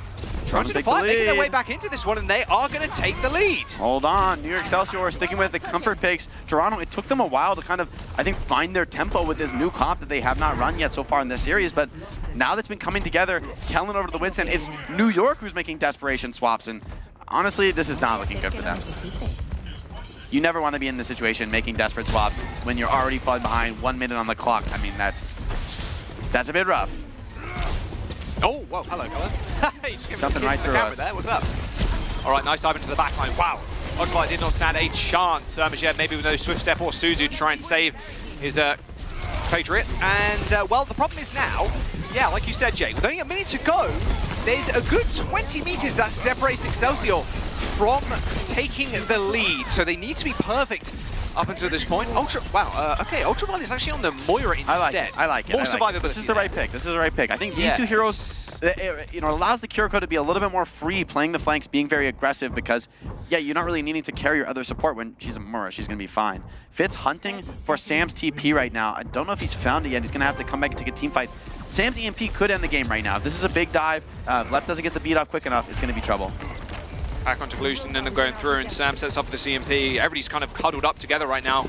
Excelsior, they've got 13 seconds to go to try and reclaim this robot as Toronto Defiant are committing Grand Theft Bot right now. They're just stealing it away underneath their noses. There's the EMP, hits 4, it's good. Collusion's down. Kalush dead, counter EMP, hits 3 though. Fitz, Very Psycho, risky. Lep, very, very low, but they are able to keep themselves up.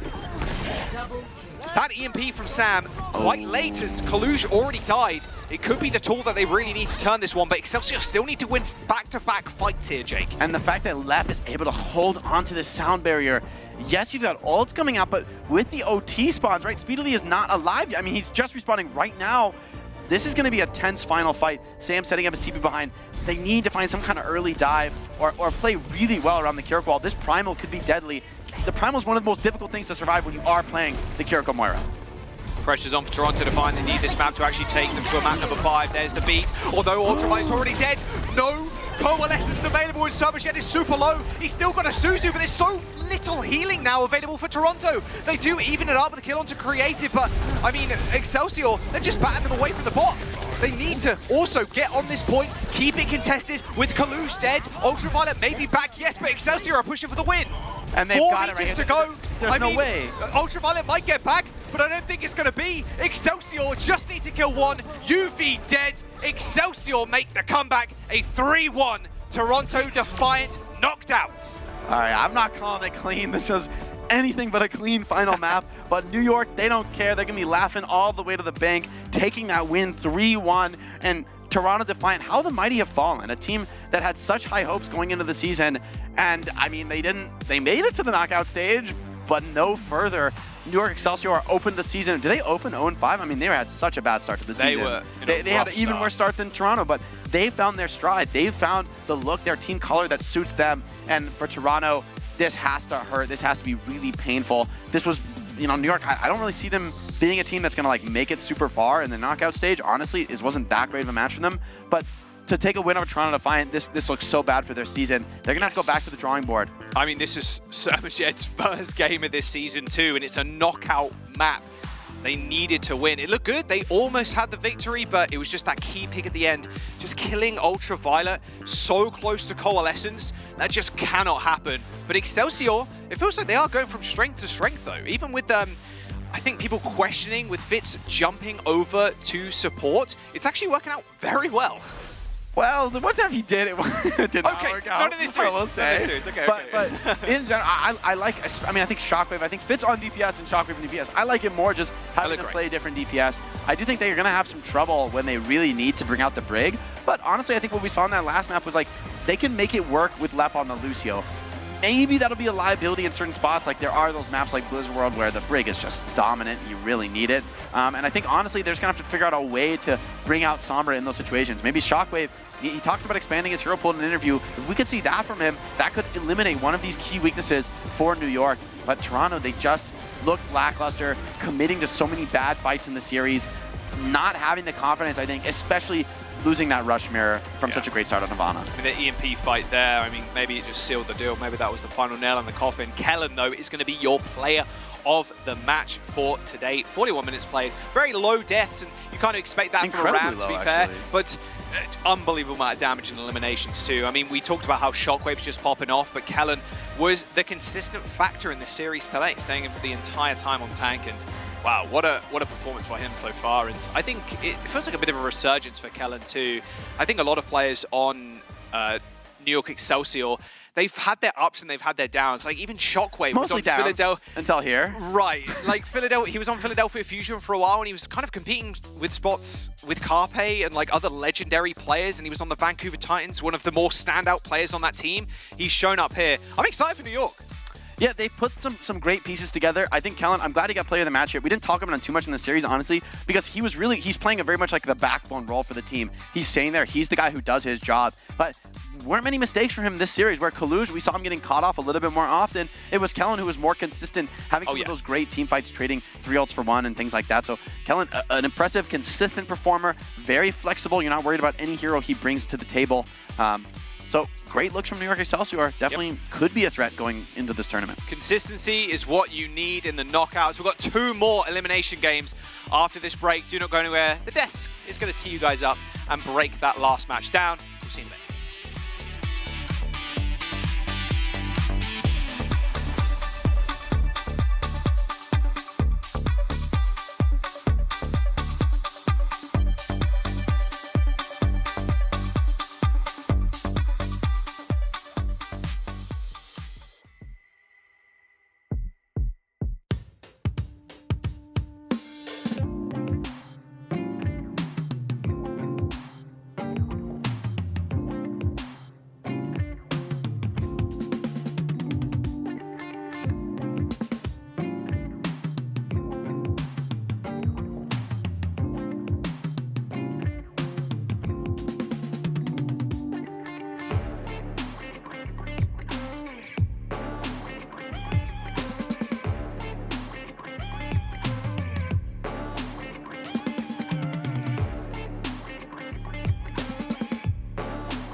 Listen, they have coal. They have coal. Okay, shoot first. Touch point first. I try cancel. Buena. More. Nice. Holy shit. That's Lance streaming. I recognize that. Dude, he's hype. Like, they should be. Korean word. Yeah. I mean, they played to not get eliminated, not go out of the knockout, and that means that they are live to fight another day, which is super exciting. So yeah, better be hyped. Toronto Defiance. Yikes. Team USA! Woo!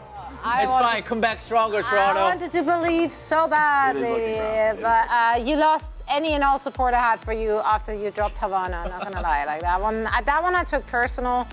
Let's talk about the match though, because I mean, one of the things which obviously stood out, which is something you touched on, Jonathan, of course, heading into this game, was Shockwave going absolutely ham sandwich there, Danny. Like you were losing your marbles watching him fight. I think that map Havana is where like Toronto just mental boomed after losing. Like they played it so close. They were spawn camping and then overtime hit, and then New York just went all the way. And I think New York throughout the whole map, I think they just had the upper hand. I think they played a lot more with confidence, like Jake and Jaws were saying. And I think just them winning every mirror mirror fights, I think it was what allowed New York to win the whole match overall in general. I mean, it's demoralizing, like you said, losing Havana in this fashion, but also Toronto probably knew that they had to win Havana, considering how bad their push record is, right? So now you're like, oh, well, I guess we gotta go win on push. They were actually pretty close. I mean, Jake, I'm gonna call you out. You called this series over at like 5:30. 5:30. It was 5:20. Oh, this game is over. And then Toronto turned it around and took the lead. I had no faith. After the way those first fights went, there's like 3 big nades from Ultraviolet that like nobody even attempted to dodge. Well, you still would have been wrong if Toronto like. Yeah, but I wasn't wrong. Maintained their lead. I wanted you to curse them. I wanted you to curse them so bad. It was so unjustified. I also cursed. Toronto, I gave Toronto a nice caster curse on Havana. I was like, they have to win it for this. I mean, this is so easy for them, right? After they hit that huge. I mean, no way New York is pushing an OT and they win. Yeah. It's not gonna happen. There's no way, guys. So I was firing caster curses left and right. I think we can call that even. That was a fair game caster curse situation. All right, it's okay. So both got cursed. Thank you so much, Jake. Now New York will of course play the loser of Washington and Boston. Given the playstyle that they have established for themselves, who do you think they would have a better chance against? Ooh, I don't think it matters. They'll lose either of those teams. Whoa. No, I don't agree with you. I think Boston is like firmly the better team between Washington and Boston. But I think New York Excelsior could like upset Washington Justice a little bit. You catch Washington upset, like you should upset. Yeah, I mean they've beaten them in the past, like convincingly. Yeah, so it was like 3-0. they could do them again. Yeah, they could do it again. Yeah. If anything, Washington's a bit more of a rush team. Right? So maybe if Washington drops down, it'd be more of a rush mirror series, and if Boston drops down, it'll be Boston trying to force dive all the time. But I do think maybe you'd rather have the mirror series because that higher seed getting map pick on you. Boston's going to pick, even if they lose all of your picks, they're going to pick 3 dive maps. You're going to have to win one of those. It's going to be tough.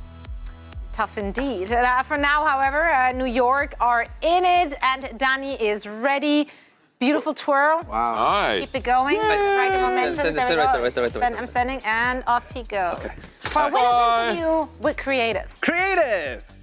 That is right, Zoe. I got Creative here after a convincing win against the Toronto Defiant. All right, so this was, of course, a very important match for the New York Excelsior.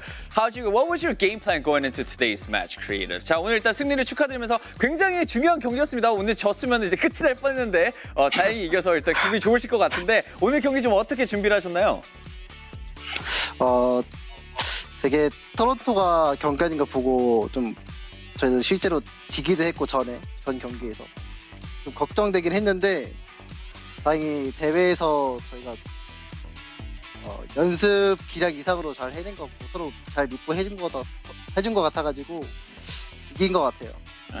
I think playing against Toronto, we've played them before and we've watched them play before as well, and in the regular season, I mean, a couple of weeks ago, we played against them and we lost before. I think what it came down to was us just performing better during in the tournament setting, playing better than how we played in practice. And I think that's how we got the win against Toronto Defiant. Now, I feel like New York, I think these couple of weeks you guys have been improving. I think we all just saw like how better you guys are now.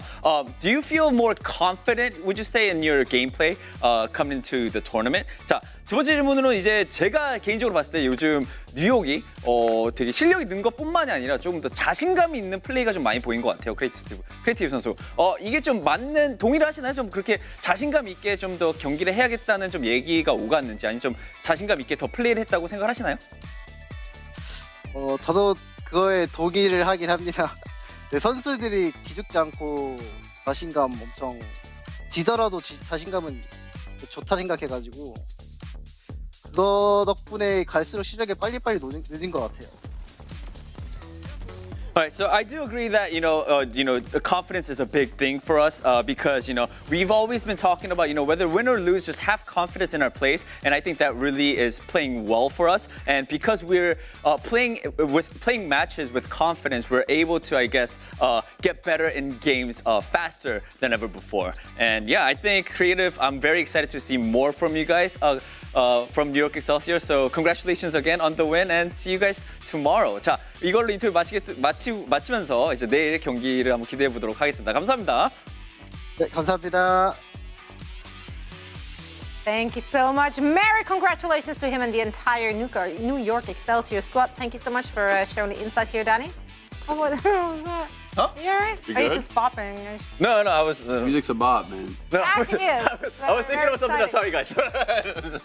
It's like, whatever. I support you, Daddy. You know what else I support? I support bundle. Hey! You can get yours now. Team skins, of course, of a Life Weaver, Lucio, Brigitte, and a Weapon Charm. For just 350 league tokens, it can be yours. It's on sale until June 13th, which is coming up. And speaking of things which are coming up, our next match is about ready to go, and that means we have some action to break down. It's going to be once again Grape facing off against Strawberry. It's a battle of nerds. Someone got the candy reference. You're Swedish, you have no idea what I'm talking about. But yeah, Gladiators, of course, will be facing off against the Florida Mayhem. And there's a lot of interesting matchups and micro matchups going on in this particular one. But first of all, I want to talk about individuals. Jonathan, I think one of the most exciting additions to the Florida Mayhem squad might have been Merit this season. Do you feel like the team has been able to unlock and harvest Merit's full strength just yet? I mean, I think Merit has played fantastic so far this season and really continued what happened last season when he had a phenomenal debut year. But recently he hasn't been asked as much to play these long-range hit scan kind of roles. Instead, we've actually seen Merit have to play more Sombra. So that's going to be really interesting going into this series, of course. We're expecting Tracer Sombra from Gladiators as well. So if we take a look at Merit's Sombra ranks, it's a bit questionable. He ranks first when it comes to final blows per 10 minutes, third when it comes to eliminations, but the damage part, he obviously has a different priority here when it comes to the Sombra.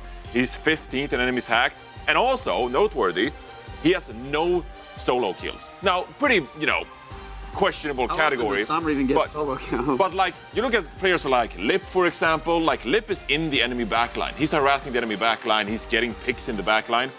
Merit more combines with his team and gets these final blows per 10 minutes. So it's something to keep an eye on. Now, if this doesn't work out, you can always go to the Hanzo. And here's his Hanzo stats. And this is not a small sample size, let me tell you. There is a lot of sample size when it comes to Merit Hanzo, and it is firmly the best in the league. First eliminations, first final blows per 10 minutes, and dies the least out of anyone on Hanzo. With a pretty significant Play him on Hanzo! I wonder if there's a player-hero combo who has that type of a rank. 3 first and 2 second. I mean, that is disgusting. That's it's crazy. Insane. And a lot of minutes on that a lot of player-hero combination. Hanzo. So, yeah. It's really spectacular work. But they haven't played as much Hanzo recently, but it could be something they pivot to if Sombra doesn't work out. Which might have been also because simply the maps which were in their pools, right? Since in the regular season the maps are predetermined, so it might not have been as viable everywhere. But you know, here loser picks the map. They might be able to like force it more. Will Gladiators be worried if we are actually going onto Hanzo-centric maps? So do you think they have the opportunity to go toe-to-toe or bow-to-bow? Don't play the No one Don't play the Rampage. I don't want to see it. I think it's hard because I think that's a very good comp, right? And there's going to be maps like you go to Havana. I don't think you have much of a choice, frankly. I think you kind of have to mirror the rush. Don't pick Havana. Super dumb. I mean, just don't pick Havana. There it is. Mayhem can, and that's the power of this map pick series. Mayhem's going to force this mirror. And I think what's great about Mayhem recently is I criticized him a little bit for being like, okay, you're so reliant on Merit's hit scan. You're always going to play rush comps freeze on hit scan or like dive comps with a hit scan. And that had been almost, they look good on it, but it's a weakness if that's all you can do. And yet, bringing out the Sombra, going toe-to-toe with Houston, almost getting the win in that series, they've looked like a much stronger team. I think they're going to be very scary. I don't know if they have a clear weakness the way Gladiators maybe do. Right on, and all of that is the reason why in my predictions for this one, I had to give the Florida Mayhem the edge. I very much hoped for a very close game, but I do think that the Florida Mayhem has what it takes to actually pull away with it. What about you, Danny? Florida Mayhem, 3-1. I think it's going to be an easy win for the Florida Mayhem. Confidence in Chete Min, understandable. I got the same confidence. Oh, okay, someone, your favorite, the MVP candidate. I think Florida Mayhem, they're the clear favorite in this series. I wouldn't be, I mean, Gladiators has amazing players.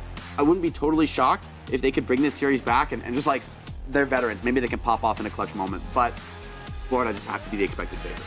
I'm going with Florida Mayhem too. Gladiators have just been looking shaky recently, and until they figure things out, I can't put my trust in the Gladiators. Right, no faith.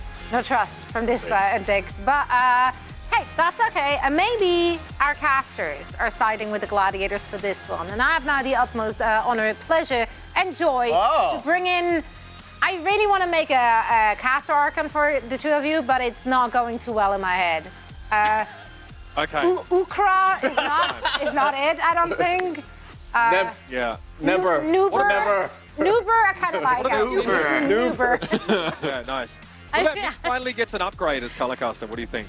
How do you guys feel about that one? Yep. Is that good? Absolutely. That's pretty good. Type it. Take it. Keep it. I tried to give you my best Matt Mr. X impression. I got my best white t-shirt. Yeah, one count. And I didn't. You have to wear a hoodie. And I didn't iron it. The details.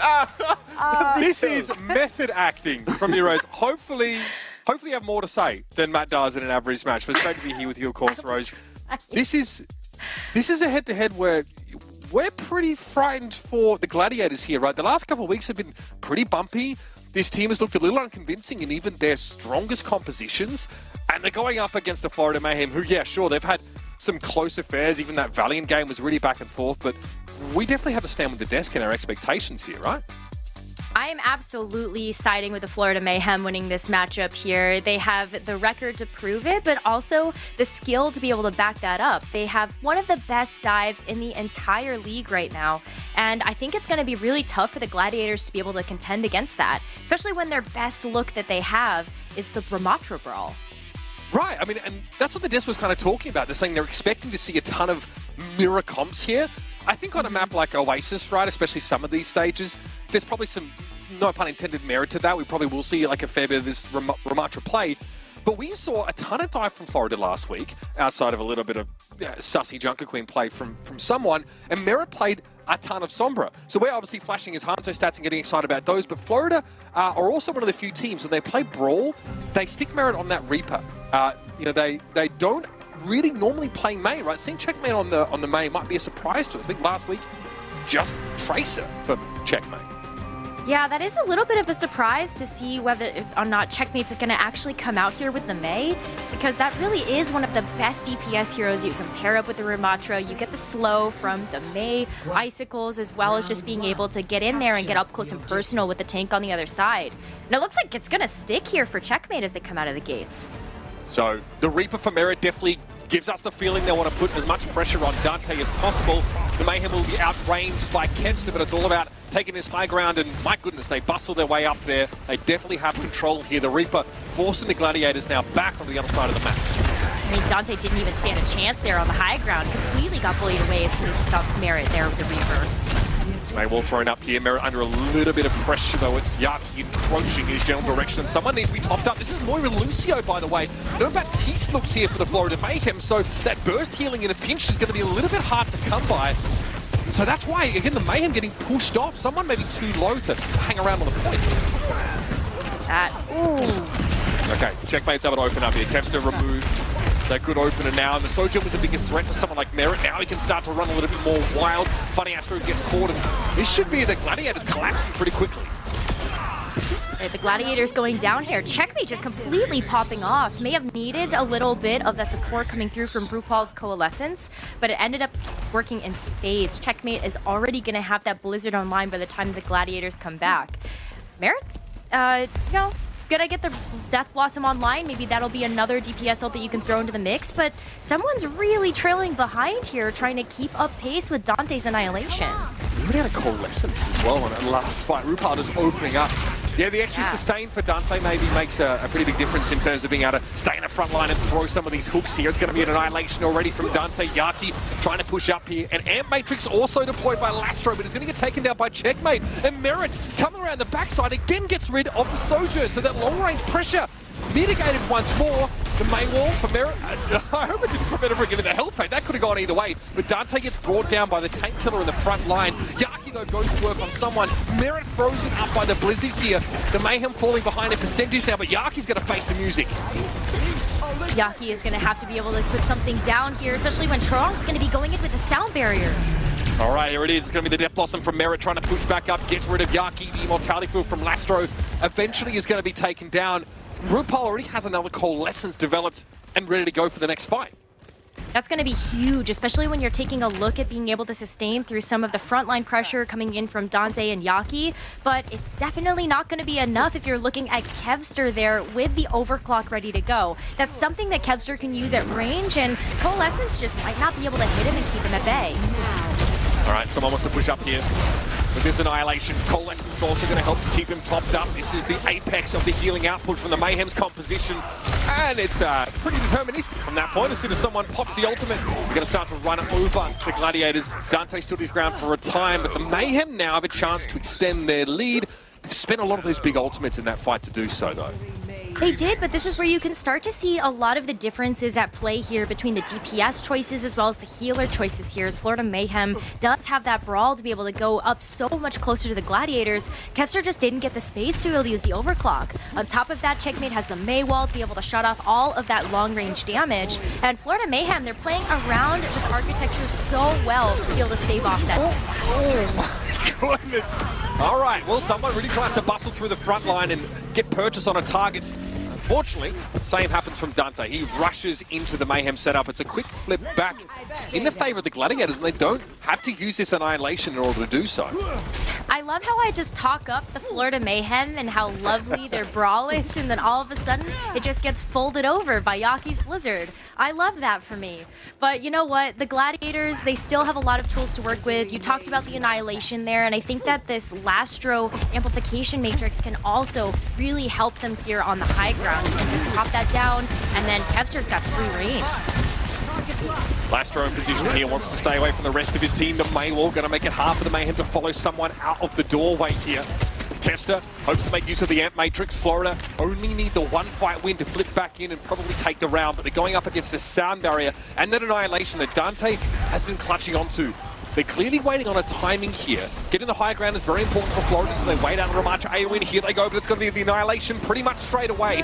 Down barrier also put by Funny Astro. Coalescence from RuPaul has to go in the right direction, and so far it's been enough to keep the Mayhem standing. Dante wants to push towards Merit's position, but he's going to get a stay of execution as Dante needs to attend to the point. Checkmate explodes into a red mist as Dante fights him with these left hooks, and that is a beautiful finish for the Ramacha. 3 kills for Dante. And looks like finally Kevster gets to chime in a meaningful manner. The overclock secures a round for the Glads. looking really close there with the Florida Mayhem being able to take a little bit of a lead over the Gladiators, but then this is kind of what we were hoping to see from the Gladiators. If they want to have a chance in this matchup, it's going to be leaning into these maps where they can play the Ramatra Brawl. And as we head over to University, this is another one of those maps that we can really see Dante and Yaki shine. I wonder if this means that we're going to see some change-ups from the Florida Mayhem, because while the Reaper and the Moira seemed to work out for them for the short term, they were really lacking the ability to keep up with the Gladiators' ultimate charge. Yeah, I mean, I want to like put that under the microscope a little bit more quickly here. What do you think about the Moira in terms of healing output and just sustain against the Baptiste? It seems like harder for someone to stay in the middle of the fight. I think it's really tough because you have to have RuPaul right next to you, and if he gets forced to fade away, then yeah, you don't have that healing available to you anymore. So we'll see how that works out here. A bit more robust of a composition for the Gladiators so far, and it's carried over into the second map here. It is devastation on the high ground, and the Mayhem are on the wrong side of it here. Kester being able to line up Merit's been crucial. We saw Merit take pretty long flank routes in that first round, actually, to try and get a 1v1 versus Kester, but no opportunity to do so here. And the Mayhem, at least in terms of composition, starting to find some difficulty getting a foothold. I think the Gladiators just got smart to their game plan. Like you mentioned, you know, Kevster has to be on the lookout now for Merit trying to wrap around, and Florida just simply don't have enough time to be able to try to set that back up. Kevster has full real estate at the high ground right now, and Florida Mayhem are going to be a world of hurt. Yaki giving himself a little bit of time alone there. See someone getting pressured. RuPaul, yeah, again, look how close he's got to be. He's already faded here, and he could be further dangerous. Yaki tries to run him down, but RuPaul's going to give him the old slurp there. It's going to be a 1-for-1 trade, and with both Mays out of the picture here, it's time for Kester to step up. Merit sees Kevster in the distance, but can't push in that direction and gets punished at long range by the Sojourn, and Dante just adds his ultimate to the mix. It's a convincing fight win for Los Angeles again. And that's the second time we've seen Dante be able to beat someone to the punch with the Annihilation. That happened in the first round as well, and this is exactly what we mean, where Gladiators are just kind of getting on a roll and starting to run away with things. The big thing that Florida Mayhem have coming up for them is they have another Coalescence. RuPaul being able to throw that in might give someone some staying power to be able to get the Annihilation itself. There's the call. Looks like it's more aggressive than anything else for the time being here. I think RuPaul had to reposition midway through the fight. He brings Kester down, but we have a second support ultimate added to the mix here. Once more, the Mayhem have to dig deep and spend to win the fight. That was the Coalescence, and then the Sound Barrier when the Coalescence wasn't enough after he did have to fade away. That's a lot to have to invest here. At the very least, they were able to get 2 of those high key ultimates out of the Gladiators' pockets as well. So the Amplification Matrix and the Overclock not there anymore. But you're looking at just the Sound Barrier online for Funny Astro, and he's been so clean with these, getting 3 or 4 members at a time. Checkmate's been on the Sombra here, something we didn't really get to mention, encroaching on that next EMP, or the first one rather, but again, this fight's over pretty quickly, I dare say. Funny Astro finding the Sound Barrier, and Kevster punctuating the points with another cleanup on Merit, who's really struggling to overcome his range limitations, I think, against Kevster's Sojourn.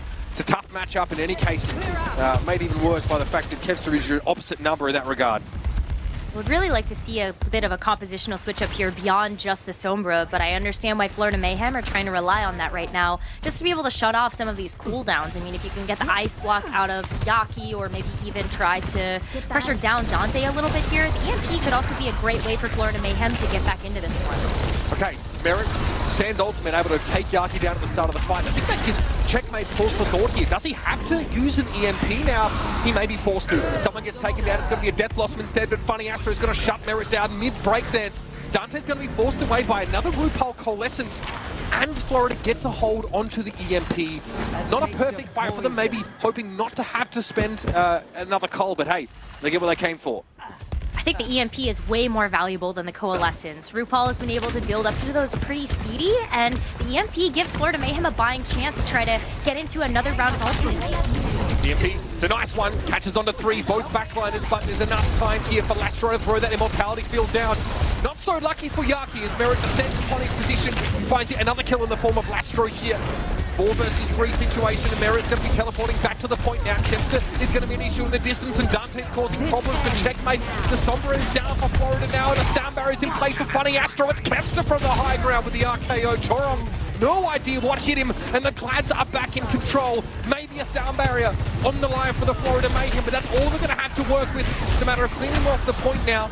Dante doesn't want to linger too long in the sights of Merit here, forced to give a little bit of ground as someone blocks, trying to touch the point. Yes, it's going to be a fight for RuPaul. The sound barrier comes down for Chorum. It's on for the young and old now. The Florida Mayhem are fighting to stay in this map. Merit will play around that key choke, but the Annihilation's going to be an issue. Yaki on the Tracer, no less.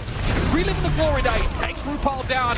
Death Blossom attempt there for Merit, comes up with very little. It's someone's, I guess someone's Annihilation, really big difference maker here is it's just Yaki. The Baptiste for Lastro was crucial there for the Gladiators to stay in the fight. Chorum's going to get some help here, but it's a very low health checkmate. That's all the Mayhem had left, and it's not going to be enough.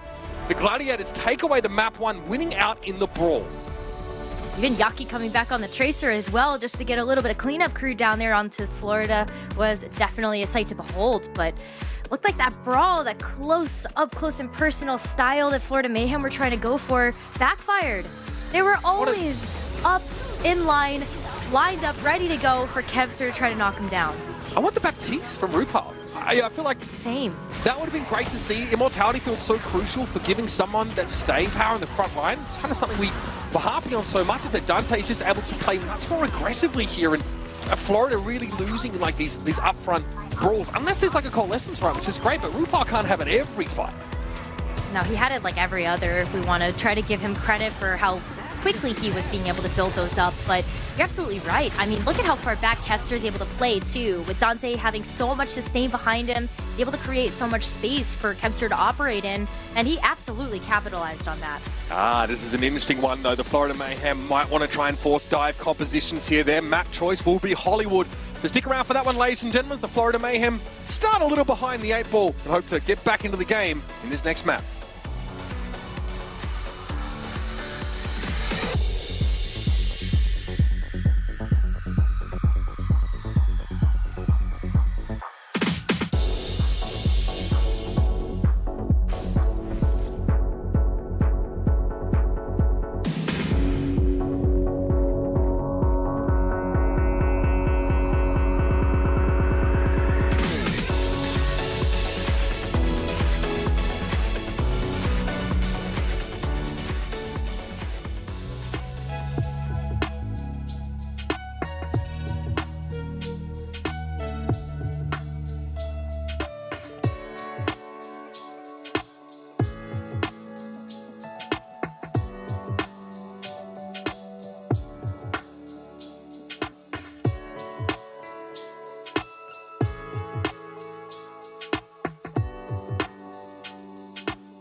cannot come through, but now Shy is Funny going to Astro. That is the delay tactics widely dealt In a 4v5, oh, not quite so much anymore. Kevster dishing out the damage. This is giving me vibes of Florida against the Atlanta Rain. What? That is dirty. A rough return here, just kind of getting bullied. Yeah, that was a good shot.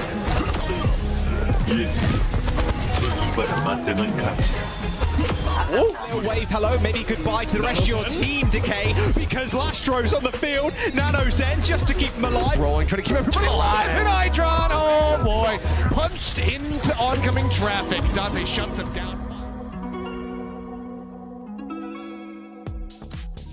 We anticipated that the Brawl compositions for the Gladiators would be their best look, and they prove us right, putting a lot of pressure down, especially on the front line of the Florida Mayhem. That last map, someone did not look like himself playing that Ramatra. There was not a strong showing for Florida here. They get blown out of Oasis. Now, Rose, we're off to Hollywood. Chance to maybe see some different compositions from these two. Well, we saw a couple of swaps come into the roster here on the LA Gladiator side. It's going to be Babel in for Funny Astro and Kai also making an appearance, which makes a lot of sense just knowing that we are going over to a hybrid map with a lot of long straightaways for both of these players to really try to show us what they've got. But for Florida, this is their map pick, and we see a lot of dive on Hollywood.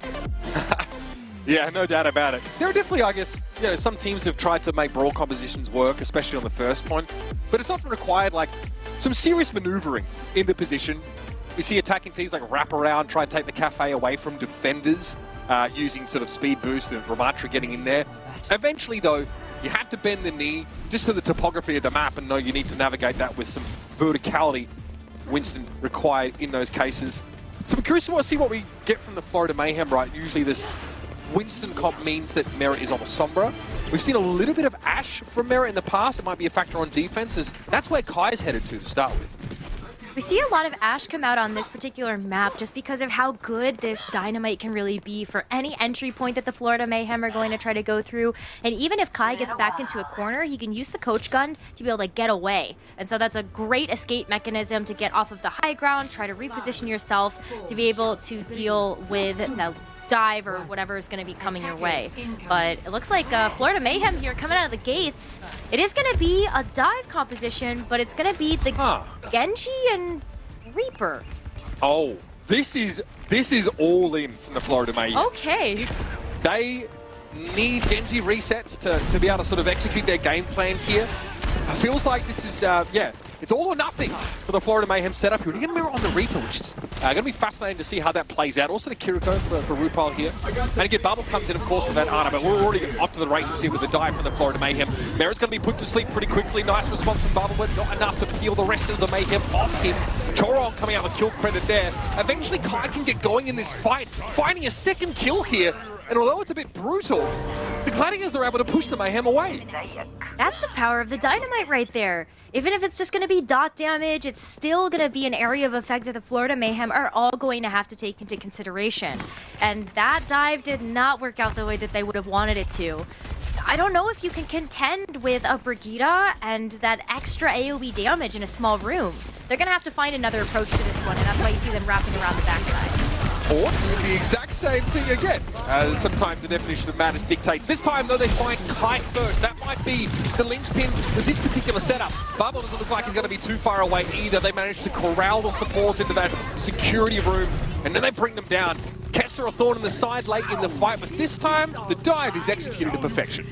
Well, you called out the big difference there. It was Kai that went down first, and if you take out that main source of damage for the team, then the rest of that defense is going to fall apart. So Florida Mayhem are going to get this payload unlocked, and we're also going to see a couple of pretty key ultimates coming online here for Florida. RuPaul's actually going to go ahead and switch off to the Ana, and so we're actually going to see a bit of a compositional change, as Merit's also going to come out on the Sombra too. So a little bit of a way to maybe start enabling the dive, and I think once you see Checkmate use his blade, we might even see a switch over to the Tracer as well.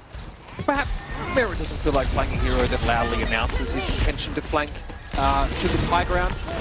still have a blade here to checkmate. Obviously, Lastro building up a running in that previous fight. The Gladiator's getting a lot of those ultimates on. Oh, but here comes the naked blade for checkmate. He's found himself two, and both the key targets, both of the individuals with high priority, I think, to the Florida Mayhem. The primal rage from Dante comes too late in the day to disrupt that dive attempt, and he's going to have to walk home with his tail between his legs, rather. Do they have tails? I don't think so. And if they do, maybe they use it like a belt-like safe. Well, I guess sometimes. Like, you know, Yeah, true. maybe like wrapped around it, just get it out of the way. It's a real weak point in a fight. Hug on it. Yeah, you probably don't want that. It's really about function over form, I think. Chorong struggling there. Exactly, Chorong not having a great time there. Kevster able to get a lot more work done in this fight. Florida, again, I feel like if they can't stick to their first target in the way they want to, it's very, very hard to like make a second sort of dive or like a second wave midway through these fights. I think what's interesting is that Checkmate is sticking on the Genji. This is not necessarily a look that we've seen from the Florida Mayhem in these past few weeks. It really has been more of the Sombra, and there's the Tracer. I think also recognizing that the Genji just isn't paying off the way you would want it to. Gladiators are playing far too spread apart for that Genji to be able to get the resets that it needs to, and the Blade without the support from the Nano is really not something that it has been great. Merit, please. Oh, goodness. Well, Merritt gets caught out there. Might have been an issue with the translocator, Rose. I'm not sure, but Kai just taking hot shots down towards the low ground, and he knew that someone would reappear. Yeah, the Gladiators settling into this defense here. Well, I guess you switch off the Genji, right? Something you highlighted for checkmate, but Tracer doesn't give you the same level of access to that high ground, so you know there's still a lot of finagling that has to be done to get all of Florida's pieces in position here. I think they're also seeing the issue that Florida Mayhem has put themselves into, which is that they're kind of off balance with the rotation that they like to use with their ultimates. At this point, look at someone as kind of low, has to go in with the Nano here to be able to bully people off of high ground. Merritt was at least able to get there, right? He eventually has to pull the plug, though. Someone doesn't want to be on his side of the map with a Nano boost. RuPaul able to bring Kevster down, though, by some mechanism. Definitely some assistance there from Chorong. And now it looks like we're going to go again. The Mayhem want to regroup with a hit with the Biotic Grenade. This could be a problem for RuPaul as Dante comes in and splits him in two. Dante now can return back to the rest of his team, and if he gets topped up, you're laughing. Oh no! I think he's laughing. I think he's laughing because Lastro's right there, ready with some packs. Kai though gets flanked, so they are able to find that Ash. Looks like a hack first for Merritt, or the EMP rather. Finally, key target once more. Now the Gladiators are forced to fight on even footing in terms of their positioning. Great pulse bomb there onto Lastro, and checkmate finds Bubble, brings him down. Dante still trying to deal with RuPaul, but much of his team already taken to task. 1 minute, 10 seconds left in the round, though. This card is probably going to be another big fight here, but the Gladiators have no ultimates. At least someone has some disruption available.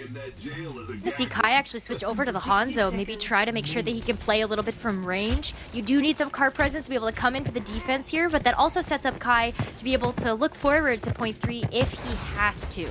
But I think the Gladiators here, they are really just trying to make sure that they can contend on the low ground, and that... Maybe don't go over there. Yeah, someone doing a great job, I guess, of just making it very clear which exit the Gladiators have to make use of to try and get back out in the fight. This is 3 players on cart right now, so it buys a lot of space here. The Gladiators probably hoping to generate some kind of ultimate in that interlude, but they're so far away from it. Kevs are the only one who's going to be able to make use of that pulse bomb here, and this primal range is going to make, I mean, the cut inaccessible to the Gladiators. That was a very awkward, drawn-out fight for the Glads. I didn't like the way that the Gladiators approached that one. I think you're right. Maybe hoping that Kevster would get that pulse bomb online, stick it onto RuPaul or Chorong, and then be able to try to clean up the rest of that when they knew that the time was starting to run out. But at this point, Florida Mayhem have captured the second point. They're getting into third. They only have 1 minute and 20 seconds, but that's still a lot for them to work with, knowing that Merritt's going to have an EMP online. This is absolutely a place that Florida Mayhem could snowball to finish the map. Merritt had to pull out there, but the rest of his team weren't necessarily in position to capitalize on an EMP. He'll have to walk up with this one. He's using an escape translocator as opposed to a engage one. That health pack is hacked, by the way. Very critical point. Someone going to hope to make as much use of that as possible. Merritt looks like he's in position now. Would love to catch Kai here. Pressure that Hanzo down as quickly as possible. Here it is. Okay, 3 players caught with that. Dante, though, the key target. He is brought down immediately after the EMP connects. Kai and Kevster can only really jockey back now as that card continues to push. There was under a minute left for the Florida Mayhem to get this second checkpoint, and now they're starting to build a real head of steam. Someone might be affected by the glider grenade here, but he has a ton of health to use as a buffer, and he wants to stay as close to the spawn of the gladiators as possible. House arrest seems to be the order of the day, but Dante's managed to slip through the net here, contesting the card as Checkmate and Merit need to double back and deal with the Winston dive in their backline. Look at that, though. The Dragons are actually going to split up the Florida Mayhem's attack, and that might mean that they don't have enough members here to be able to deal with the Gladiators' defense. 10 seconds left. That dive from Dante, right? The disruption, pretty key, especially in lieu of, a surplus of teammates for the Gladiators. Many were still coming back off spawn, so this is it. Last fight now for the Florida Mayhem to try and get the map done. Fighter grenade affecting both DPS players, but they shrug it off. It's going to be RuPaul a little bit low. Looks like he gets himself a health pack, but someone needs more than just a pack. He dies into his backline, but who's going to step up to touch now? No one for the Florida Mayhem, except for maybe Checkmate can step forward here. Mira trying to dodge Kai. He's really rolling the dice, standing in front of a Hanzo that way, but Dante's got rid of Chorong already. Kai uncontested. Someone doesn't have the bend to go up there and deal with the Hanzo. The stick from Checkmate is good, but there's not enough here for the Mayhem now. Merritt gets nanoed, has an EMP as well, but it's a 1 versus 4, and that just ain't gonna be enough. The Florida Mayhem forced to concede just before the end of the map. That's still a pretty good push here for the Florida Mayhem, especially given how much trouble they were having at the very beginning of this map. They struggled to figure out what composition they wanted to run. They were at least able to break apart that first point, but that second was such a slog there. Yeah, they really had to spend a lot of time trying to get access to that high ground. The Ash pick caused the Mayhem problems for quite some time.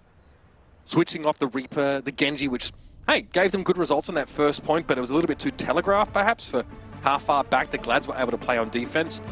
Kevster 9-2, pretty solid round. Kai with 8 final blows and 5 deaths here. Rupal, oddly enough, with 6 final blows himself, really trying to put some pressure down on that high ground while still getting involved in the healing. You saw just how influential RuPaul has really been for some of these dives. I mean, when you saw Mara hit the EMP and Dante got deleted, that was because RuPaul threw a Bionade in there and then just immediate follow-up from the rest of the team. But even take a look at some of the survivability that RuPaul has really had, just being able to kind of kite away from some of that damage, but also you can see in this clip too just how much Florida Mayhem struggled with the pressure that the Gladiators were putting on them. I love that from Dante, spotting out that translocator, putting Merit in a more position. Someone who has had some really solid Sombra performances here, someone we maybe didn't expect to pick up that role, given how strong they are, of course, on that hit scan, but when Checkmate's on the Tracer, you ask no questions. Early Bionade there from Rupal, of course, as is customary. And it is going to be the Hanzo opener for the Gladiators here, and the Mayhem do want to play this dive defense. Tricky to navigate here with the Sombra and Tracer. Let's see how the Glads start to tease some of these Mayhem players out of position. I really like the Hanzo choice on the attack. I think that sets up Kai really well to be able to wall climb and make use of the verticality as well. And you don't necessarily have the same defensive capabilities with the Ash and Poach gun here, but oh, Kai's got to be careful. This is also great Winston bait. Oof, I mean, yeah. Unless who's the bait? Yeah, who's the bait is my question. I mean, someone gets turned into a pincushion there, already badly designed voodoo doll. Merit able to deal with Dante, so both takes it out. Now we have a bit of a weird fight. The Glads have boots on the ground, so to speak, and the Mayhem playing from this high ground for the most part. Checkmate's still here on that Tracer, and here comes Merit back on the Sombra now. So it looks like the Glads are herded off the point as they see someone return to the fray here. No time for a reset, though, where someone just goes upstairs, and with 2 supports alive, the Glads still can't keep trying to fight. Looks like a Bionade secured that. It's going to be one of the another ways that we're going to end up seeing a big impact here from RuPaul, and I feel like that was like such a setup for success. I really was hoping that the Gladiators are going to be able to capture another piece of that objective, but someone came back so fast. Merit as well, just being able to play Nuisance in the backline. It's going to be a little bit more difficult for Gladiators to get into a position here.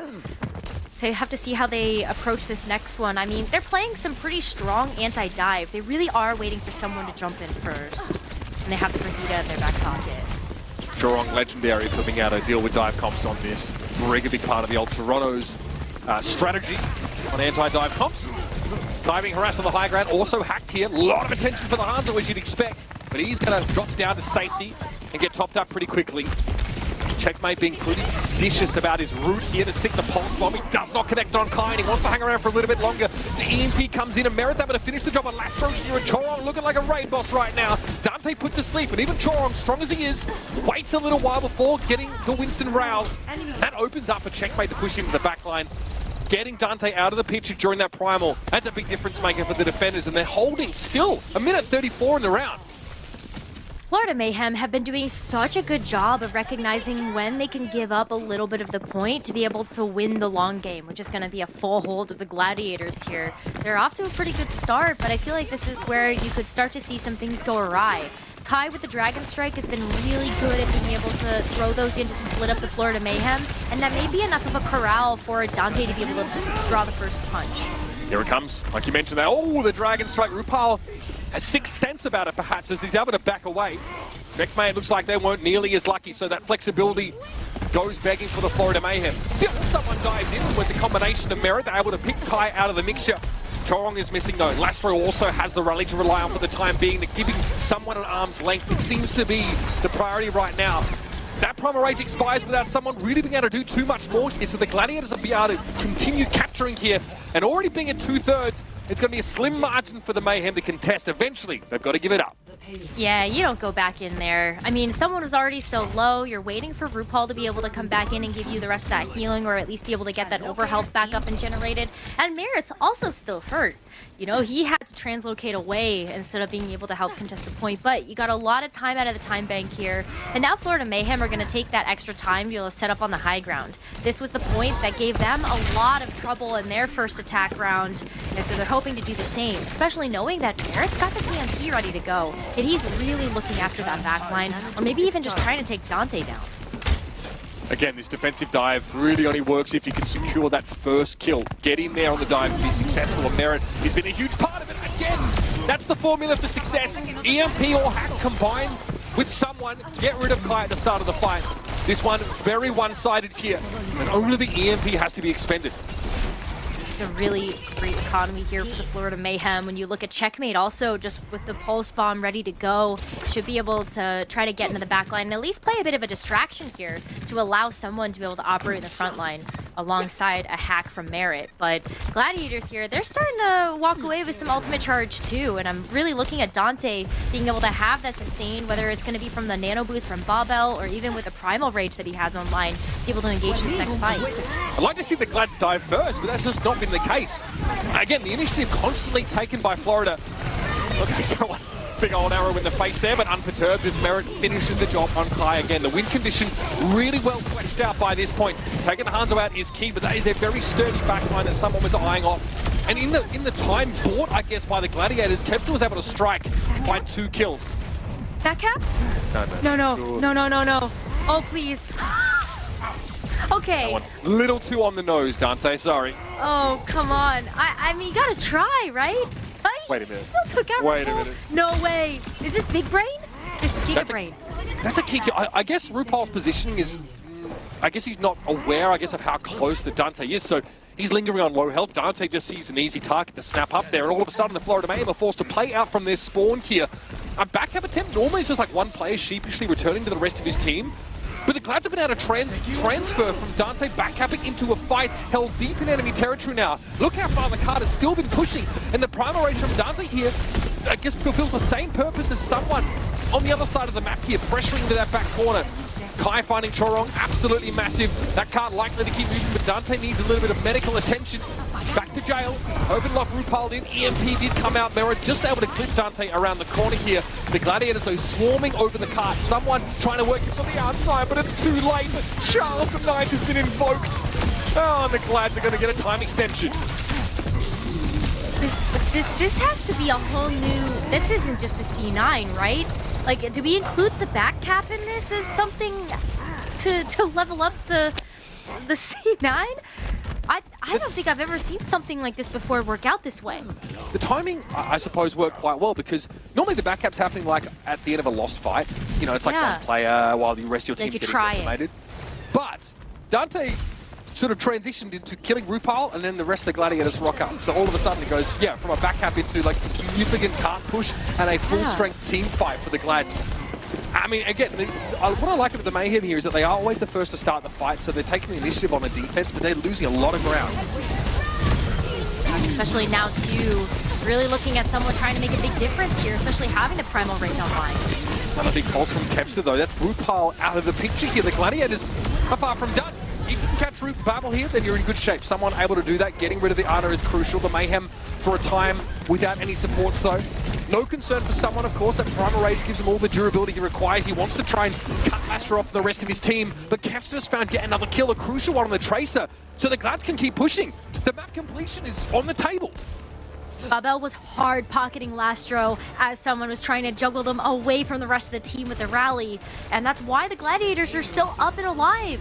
And even with the close spawns here from the Florida Mayhem, I don't know if this is going to be enough. So there's Checkmate going. From the top for a kill. He's hungry. He wants it. The stick, not so good. Lastro able to hop, skip, jump away from him, and Kepster found a kill on someone. This is looking like it's going from bad to worse for the Florida Mayhem. Torok's brought down. Lastro finds the shield bash and the Gladiators. I mean, it's bloody and brutal, but they win out a second map here. This time, though, on the dive comp, the one that's drawn all the questions, all the scrutiny. They outsmart the Mayhem and beat them at their own game. They go up 2-0 Rose in this series. This is absolutely unexpected. I mean, you heard the desk talk about it. We were talking about it a little bit. The best look that the Florida Mayhem have shown us this entire split has been the dive. And they just got beaten at their own game. This is looking mighty scary for the Florida Mayhem, not the other way around. And the Glad's obviously playing like a variation that doesn't feature Sombra, right? So yeah, they have less disruption for someone, for example, or quite often like a Brig in the backline, but Kevster's getting a lot done on this Tracer. Like, great pulse bomb stick rate's been absolutely up there. And I've got to say, like, Kai on the Hanzo, they're trying to dive in really hard, but they found very little success. Florida Rose is back to the drawing board for the Mayhem. They're going to have to figure this out, otherwise they're heading for a one-way ticket to the lower bracket. The Gladiators make it 2 in a row to stick around, fam. Let's see what the Mayhem have in their back pocket map-wise to get them out of this sticky situation.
Well, the Florida Mayhem start by executing some impressive defensive dive play on Hollywood. They just overdose on that silly sauce. The card gets away from them all of a sudden.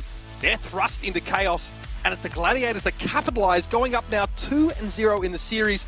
Rose, the Mayhem had better have a silver bullet. It's time to deploy that. Maybe that's going to be something that we see on Junkertown. That's going to be our next map in this series, and this is another map that Florida Mayhem has chosen.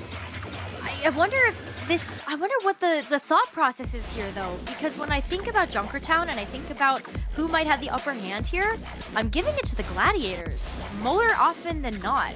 You look at how Kai has been performing on the Hanzo, there's no subs, so he's going to be staying in, and Junkertown has always been a sniper map. That feels like it's just setting up Kai for success. So far we've seen Florida play a variation on the Brawl composition, right? In that first map. We know how that goes, doesn't really work out. See them coming in playing a dive comp that sees Merit playing in more of a utility role on that Sombra. He has a really solid map in general, but Checkmate is utterly eclipsed by Kevster's impact, right? Really great pressure on the back line. Like we're talking the break, Lastro and Bubble combining really expertly to make sure that the dive target for the Gladiators is constantly kept topped up. D.Va on defense here from the Gladiators, quite a conservative approach to this map. Obviously, Dante wants to split offense and defense as much as possible and likely set Kovacs Kai up to do some work. Yeah, you've got Kai on the Widowmaker that's going to be getting set up here, but you also have Lastro on the Kiriko. That's a really cool pick to be able to see come out here from the Gladiators composition. And so I see Dante, yes, being able to have the defense matrix. That's going to be a really nice way to be able to help support your team for opposing snipers as we see Merit start to come out here with the Widowmaker. But also, you're able to go just chase down targets with the D.Va. If you got those boosters up and you see somebody low that Lastro has put a shuriken or a kunai, excuse me, into their head. I'm thinking of Genji, cheers. But then, yeah, or Kai has been able to try to soften up there with a shot. That's easy cleanup there for Dante to go after. Straight up, we saw Checkmate switch to the Sombra here. So it's like as soon as the Mayhem snips his D.Va out, they say, okay, Sombra, we really want to disrupt Dante. We want to make it hard to be everywhere at once. Merit's been spotted here. Now going to suffer a bit of pressure from this flanker. Kevster, wouldn't surprise me. Yep, Lastro, the Goon Squad, is off to work here. Respect Merit just a little bit, though. Of course, a very aggressive Kiriko style from Lastro. And look at the Gladiators now trying to insert for Mayhem as they play this like very ground-born poke composition with Sigma.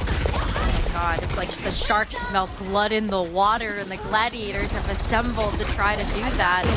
All the while, you know, Mayhem are starting to make some card progress, but it's really just someone right now that's going to be on the card as Merit just got kept busy. Sigma's been able to make some progress, right, for someone. Pretty hard to shift. Another tank coming out from the Florida Mayhem's arsenal. A little bit of a different look from them once more.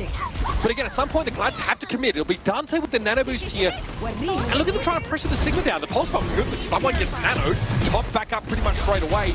Dealing with this Sigma is going to be a key part of the strategy here. The Glads haven't quite figured it out yet. Though that Dante, the D.Va is starting to get hacked. It's going to be a little bit harder here for Dante to keep up in these fights, especially when the rest of the Florida Mayhem's composition has a lot of card presence. Dante's still alive though, look at that. They've been able to keep the D.Va in the fight for now. Dante, Bio, Kitsune Rush thrown down here for Lastro just to make sure probably the healing uptime is improved. Checkmate's thinking about it, thinking about that card. And yep, Kai got to drop down there to contest. Everybody very aware on the Gladiators here. They don't want to let what they did to the Mayhem happen to them. And eventually Florida get clear, but Rose, it's a really drawn out fight. Someone was able to push the cart pretty far, but I mean, at this point, you're just asking for ultimates to be thrown at this one. Kai has that infra sight here. Again, spending much of his time trying to deal with the Sigma, I dare say. Merit, rather, as well. Having an infra sight, and they catch Kai. Checkmate able to find his second kill on the fight, and Bubble just drops straight into the crosshairs of Merit. Now it's up to Kevster to try and slow this thing down, but he's not playing the card. He's trying to deal with the Widowmaker in the backline here, and in the meantime, the Florida Mayhem are paving their own way with that first checkpoint. Okay. I was just waiting for it too. Merit's so patient, just waiting for Kevster to be out of blinks and then just pops him in the head. Before switching over to Tracer also, I think the Widowmaker is going to stop having a lot of impact on this particular point. just because you have Kai switching over to the Hanzo as well. So Florida Mayhem are spotting an opportunity to switch over to the dive. Now that they've started to get some momentum and wind in their sails, this is going to be a good look for them too. Hopefully they can capitalize on this a little bit better than what happened on Hollywood. Those long sight lines, a thing of the past now as we move into the second phase of this map. All about the dive here. Again, Kai going to be the point of difference playing that Hanzo, but it will be the object of scrutiny. And this time, not a thing of Bubble to do, but look on in dismay as his Hanzo is plucked from the mix. Someone going to dive on in and sleep it off. He's definitely reached his caloric goal of the day. Bubble trying to get his step count up, apparently. Going to be able to back away, but the Mayhem have created a lot of space here. 3 players on the car, and the Mayhem are motoring.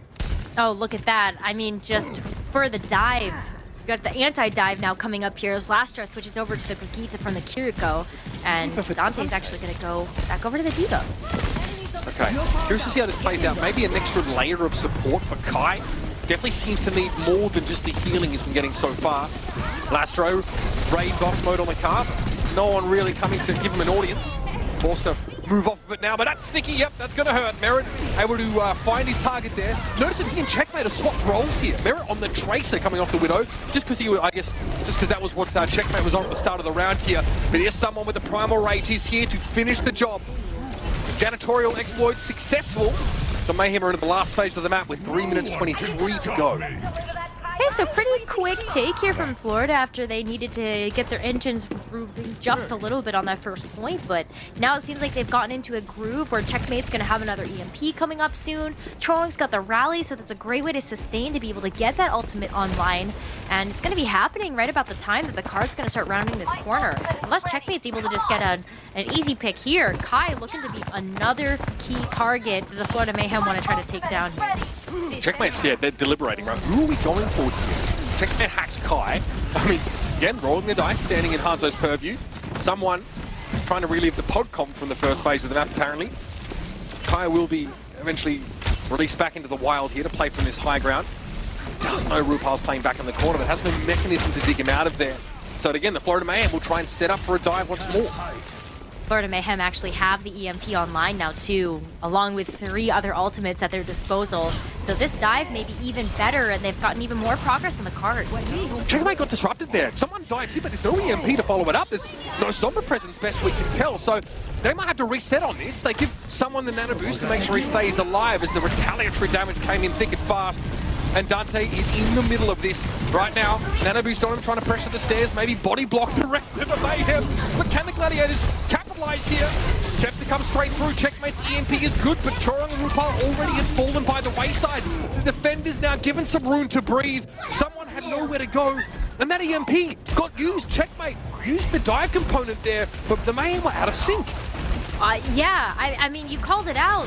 Someone tried to go in with the Primal Rage, got the Nano on top of that, and no EMP to be able to help open up that fight.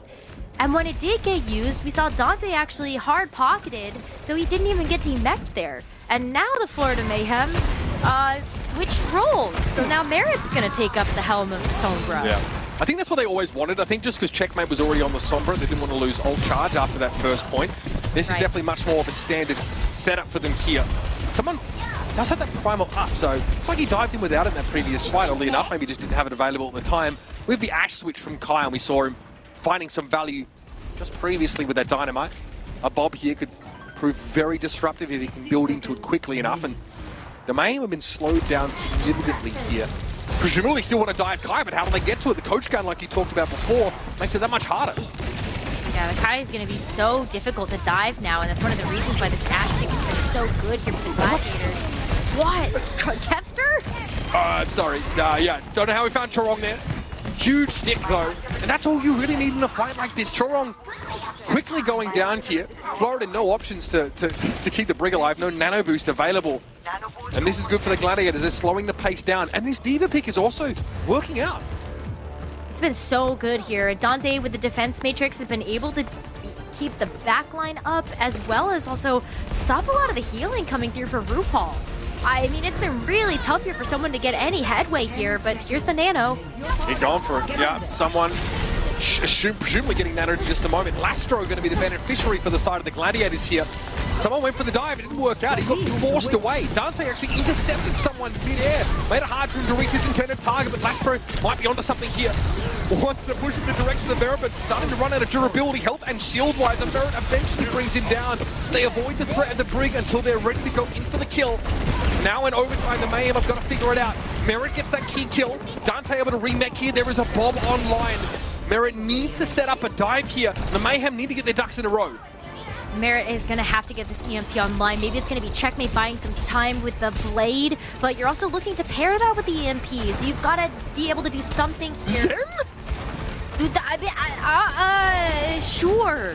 Yes, my thoughts exactly in exactly that order. Someone goes down early. That's not good. It's going to have to be a Dragon Blade, but hold the card. Checkmate, please. Oh, man. They just left the cart.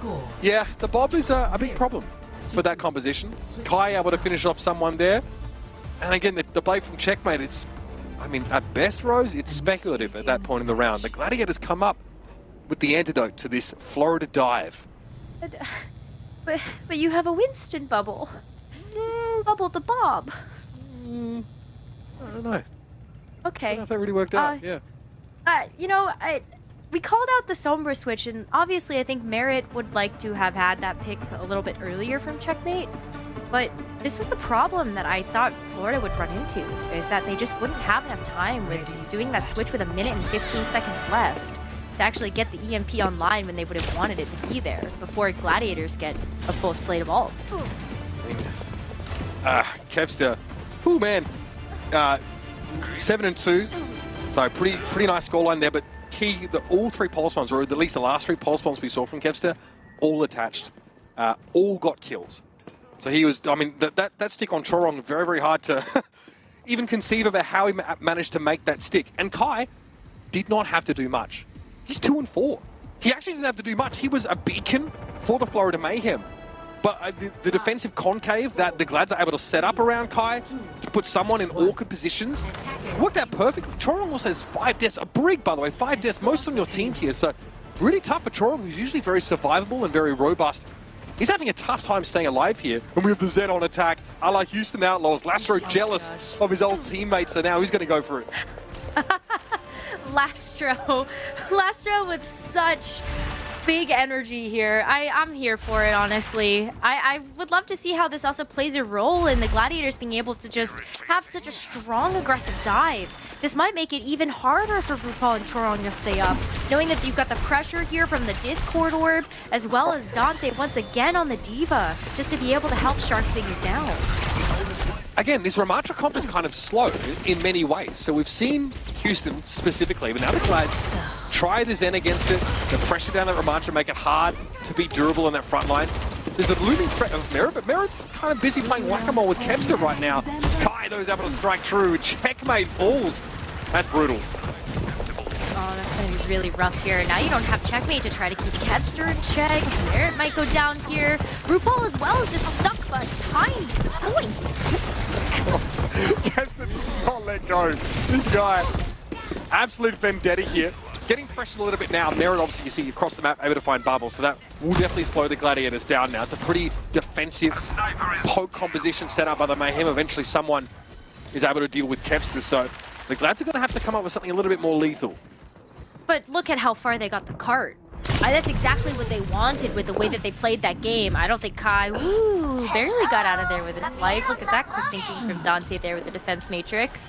Now you get to give some healing over to Lastro for all charge. And yeah, with where the cart is now and how much progress the Gladiators were able to make, this is exactly what they wanted. They now have the ability to go dive up on Merit. They just have to wait out the sights first. Merit is so far ahead of Kai with that infra sight here, so Kai cannot mirror and cannot match this information game that Merit has been able to get. Annihilation over on the cart here. Merit able to use the infra sight to win the Widow duel, and the fight is basically done there and then. Minute 44 left in the round. Florida hoping to stay alive in this series here. Okay. I mean, Zed can kick, but I don't... Ram can punch. I don't... They gave him a ranged component to his punches too, you know what I mean? That's messed up. Let Zen have that range. Let Zen kick and walk. Hello? Zen, not Chun-Li, for God's sake.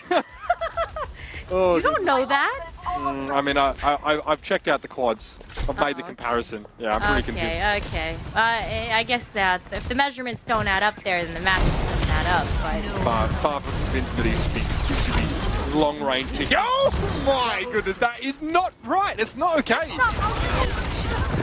Somehow, I guess the Mayhem gets sort of baited into that room.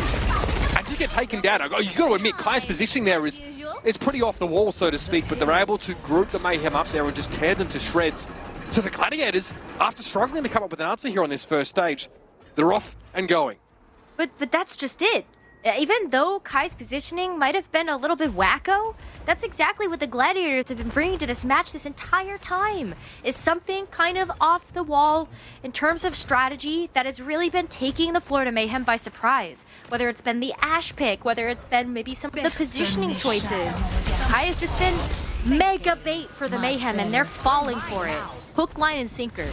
So Merit on that Hanzo, that league-beating Hanzo for him, gets absolutely walloped by Kai, again with the advantage of the infra sight.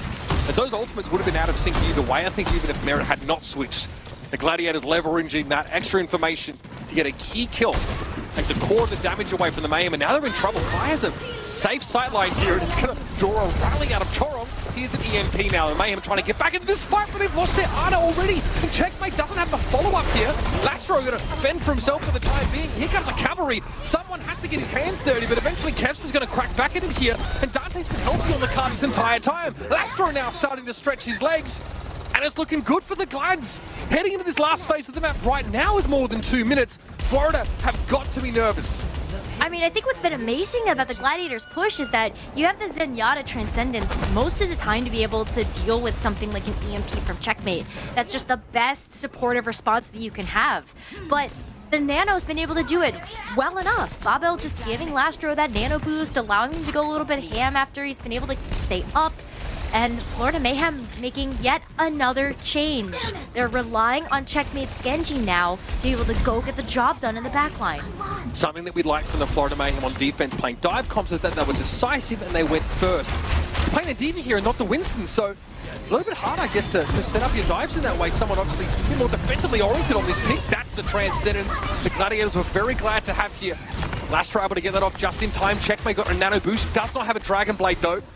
Awkward now, of course, as Checkmate looks like they're entrenched here above the setup here for the Glads. But that deflect has been forced, and that cart is still moving. Oh my gosh, it's going to be so close to that final destination. Gladiators at this point are one fight away from being able to move forward in the upper bracket.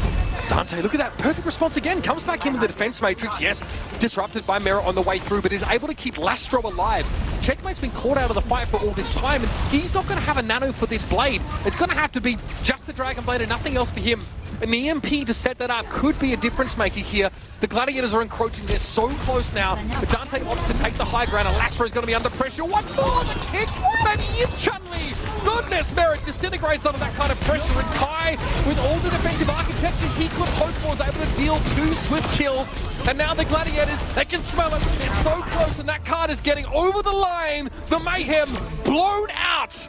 Everyone expecting them to look the better team, but the Gladiators, they've been cooking something up in the break. Well, what they're cooking, I'm eating. That was phenomenal to watch there from the Gladiators. I expected a 3-0, but it absolutely was not for the Gladiators taking this. But they earned that win. They earned every single team fight that they were able to get there. I'm super impressed. So I come out of this match with a very different perspective and view on the Mayhem as I thought I would. I really thought they had a very solid identity in terms of that Winston-based dive composition, especially with Merit being able to play Sombra, maybe some of the Hanzo at times. We saw a very different series with maybe a lot more variation in comps than we expected. It was a Sigma composition there, obviously plenty of Ramatra, but the Gladiators went out in the Ramatra setups and their dive looks pretty squeaky clean as well. Kai attracts so much attention and his backline keeps him alive long enough for the Gladiators to strike back in response and end up winning a lot of these team fights. Pretty incredible series, and I think stonks for the Gladiators definitely had to be rising because they've demonstrated a heck of a lot of versatility here. They really did, and I think that was the thing that really allowed them to be able to take this match is the fact that they brought a surprise factor. Whether it was Kai staying in as just this major bait that the Florida Mayhem were able to take, I mean, I think that just spoke volumes and really gave Kevster, our player of the match, space to operate in. Yeah, I mean, listen, sometimes you see our top Tracer players, they have good days, sometimes they have great ones, and it's the latter for Kevster here.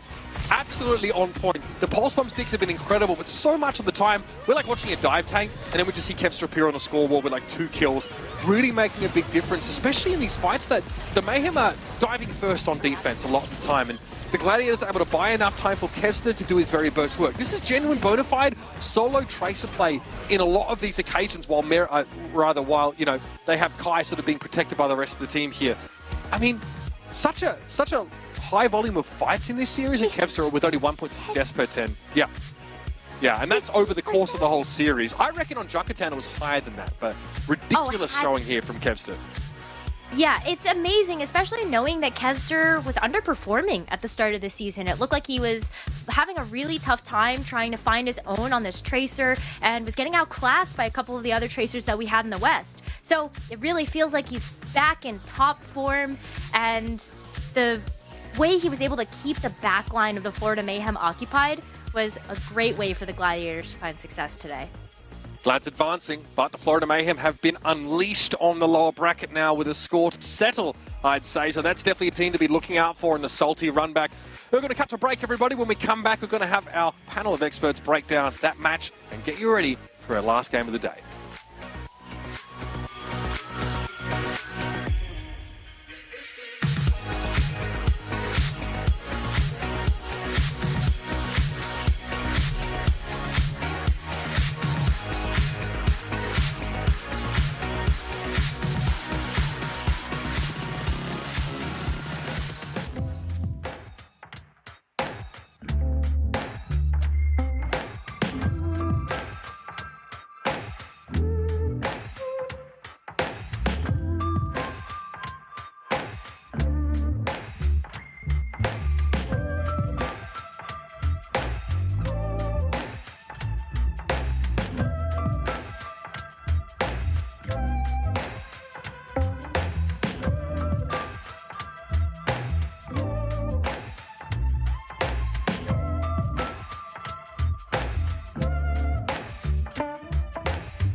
Welcome back, everyone, to Watchpoint. Zoe here, joined by Danny, by Jake, by Johnny, and we are about to break down something which we definitely did not We were just here. predict. Let's go Gladiators! Yeah, I was right. We've literally just been here. Gladiators looking extremely good. Yeah. Versus Mayhem and crumbling at every corner and in between as well. Let's break it down. Let's talk about what happened there, what went wrong for the Gladiator, for the Mayhem, and what went right for the Gladiators. I mean, it's a good question. Yeah. You pointed us out in the green room as well, just like this switch. Get Kevster off May, I said. Get Kevster off May. And they did by putting Yaki. Delivered on the by Soj. putting Yaki on May. That was just like a great start. It was like, oh, I'm so happy with this. This makes me feel way better about the Gladiators moving into this series. So really a first good look for them here, Jay. Yeah, and the Soj is really a nice soft counter to this like more of a Reaper style. You're so good at slipping away. And honestly, I thought Kai on the defense on this map, okay, I knew he'd play well, but I thought the offense would be too hard for them. I think once they won this attack and those Sombra dives weren't able to connect well enough, honestly, it was kind of a weird attack round, but on a Kevster just so many times with these pole spawns. Kevster went to a different level today. This is a vintage Kevster game. Just pulse bomb on pulse bomb. It felt like he was distracting the enemy 24/7, and by the time you think you're gonna kill him, he's finished charging the pulse bomb and he sticks your Ana. It's just deadly. I think Gladiators, I think they just perform better when they're under pressure. Like when things matter for them, they just all of a sudden show up. Like they did that for Pro-Am, right? And then now again, like in the knockout stage, they're just all of a sudden, you know what? The playoff team? It's like Is it happening? everything matters now. All right, let's turn it on. Let's go. And Is Kevster Jimmy Butler? Oh, that might be a stretch. Sorry. Sure, why not? Why not? Let's run with this narrative. Now, Florida, of course, will play San Francisco Shock tomorrow at 12 p.m. Pacific. Now, Gladiators are going to play the winner of our last match today, which is going to be Washington and Boston Uprising. That's our second winner bracket match, which has to be played out. Yeah, so still some good place to go until we find out who is going to get those 2 tickets to Seoul, Korea. Danny's getting ready for a winner's interview. Run, do it. Get your wrench ready. Turn. Oh, I'm involved in this. Okay. All right. Thank you. That was so unnecessary. I started squeaking. I just. All right, everybody, we got Babel from Los Angeles Gladiators for the post-match interview. Babel, congratulations on getting the win. Now, I do have to say, I think the very last match we saw from Gladiators was against the Washington Justice, and you guys, it was a loss, and you guys looked a bit shaky. But today, against Florida Mayhem, it was like a total different team. So, what changed for you guys? 자, 일단 오늘 승리 축하드리면서 제일 마지막으로 저희 글래디 경기를 본 게 이제 워싱턴전이었는데 그때 좀 아슬아슬했어요. 솔직히 말해서 좀 경기 내내. 그러다가 오늘 플로리다전에서 굉장히 좋은 모습으로 경기를 끝을 마쳤는데 좀 뭐가 좀 변했나요? 그 짧은 기간 동안. 저희가 워싱턴전 이후로 부족했던 점을 빨리 보완해서 오늘 3대 0이라는 좋은 성적 거둘 수 있었던 것 같아요. Right. I mean, I think it's, there were things that we lacked as a team, and I think we were quick enough to turn that around, and I think that's how we got the win. Would it be okay for me to ask you what those, those minor mistakes or things that you had to correct were? 방금 이제 조그만 이것저것 좀 고쳐야 된다고 말씀을 하셨는데 그 고친 점들 중에 한 가지만 좀 말씀해 주실 수 있을까요? 뭐였는지? 저희가 행동을 할 때 뭔가 좀 근거를 좀 더 잘 찾고 행동하는 거 그런 걸 대표적으로 고친 것 같아요. I think one of the things that we had to fix was I think finding a reason to act instead of just acting right away, finding a reason for us to make the movement, and I think that was one of the key factors that we sort of had to fix, and that really came into play for today against the Florida Mayhem. Thank you so much for that. 방금 말씀해 주셔서 너무 감사드리면서 you guys actually have one more match, and after that, if you guys win the next match, you guys are going to Korea, and you guys will be playing against Boston or Washington. Who do you think is going to win, and who do you think is going to be your opponent tomorrow? 자, 이제 한 경기만 남았습니다, 바벨 선수. 이제 다음 경기만 이기면 한국으로 미드 시즌으로 가시게 되시는데 보스턴이랑 워싱턴 둘 중에 어떤 팀이 이겨서 내일 글래디와 경기를 하실 것 같으신가요? 저는 제 생각엔 누가 올라올지는 솔직히 모르겠는데 저희가 그냥 이길 수 있을 것 같아요. All right. I don't really know who's going to win, but whoever it is, I'm pretty sure we are going to get the win and go to Korea. All right, Bobo, that is it for the interview. Thank you so much. And again, big congratulations on the win. 자, 승리 축하드리면서 보내드리도록 하겠습니다. 감사합니다. 감사합니다. Thank you. Well, thank you so much, Danny. Yeah. Are you okay? Let me hold this for you. Did you forget how chairs work? Oh? You gotta We're tighten up working some on it. bolts on that before you. Yeah, submit. yeah. Oh, yeah, got it. Sorry, guys. Tools ready. Okay. Big shout out to Angie again for all the novelty pens. Has someone realized that you're having a different pen in every session? You shouldn't have said it. Why would you say that?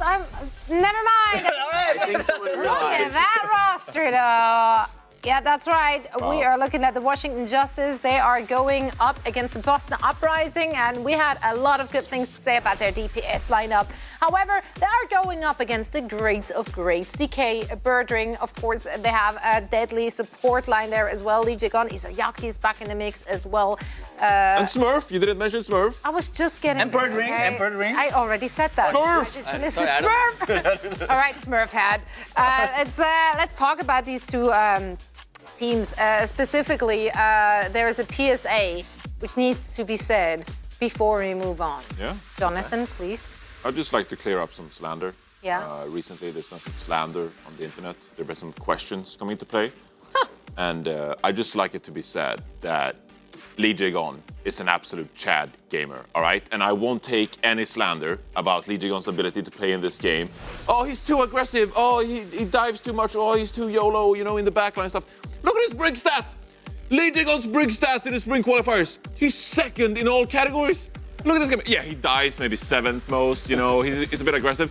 But second in hero damage, healing done, tunnel blows. Time and time again, he comes up clutch. You know, he does get the Ana pocket from Twilight, and you know, that's certainly an added bonus, especially with the Brig buff, with the IMAX shield. But Lee Jae-gon is a certified gamer, so I won't take any slander about him feeding occasionally, diving in too hard, Is that on Lucio? throwing his team on the buff. He's occasional great at the game, all right? He's great at the game.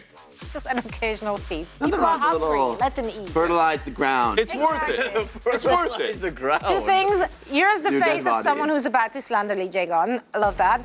Also, his face in that picture, like, he's disappointed. Have you noticed that? Can we show that graphic Disappointed again? Papa. He actually looks so disappointed in all of us. And How dare you tell Look me at him. about Bush? I can't believe you guys. No, it's a dare bit of a, come on. He's like, what did you say? You say what? What? You what? What? You what, Oh, mate? you want some? I'm not gonna. I don't want, I have nothing negative to No? say ever again about Lee Jae-gon. I love these. You know, I like Same, that he's a actually. fellow member of the Real Name Users Club. That's a good club. Lee Jae-gon, you know, Yeah. I'm a fan. I'm a fan. I think he's an aggressive player, but that works with Boston style. Jacob. It works How with Boston exotic. style. You know, I think it's. Jacob. You're a fellow member. Technically, no, actually. Hello, are you so ready he's for not my my real name. Fun fact. Danny Lim Lim. Danny I'm a Lim fan of the Lim. Real Name Club, guys. Okay, Dante, I think, is an where are we honorary going member. with this? therefore, I'm gonna be Salome Obviously. Katinka. Where are we I'm going? drawing meaningless correlations among players. Now, let's talk about the game, though. Yeah. Washington, Boston, Washington. Dive versus rush. Boston's a better dive team. Washington's a better rush team. They're both going to pick maps that let them play their strength. The question is, who's going to win the control maps? Who's going to win the push maps? There's some maps where you can't really, even if you get the map pick, you don't necessarily get to play your style. New York forced it on New Queen Street. Maybe we'll see a little bit of that. And I think Washington is a flexible team. Boston, they're flexible. They can play each other's strengths, so I wouldn't be shocked to see them take the mirrors. But I do feel that that's sort of the overall spirit of this series is who can force more, can Boston force more dives? Can Washington force these close quarters rush engagements? Who can force their will in the game? Now, if we're looking at the predictions for this one, I feel like you can make a lot of arguments for either of those teams. Again, it will come down, as you said, to a clash of styles. Therefore, it's very map specifics. We don't know what maps are coming our way. Therefore, predictions for this one a little bit more tricky, I feel, than most of the matches we saw today. I went with Boston Uprising. I think if they can show us, if they can show good team cohesion, which I know they can, then they should be winning that. Even though Washington Justice obviously has a very deadly DPS lineup, but if Alpha Yi doesn't show up, then it's gonna be rough. I feel like a lot of it is gonna ride on Alpha Yi popping off, and if he won't, then I give it to Boston. Boston. What was my score? I forgot. What am I? 3-1. 3-1. Yes. Yeah. Washington Justice. They got scary DPS. Boston got scary DPS and tank and support. Scary everything. Scary everything. Yeah. Scary logo. Yeah, a little bit. In one way. That's really menacing. Yeah, I can see that. But yeah, I had to go with the Boston Uprising too. I think they're the favorites in the series. I think they've got the flexibility. I think they'll be able to force their will on the game, play a lot of dive style, and maybe they've practiced enough to bring it out on these rush comps. And I agree. I think Rush is maybe Washington's best advantage here, and Alpha is going to be on the Mei, not really the carry role that we want to see him on. I don't think he's going to be able to play the Genji as much, those heroes that we really get excited about to see Alpha. So I'm not sure this is going to be the match for him to succeed, but I still think they're a threat long term. I'm going with Boston as well in this one. There are two noteworthy things in this one, though. First of all, these teams did play, I believe it was in week 2 or so, and Boston did win 3-0.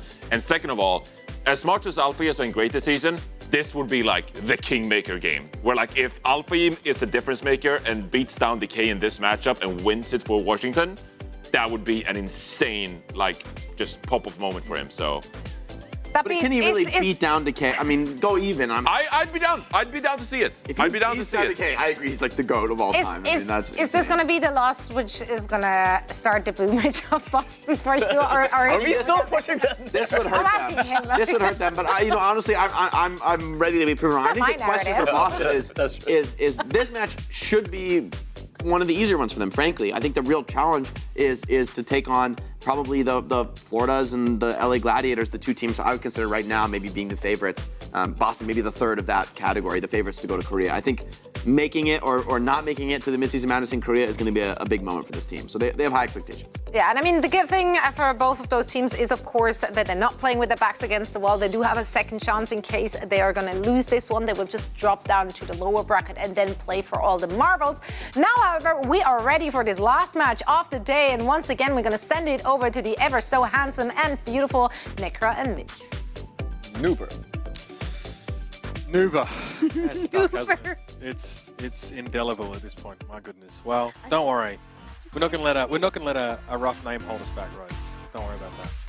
We can always exceed the reputation that's been ascribed to us at the outset. But when we talk about reputation, these two teams have it in spades. I think one of the things that you and I are most excited about is seeing these front lines clash, and the desk has already sort of started that narrative, right? Is this Alpha Yi going absolutely mental and sort of dominating, or is this tried and true veteran squad that looks so good in the dive meta Boston going to be too good for them? Oh, did you see how relaxed Mirror looked? Getting the shoulder rub. He's not sweating right now. And I think that he has a reason to at the moment, just knowing how well Washington Justice did in their last matchup.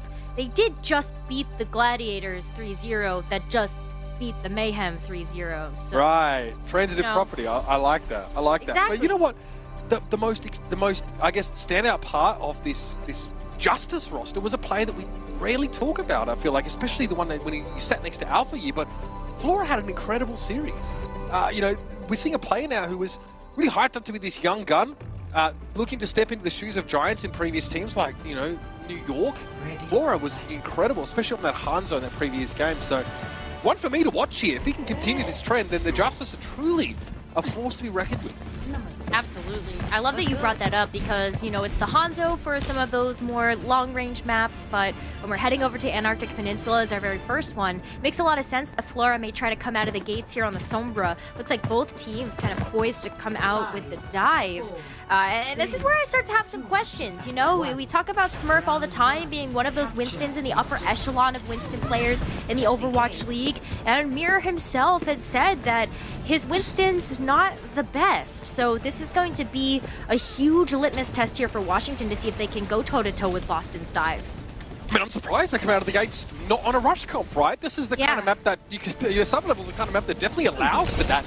Perhaps the Justice are anticipating a dive comp, don't want to have to play rush into it, but they're coming out with, Mirror on the Winston. Normally, Van Best comes in to sort of fill that role for this team. Let's see how it pans out, though, because Birdwing and Decay have been every bit the dynamic duo that they were suspected to be, and I'm still waiting on this Boston boom, which hasn't happened yet, but Flora has struck blood first. It's Decay falling. Jagod's gonna get so low here too. Okay, well, the DPS of the Justice that we kind of hyped up have already gotten to work here. Alpha Yi barely escapes getting taken down now by the Tracer, recalled at 2 health. But it's all been about the Washington Justice to start this off. And Flora opening the account on someone like Decay is huge. Alpha Yi getting to play the Tracer and not the Mei. You can see why the Justice make this switch. Yeah, I mean, what a Giga Chad move, though, right? By Alpha, you just kind of going forward, trying to dome Smurf and then get back to the team. Unfortunately, gets punished for it, but you absolutely need to start thinking about how to adapt to this if you're Boston. You can't just keep getting hacked here, as Decay is also going to be on the receiving end of that one. And Teru under a little bit of fire, but really looking at how Boston Uprising are going to counter the dive. But the latest episode of Demon Slayer, Haganezuka is just like, you know, sharpening the sword while the demons attacking him and just so focused on doing that. That is what Teru looks like to me right now. He had FD God throwing packs at him and he just ignored him for the time being. But eventually Boston start to assert themselves a little bit more effectively, right? It's going to be a tough one here for Alpha Yi. He's definitely playing from the back foot. Boston eventually get themselves sorted for this dive. Okay, so Boston gonna go ahead and take back control of the point, but it's now down to EMP versus EMP. So Boston Uprising, they want to try to take control of this high ground and look for an opportunity to get Birdring in position to get this EMP online before Washington do. But, Washington strike first. Yep, that EMP that Flora has been sort of diligently building up over the course of this round. Most teams often try to target a backliner with that right, but Decay looks like he got caught in the crossfire and Alpha Yi was ready to catch him. Sleep Dart again coming out. Nicely done by Teru. It's the second time he's intercepted, Izzyaki, the second time he's managed to intercept Alpha Yi getting into the backline. Still for Boston, they maintain control of the point despite losing Decay earlier. It begs the question, maybe the Tracer wasn't the primary target. I don't think that was the right target at all. I mean, yeah, sure, you got a huge source of damage off the board in Decay, but then you ended up leaving the backline alive to be able to keep Smurf up. Now you've got the Primal you're going to have to contest with, and such a huge ultimate from the Justice is off the table. Boston also still kept control of the point. This is devastating here for Washington. Keeping Izzyaki alive. Name of the game, just as Teru also was being tended to. FD got popped the rally. Both fleets went for it at that moment, in fact. As the Arnols were feeling the pressure on both sides of the field, there's going to be Izzyaki falling first, though. And an opening here for the Washington Justice to exploit the heal gap they have access to. But the Boston Uprising haven't been shifted from the point yet. Smurf is just determinedly standing his ground and will have a Primal Rage to use in moments. He uses it right now here. Mirror looks like he was looking for Birdwing, who doesn't have an escape mechanism. Eventually gets caught and blasted over the walls. Looks like you're going to end up seeing the Primal Rage used there to be able to stall for as much time as possible, as Smurf's able to land back down and... He still got it! Maybe not even just a stall! What? Boston still have the point. That is absurd. Izzyaki back in the fight here. Looks like he's ready to roll, but Smurf couldn't be tended to quickly enough. It's going to be Decay striking with the pulse bomb. Elijah God is living on the edge. And eventually Alpha is able to circumvent the shield and bring him down. And bring the Justice with a chance to take this round away, but they've got to win it all from here. Could you have imagined, like, the Primal Rage coming out and then Birdring actually getting the EMP online for that one? Boston could have just potentially taken the round right then and there. Oh, but now... Flora, please don't do this to me. Come on. It's not Rialto. What are you doing? You can't go over there. Oh, listen, he still... He had the reflex. Yeah, good on him. Best guess who is where he actually needs to be, though. Birdring. That's an EMP go. Smurf, it's an easy pickup on Mirror there. Izzyaki is looking for some targets to heal up here. Been able to stave off most of this scrutiny via flankers for this round, and now he's set up nice and nestled here to give Smurf all the support that he might need. It's going to be a nano boost deployed over towards the Winston, forcing the rally from FD God. An EMP coming in after the fact that Alpha is able to fight Izzyaki once more. This is good for the Justice. They're hanging on. What a key fight win at a crucial point in the round. There's not much that Boston Uprising can come back into this one with either. It's going to be on raw kills as Decay is looking to try to get back here on the Tracer. He's got to get there fast. It's just Smurf, and he's barely hanging on. Lee Jae-gon gets the rally. Smurf needs to top up. Quick, smart. Lee Jae-gon, the one stalling the point for the time being. The rest of the Uprising need to be in position, and enough time has been bought for them to get here. Pressure on Teru. Birdwing trying to, again, consume as much of his armor's attention as possible, but Decay is here and on the scene. Alpha is under a lot of pressure now, forced to try and blink away, but Mirror's Primal Rage is yielded to kill Izzyaki. Both teams lose their armors. It's all Briggs. It's all hell packs for the time being, and Decay does not have the recall here. Trying to get topped up. Going to be Pax in the pulse bomb, but Flora is going to bring him down just in time. It's Lee Jae-gon now gone. No healers for the Boston Uprising. no chance to take the round. The Justice make a 55-60% comeback here. That's so impressive, especially knowing how much momentum Boston Uprising had generated with their ultimate control. I thought it was doomed for Washington until they were able to start to grab that control back. And now they look pretty good on the dive. Maybe not a look that we were expecting to see confidence from Mirror for, but he looks like he's vibing, he's feeling it right now, and that Winston doesn't look half bad. And now they get a chance to play the brawl. Mirror's had a great round. 6 final blows, 3 deaths. Alpha Yi at 7-2 right now. Birdring not able to get on the board at all. And Decay with the paltry 3 final blows. So despite Boston being within a stone's throw of a round win, the Washington Justice really had the output in terms of kills, especially in that last fight. So the Justice now going to revert back to this rush style with Mirror, and Alpha Yi will be on the Reaper. So not the first team today to try and bring Reaper into these comps. Smurf had best be careful. You absolutely should be careful about that one, because Winston's hitbox is huge, but I think Birdring needed to hear your advice first. Should probably not happen. Birdring getting caught there deep behind enemy lines, apparently without a translocator. And, I mean, the Justice make the cursory response, right? They just speed boost in and secure that kill. Birdring switching to... Okay, it's the Sojourn. What? To the Sojourn here. Why are the most mobile heroes in the game for the Boston Uprising here seem to be getting called out? The Justice are dictating the tempo here. Yeah, Justice are just gonna go up towards the spawn. I mean, even Birdring right now gonna get caught out there by a hack. Has to be able to back away. Boston Uprising, though, they're sticking to this dive composition despite the fact that Alpha Yi has already been such a pain for them. You can't dive the Reaper. Who are you diving? Wait, who are you diving on the Justice? Birdring is done with his summer. He's like, yo, give me that hit scan. Decay, never heard of him. Yo, it's about me now, baby. Let's go. The Uprising again. They want to leverage the Sombra, I guess, against the Reaper, right? Like, you really have him outranged, but the Justice aren't giving you this breathing room. We just saw the Gladiators work so hard for most of the series to give Kai the space and then the peel that he needed. I don't know if Decay or Birdring specifically is going to get that here with a dive comp. I don't think he's going to get that here. I mean, you've got the Kiriko at least to be able to swift step to you to make sure that you can get that healing a little bit faster, but you also need to be able to help heal up Smurf. Smurf is about to get a Primal Rage online, but he's also hacked here. This is exactly the problem that the Boston Uprising are running into, is that Washington, they're just so quick to the punch. There is Decay falling to a wayward punch from Mirror. Flora was waiting on the low ground, constantly disrupting Smurf, and then just plays out the EMP. This is not close at all. The Justice are really functioning. They're playing to their win conditions here, and the Uprising look all over the place. Yeah, we'll give Izayaki credit there for that solo kunai kill, but it's going to take more than that. Well, hey, at least you got him down once. That's the raid boss taken out of here before he's able to get the Death Blossom online. But the Coalescence coming out here now. How did Boston Uprising stand up against this? Smurf able to get the Primal Rage at the very least here, but the Justice are looking far more durable in the running game right now.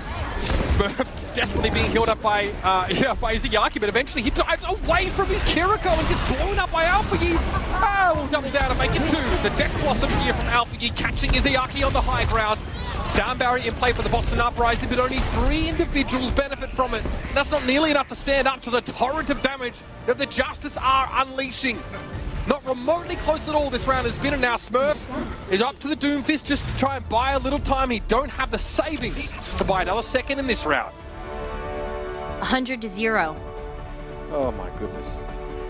That is... The Sojourn? Man, that is absolutely...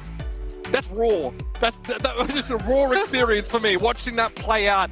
The Washington Justice say, okay, we'll play the Winston comp. We look a little bit better.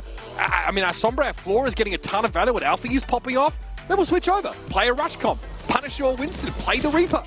I mean, geez, the Uprising, they do not look great so far. They are all over the place. Yeah, they look a little dizzy right now, trying to figure out how to deal with this aggressive posturing from the Washington Justice. Always trying to strike first and strike harder, as you see Mirror trying to get really close to the back line of the Uprising. What? How are you going to let this happen? Boston Uprising can't just let the Washington Justice walk on them like that. Yeah, that's tough stuff here for the Boston Uprising. They've been known to be able to play fast and hit hard, so they're going to hope to recapture some of that essence as we head into Hollywood for our second map of the series. The Justice start with a convincing lead.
fly and I'm flashy.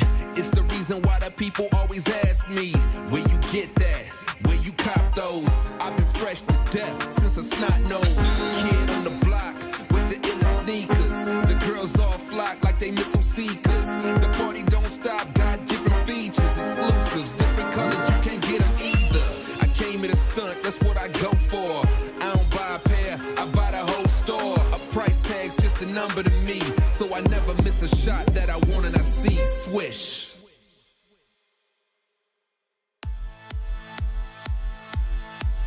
Flora off a incredible first map performance on Sombra.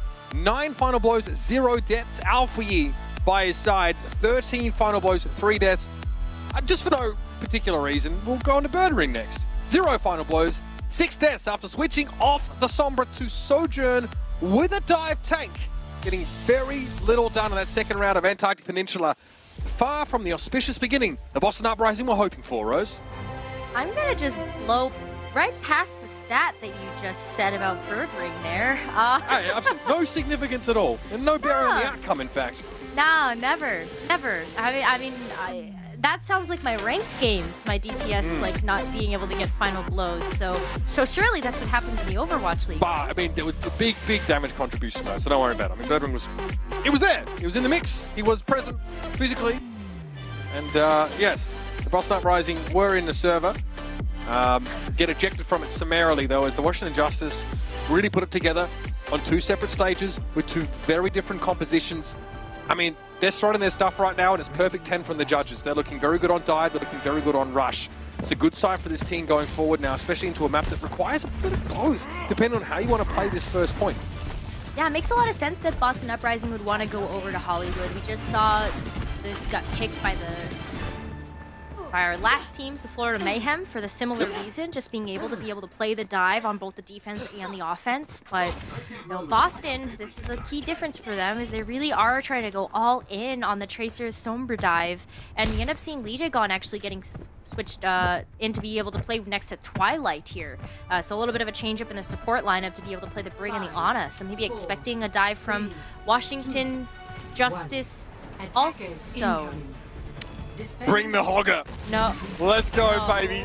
And, No, yeah, a little bit of argy-bargy, a little bit of, check those corners. Sniffing out bird ring, if you will. Okay, we're going to stay on theme, though. It's going to be the Junker Queen here for Mirror. So we've seen teams play this Rose, and quite often it's really positional, right? There's a little bit of maneuvering that needs to be done by the attackers at the start of this. Yeah, you can see just like trying to group up together and make sure that they don't fall to bird ring super hacks in the back. See, Birdring has been able to translocate out already, but Washington, they're going to be able to take this approach behind the point to be able to force the team fight to the end. Now, Justice will play on the point. They get through the choke. Got free. Now it's time to start swinging. Carnage connection is decent. Lijagon flattens here as Mirror leads the charge. Trying to wrap around the corner, get Twilight. So both supports are down. No healers available here, but the Uprising still plenty of damage to output. Birdring really good timing with Alpha Yi. It's going to be a tough one to win here, and Birdring is sheepishly starting to backtrack a little bit. Smurf to the rescue, though. And the Uprising have the upper hand here when it comes to this defensive dive. I was really smart to be able to put Lijagon on the Brigitte right away, just expecting that something could come out here from the Washington Justice that plays a little bit more aggressively.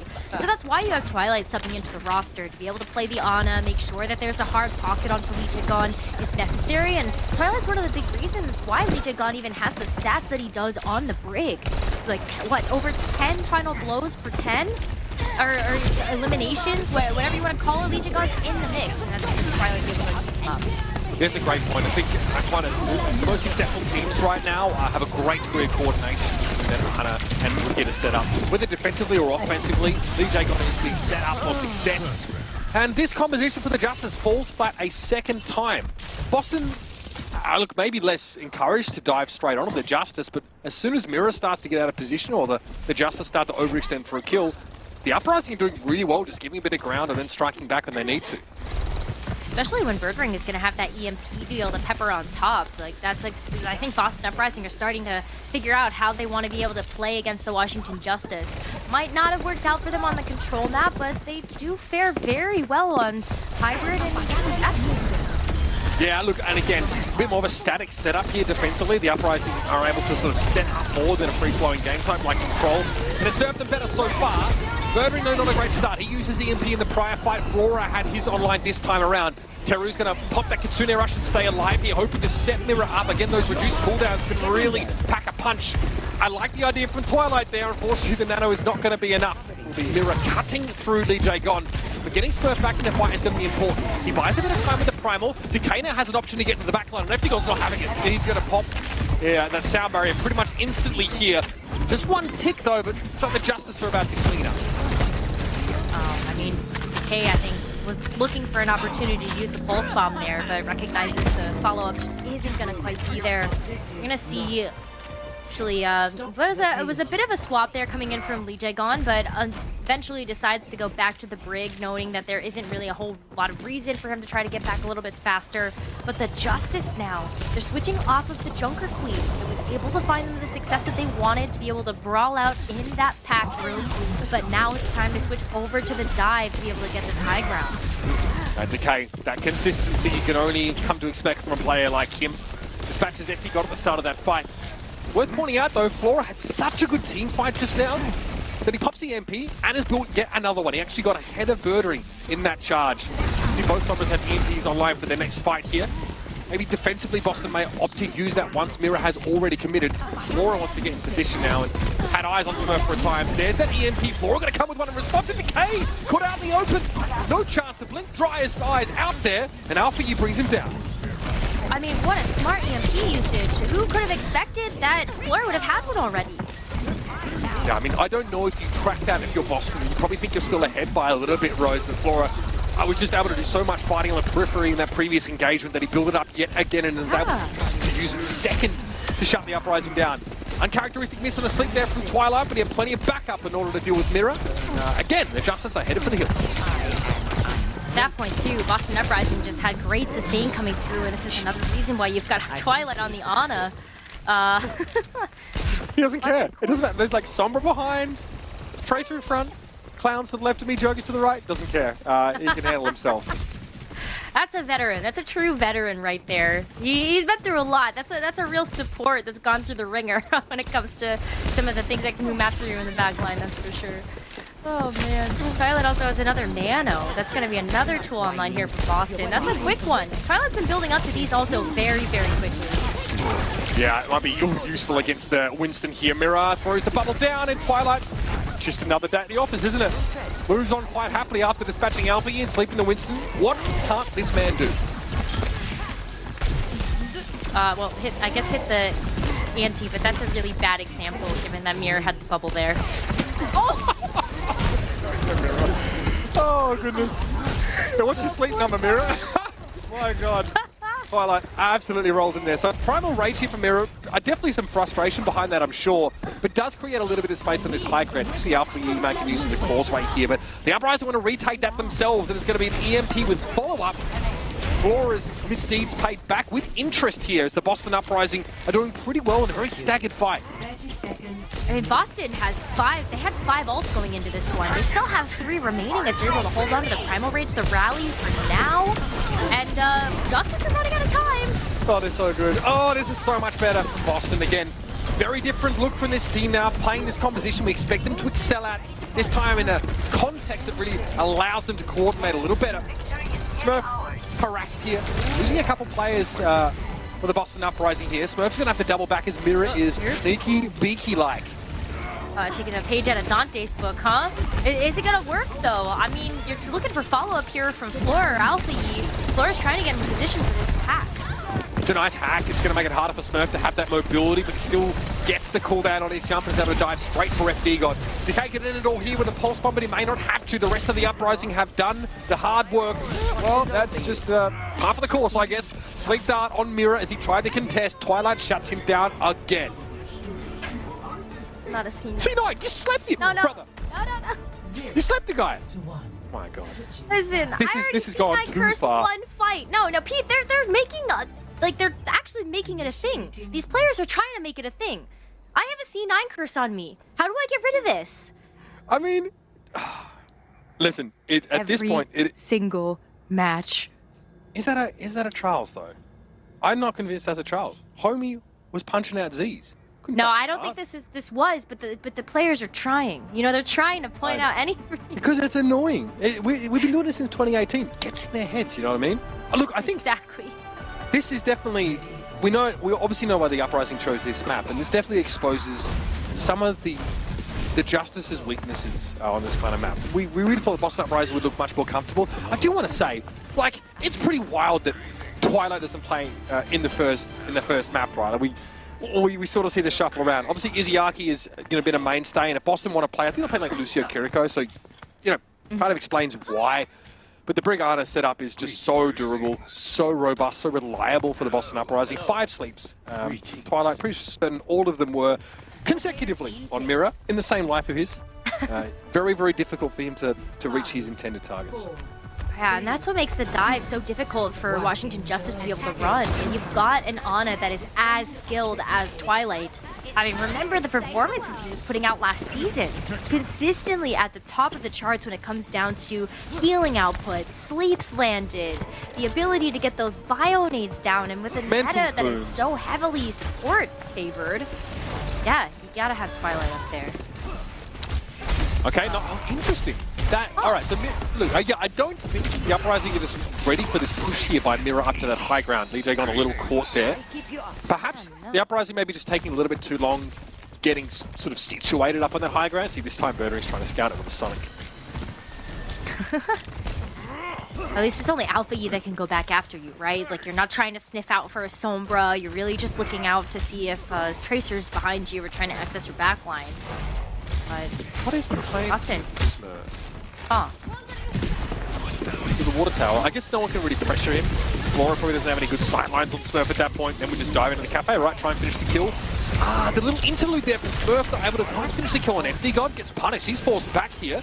Boston are going to have to reset. Austin have to figure out how to deal with this high ground pressure. I mean, the way that Mirror is playing this, you have the ability to go on top, like you can go down the stairs to get some healing there from Cheru, and they've got a nano online already. Boston trying to get something done with this. Twilight hits those. I'm just saying. Sleep Dart goes over Smurf's right shoulder there, and he is able to have his just desserts. Mirror eventually falling here. Flora will be chased down. Smurf gives him a final mercy. So the Boston Uprising again, they have to sort of retool this dive a couple of times. Sometimes Smurf found himself going in and alone. Let's just enjoy Twilight for a moment. Oh, just sit down. So beautiful. Just sit down. Yeah, but touches him for good measure. I mean, it is pretty sick. Ana now with a buff to her primary fire can actually like sort of solo finish a lot of those select targets. Not if they're Tracer, they can get away, but she's even nastier after she sleeps you. Twilight is ruling the stage right now. Yeah, this is just such a good standout performance here from Twilight. I mean, if it wasn't Smurf also being able to kind of get in there, like, you gotta give credit to Twilight being able to keep everybody up. Excuse me? Hello? Yeah, that's a brutal angle. Flora just belts Decay. Again, Tracer has to kind of like tip her hand a little bit if she wants to get on that high ground, right? Can't just fly up there, can't climb no walls. She's got to sit on the lift and wait with the rest of us, so Could you imagine if Tracer could blink vertically? Like, you just look up and you blink and you're just on top of a building? So busted. She's already been in like every metagame, like she just does not need that much more help, you know? Well, Boston look like they might need a little bit of help looking at the alt economy here from Washington Justice. There's still a ton of time in the bank, though. Boston got that cart unlocked so quickly. They've got 3 minutes and 20 seconds for that cart to not go too much farther. So really looking at just a full slate of ultimates from both sides. I'm expecting a lot to come out in this next fight. Mirror really staking his claim to this high ground, right? Knows that he doesn't have the verticality as Smurf does. Hey, hit one, that's what I'm talking about. Nice sleep on Smurf, but he appears to have woken up. He's very angry about it.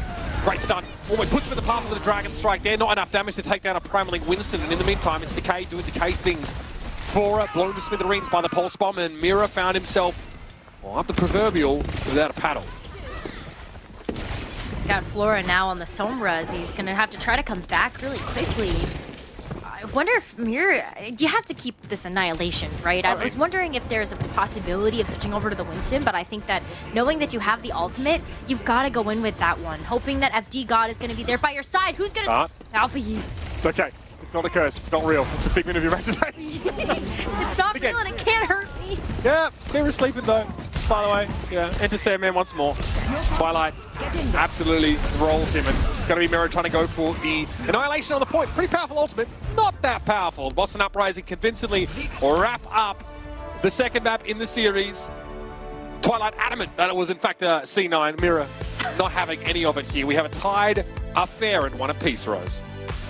All right, Boston Uprising looking way better on Hollywood than they did on our first map of Antarctic Peninsula. Feel like they are able to really take advantage of being able to set up their compositions, and you could see how much time they were taking as well before they initiated an attack. Pretty incredible stuff from Twilight. 8 enemies slept. Just for contrast, Teru 3 does get a pretty key sleep at one point on Smurf, right? Unfortunately, that's sort of woken up there. But you can see just how good Twilight is at staying alive. Very, very hard to pressure down for much of this map here. And this is the Boston plan, Rose, that finally comes to its fruition, right? We saw the Justice come at this from a couple of different axes, but this is the Boston comp. They look very good at it. And notwithstanding control, they should be looking pretty good if they get to play this style on the right kind of map. I agree, but I wonder now that the onus is on Washington Justice to pick the next map if maybe they try to do something that disables Twilight's effectiveness. Oh my god, this whole match is it's a highlight reel. The whole map was a highlight reel for Twilight. The guy is so cracked. It is wild. And this is the final moments here with the Ramatra comp. You lose high ground, you are done and dusted essentially. Yeah, valiant attempt there from Mira, but not going to be enough. Boston back in at Shambali Monastery. Oh my. More of a rush map, if we're honest, so you can see why the Justice want to play that. I can't wait to see how this unfolds, Rose, after the break.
You've heard this one before. Two undefeated teams walk into a bar in Hollywood. Only one comes out alive. The Boston Uprising keep their streak on Hollywood well and truly intact with a convincing win against the Washington Justice. And a fun fact, we were looking over the stats in the break, couldn't believe it. Obviously, Kalios, by the way, getting subbed in here for Smurf. Let's just establish that as we are headed into a rush map, Shambali Monastery. But how is it, Rose? I'm giving this one to you. How is it that Teru comes out of that map? 0 final blows, fine. Anna. 0 eliminations. Where was this man looking? I mean, there was healing. There was healing going on. It was happening. I know, like almost 9,000 healing, but I guess just healing the team. Yeah, I mean, but this is even accounting for defensive elimination. Look, obviously not. He was also dead most of the time. I guess I should just point that out. Yeah, absolutely. Quite a significant struggle for Terror on that map. Yeah, with 8 deaths, Empty got with 9, and much of the Boston Uprising was like, the Swerve had 1 death, just doing whatever he wanted to. Twilight is the truth. If the Church of Twilight doesn't exist, I'm establishing it right now. Ordain me, somebody. I'm sure you can get do a course online, half an hour. I'm sure it's all it takes. Give me, sprinkle me with some holy and water, and we're done. Twilight is the truth. The Boston Uprising really figured it out there, but they get forced into playing a map that doesn't really lend itself to the dive style, so they have to adapt. They move Kalios into the lineup here, and he's going to be on D.Va to start with on defense. I wonder if this is just Boston Uprising admitting that they don't really have their wits about them for a brawl. Antarctic Peninsula didn't look fantastic. They didn't want to run the brawl there either, despite the fact that we ended up seeing that on our second round of labs.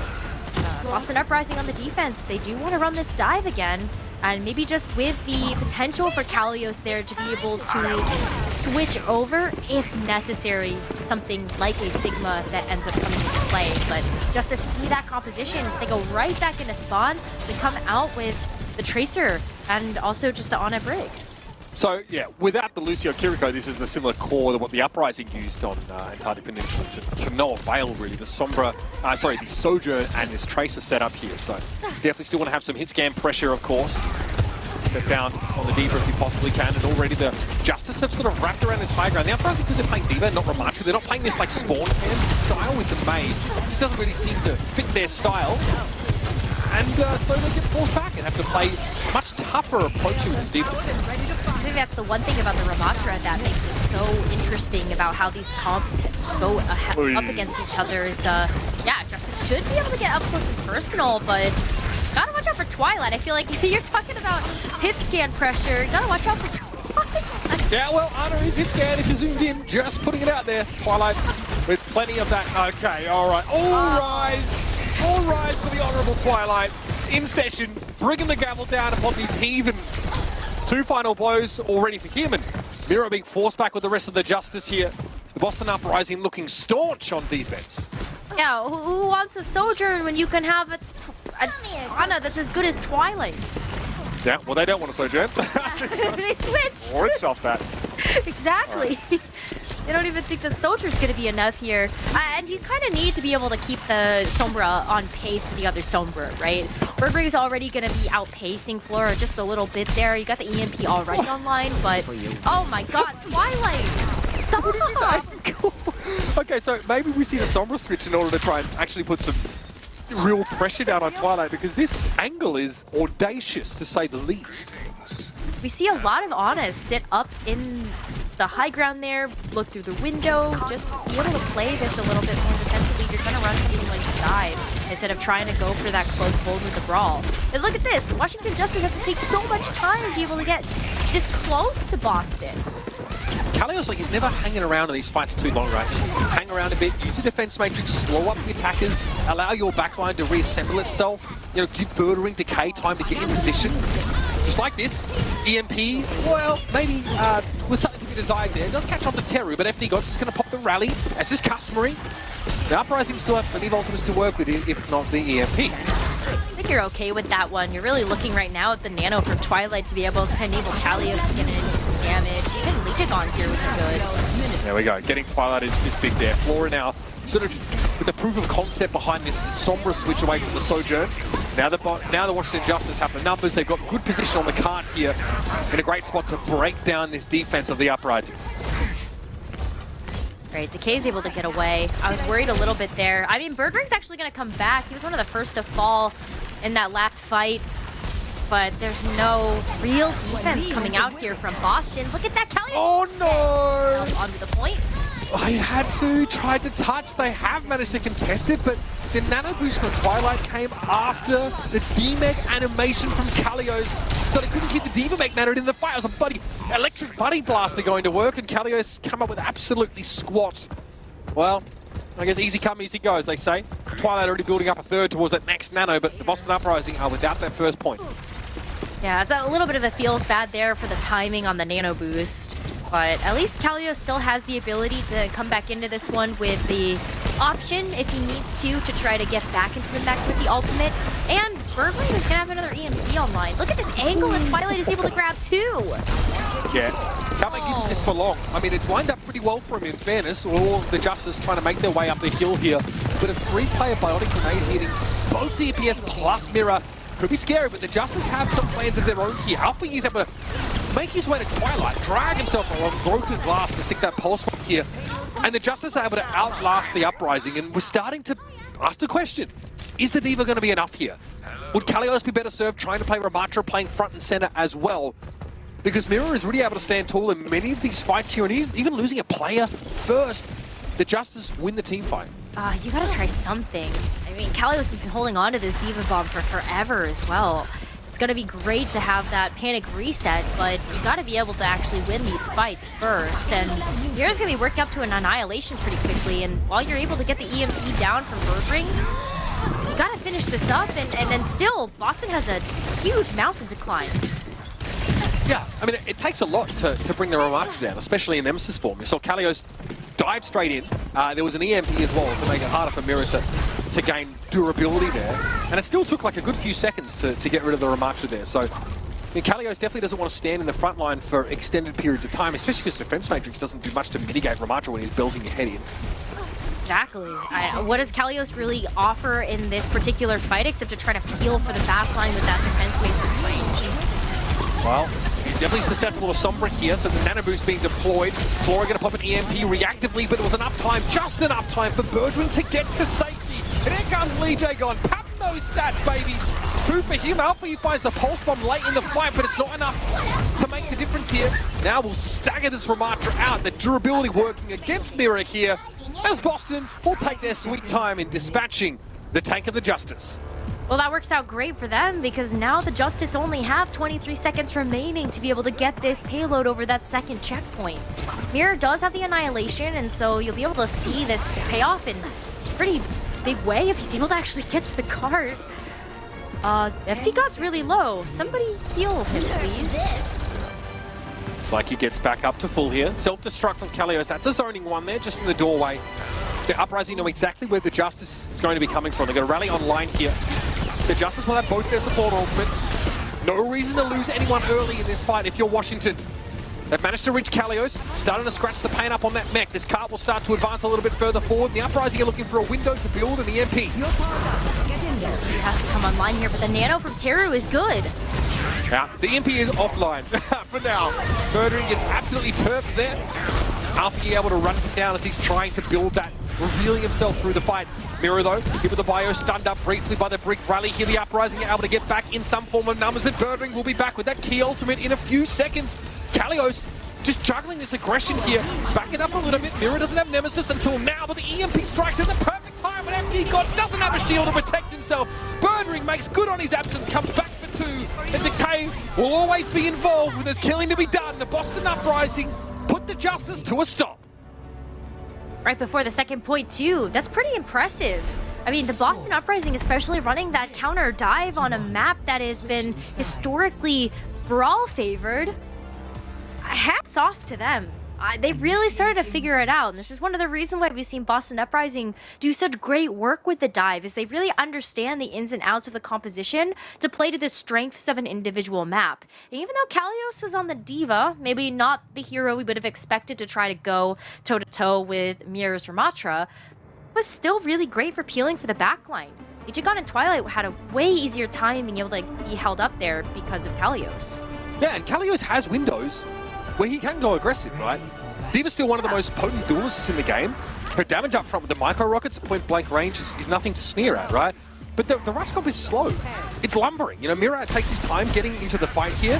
Ah, yes, it's his Lord and Savior himself. Have you heard the good word, everybody? Check this one out. See you, Flora. That's just absurd. Yeah, Twilight does not miss. Again, like it's a tough matchup for Teru to sort of set up into a Twilight functioning. This is So it's actually a pretty similar style as what brought Ru Jae-hong to fame way back in the day.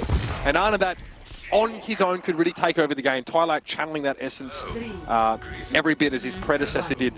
But look, Kalio's coming out with 4 final blows here. Crucially, Birdwing indicated only 1 death each, so he was so good at just buying time. The president? All right, here comes Birdwing. Oh my god! Nice shield, bro. I like this. Okay, so we have the Ryan Honey, of course, because you really want as durable a frontline as possible, right? I mean, Mirror's just going to get forced right away here, and it's like the Uprising knew the Justice would try and play this spawn camp, so what a way to break it and just ridiculous upfront damage from this Bastion. God, so smart. Look at the wraparound here, too. You got to be able to punish Teru away. Oh, this could get ugly. You're squeamish, or easily uncomfortable. Divert your eyes. Here comes the Bastion. Again, wanting to try and pressure down here. Bear in mind, the Mei is pretty important for the Justice. That Ice Wall buying crucial time here for them to reposition midway through this fight. Both the Immortality fields are now down. Kalios' charge goes wayward, but the rest of the Uprising pile on in. And again, they don't need a clean fight win, Rose. Just get a couple of kills to have spawn advantage. They come back and they're ready to go. Yeah, they got what they wanted to done. I mean, Teru's getting absolutely staggered. Oh, that is punishing. That is absolutely punishing. I'm curious to see how long the Uprising stay with this, because in essence, I suppose Bastion really does counter these like broad front lines just because of that front load of damage or the burst damage you have available to you. How long do they stick with? Yeah, I mean, when you look at like Bastion or Torbjorn, even Symmetra in some cases, they're just great team coordination checks. Washington Justice have to play this flawlessly to be able to dispatch this Bastion. Oh, Kalios. He tried to reposition in order to protect Birdwing. There's going to be a sound barrier committed to the fight either way. So many of these shots from Flora are going to be nothing but glancing blows, but the rest of the Washington Justice are able to pile in. The Blizzard there from both sides here. See, Lee Jae-gon is able to get clear of it just in time, and Twilight, always a nuisance there, playing for that higher ground, but will be accosted momentarily by Mirror, who will be able to deal with this back line pretty comfortably. I think this is when you switch off the Bastion. Greetings. Hello. I like now that. would be the time. Alternatively, you can force it even further. Now, is that advisable? You're just here for chaos, aren't you? Well, Birdwing has his opportunity here to act as the centerpiece for his team's composition, so make hay while the sun shines, as they say. Now that ultimate online, I'm curious to see what value Birdwing gets at. Look, it is a slow comp for the Justice. They do have a Lucio, so be able to reposition. I don't think he's thinking about the ultimate right now. Trying to find something to shoot, ideally, as the Justice are cowering inside that building. Oh. Here we go. El Presidente demands the airstrike. No connection though, as we do have an annihilation from Miri. He wants to come forward. He gets absolutely blown out of the water. Decay with the kill credit there, but a lot of damage coming from Birdwing and co. Lee Jae-gon dispatching Flora here, so you are bereft of your key damage output. This will be Uprising continuing to march on. With the Bastion. Okay. Yeah. You know what? I'll let him go with it. Yeah. I'll let him cook here. You could honestly probably play this up until where Kalios is holding with the Reinhardt. I mean, you could get a little bit of Fire Strike charge, back up a little bit, but this particular point is so windy and so enclosed that we'll just set the Bastion up here and break the shield here. Well, it's a great point, right? Because Bastion's normally weaker in those longer sight lines where you have a much more dispersion of his bullets, but when you have to like come around corners at him and you don't have the ability to outrange him as much, it's pretty scary. This is not necessarily where Birdwing wants to be. We wait out this air matrix and then we go. It's like a Maywall from Decay, so perhaps some wires crossed here, but there were quite a few Justice players already sort of committed to the card. They have to very quickly reposition here. We have an amplification matrix online for Twilight. Obviously that combines in a devastating fashion with this Bastion up front. We're going to go for yet another ultimate here. 1, 2, 3. Yeah, not much to write home about there, but definitely keeping the Justice on their toes. That they're going to be able to re-engage here, knowing that Birdwing's a little bit more exposed, and the Blizzard is going to come out here from Alfie. And that's the key. The Blizzard there really shuts down the Boston Uprising there.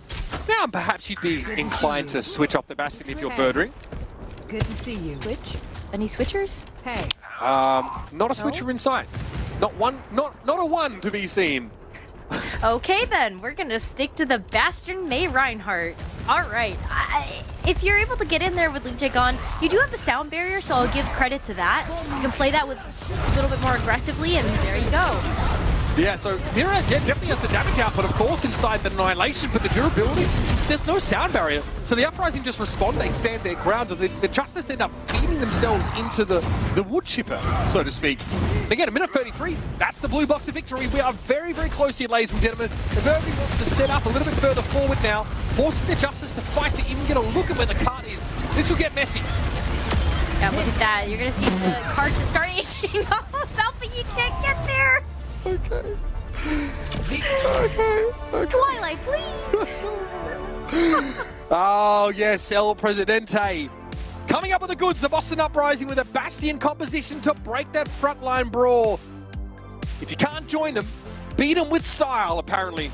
Boston succeed here on Shambali Monastery, a map rose that the Justice chose specifically to put pressure on Boston, specifically to force them maybe into a Ramatra mirror. But the Uprising, stubborn as they are, refuse to play that game. The Bastion from Birdering gets his moment to really show us how it's done, and they go up to a lead in the series. Oh, they did their homework. That's the story of the last two series we've had so far. The teams that have won have done their homework. We ended up seeing that with the Gladiators. They're able to get that done with just some sneaky, a little bit of an outsmart, outplay there coming out. But yeah, Boston with the Bastion. Yeah, I think if we talk about homework, I'm pretty sure Birdering submitted like a crayon drawing. They basically had him in the middle clearly with a crown on his head and everyone falling over around him. And the coaching staff of the Uprising put their heads together and they figured this composition out. Shambali Monastery is a W for the Boston Uprising, but it doesn't get much easy for them compositionally. New Queen Street, another map where it's a little hard at times to make the Winston work. That's surely what the Justice are banking on as they look to stay alive in this series. Don't go too far. Map number 4 is right around the corner.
Quite the journey we've been on so far through this series, ladies and gentlemen, as the Boston Uprising enter Map 4 at a 2-1 lead. And frankly, since Map 1, Rose, they have been looking pretty dominant throughout this series, going as far as to play a Bastion on Shambali Monastery against the expected rush composition from the Justice. They caught them truly unawares. I did not have Bastion in the upper bracket of our knockout rounds on my bingo card. I really didn't. That's not a hero that I actually thought we would see at all up until, I guess, maybe even the midseason or when your backs are against a wall. But Boston were able to bring it out, put Washington Justice on the back foot, figuring out how they wanted to approach that. Like, what do you do if you're Justice against that? You still over the D.Va? I think you get deleted. You can play around the architecture a little bit, but I don't know how you approach that Bastion without taking collateral damage. You know, I think if the map was longer, if the Justice themselves were able to push further, then maybe the Bastion's effectiveness gets limited in the last phase of the map where like it's a little bit more open. But that never really became a factor. And you can see here by the map pool, these last two maps selected, the Washington Justice are trying to tailor the battlefield to suit them, right? To suit Mira playing the Ramatra or a similar kind of rush composition. We saw him go as far as Junker Queen, and that looked pretty good at times as well. The Boston Uprising are choosing not to sort of copy this composition, that they're not sort of mirroring their Ramatra style, just finding one that maybe suits them a little bit better. Kalios has been known for a long time as like that off-tank player. So obviously we sort of see him coming there on the D.Va, and it looked really good on defense. I think D.Va's kind of hard to evaluate because she's pretty subtle in sort of where her sort of high impact moments tend to come. It's, you know, you're somewhat defensively oriented. You want to just sort of create opportunities by time for like really talented DPS players to either work together, the Sombra and the Trace together, or to find sort of solo kills. We're switching here. So Izzyaki comes in along Twilight here. And this is the kind of composition that makes you think, right, double flex support perhaps? It could be like a Kiriko, it could be Ana Kiriko, something like that. But this is the third separate permutation of supports for the Boston Uprising we've seen this series. And Smurf comes back in at tank. Yeah, we haven't seen the Izzyaki Twilight combo too often in the past few weeks. It really has been another like Twilight and Lijiagon, and even a little bit surprising that on something like a push map we would actually see Lijiagon get subbed out. So yeah, maybe leaning a bit more into having a faster paced composition, trying not to rely too much on defense but going hyper aggressive. Is that something that the Washington Justice were able to do on the Arctic Peninsula, but Boston Uprising want to try to dish that back out, I think, especially with Smurf coming back in to be able to play the tank role. And, you know, just to set expectations here, here we see Birdering stats here on the Bastion. So, yeah, so 4 final blows, 3 deaths. Again, maybe like those stats in a vacuum, not standing out in a huge way, but it's the way that you force your opponents to play. When their composition is designed to stand front and center and rely on like high sustain for the Ramatra, this is what you sort of bring in to threaten that, right? We saw Mira, I think just after that first checkpoint, right, he dropped in and we saw the Justice try and start the fight with the Annihilation, and Mira just exploded. He just vaporized. So they couldn't play that kind of, you know, initiative style, right, where they sort of start the fights off on their own terms. So you need to work the Bastion down, find a way to wrap around, flank him, maybe work high ground. This is the kind of map where, again, to set expectations, probably harder to make that Bastion work, just because the flank angles are much more forgiving. And also, there's like, you know, plenty of high ground, especially as defenders are forced back, where it's pretty hard to protect Bastion adequately. You need the Reinhardt for that, as we saw. That's probably not going to be an option, but we did talk about this in the break, Rose, is that Smurf has a Doomfist. We've seen this from him a fair bit. One of the players in the league, especially in the West, that goes towards a Doom quite often. Yeah, I'm actually really excited to see the Smurf Doomfist, because I think this is one of those heroes that could actually go toe-to-toe with something like a Ramatra. We're actually going to see the Washington Justice come out with the Junker Queen, so still going with some type of rush, but really relying on that Junker Queen to lead the helm. The only thing that I have as a hesitation for the Doomfist here is that Flora is still playing the Sombra, but Doomfist is no stranger to New Queen Street. This is a hero that we've seen come out last season when New Queen Street was just released, and Smurf is really good on this hero too, as you mentioned. Definitely could make some work of this here, as long as he's able to get into a good position to dive with Decay and Bird Ring. Yeah, no Lucio for the Boston setup. So it is going to be Ana Kiriko for the Uprising squad here. Twilight definitely gets to play one of his best looks, and oh my goodness, that's a nice little Bionade, and immediately Smurf dives in. Now, Smurf was backtracking just as that bio came in, so it's unable to instantly capitalize there, but it does force the Justice back for a time. Looks like we're going to have Boston really search for an opening here, and the disruption of Sombra, Flora pressuring Smurf down is definitely something to concern the Uprising fans, as it's hard for Doom to really do what he does best when those abilities are locked out. Yeah, I'm looking at Smurf and maybe even Twilight being the primary targets for Washington Justice's hacks. Big commanding shout, though, coming out from Mirror. That's a great way to kick off this fight for the Justice. Yeah, I mean, we see like the neutral fight here go for a long time. Until by the looks of things, Flora probably able to hack Decay there, and there's like a commanding shout. They're able to run him down and remove him here. So it's kind of hard to see what the win condition is supposed to be for Boston at the moment. Really taking too long to set up. You know, Smurf is just kind of sitting there on the low ground, looking for communication from either Birdring or Decay to be able to go pounce on a target, but there just hasn't really been that opening, as Smurf has been pressured there by the hacks. I think Izayaki as well with Twilight have been having a little bit of trouble being able to stay focused on being able to heal the team. Look at that. I mean, Izayaki already down to a pretty considerable low HP before Twilight's able to heal him back up. Yeah, so Boston have really not had a chance to start a fight on their own terms here. Smurf is keeping the barrier contested, so to speak, but that's a disengage. It's almost like he knows that EMP is coming in, maybe. And look at them dive straight back in here. Commanding shout from Mirror, and they collapse on FD God. They are ready for Flora to EMP, and they have the perfect answer. This has not been the first time that we've seen Boston Uprising be able to anticipate an EMP coming out from the Justice. And what a nice way to be able to initiate a counter push there. I mean, you saw what we were seeing from Twilight being able to get a good read on when like Flora was jumping in before. And so this is not the first time. At Boston, they have been on point when it comes to being able to figure out when these ultimates are coming through, whether it's the EMP or even like Alpha Yi trying to go into the backline and get a pulse bomb.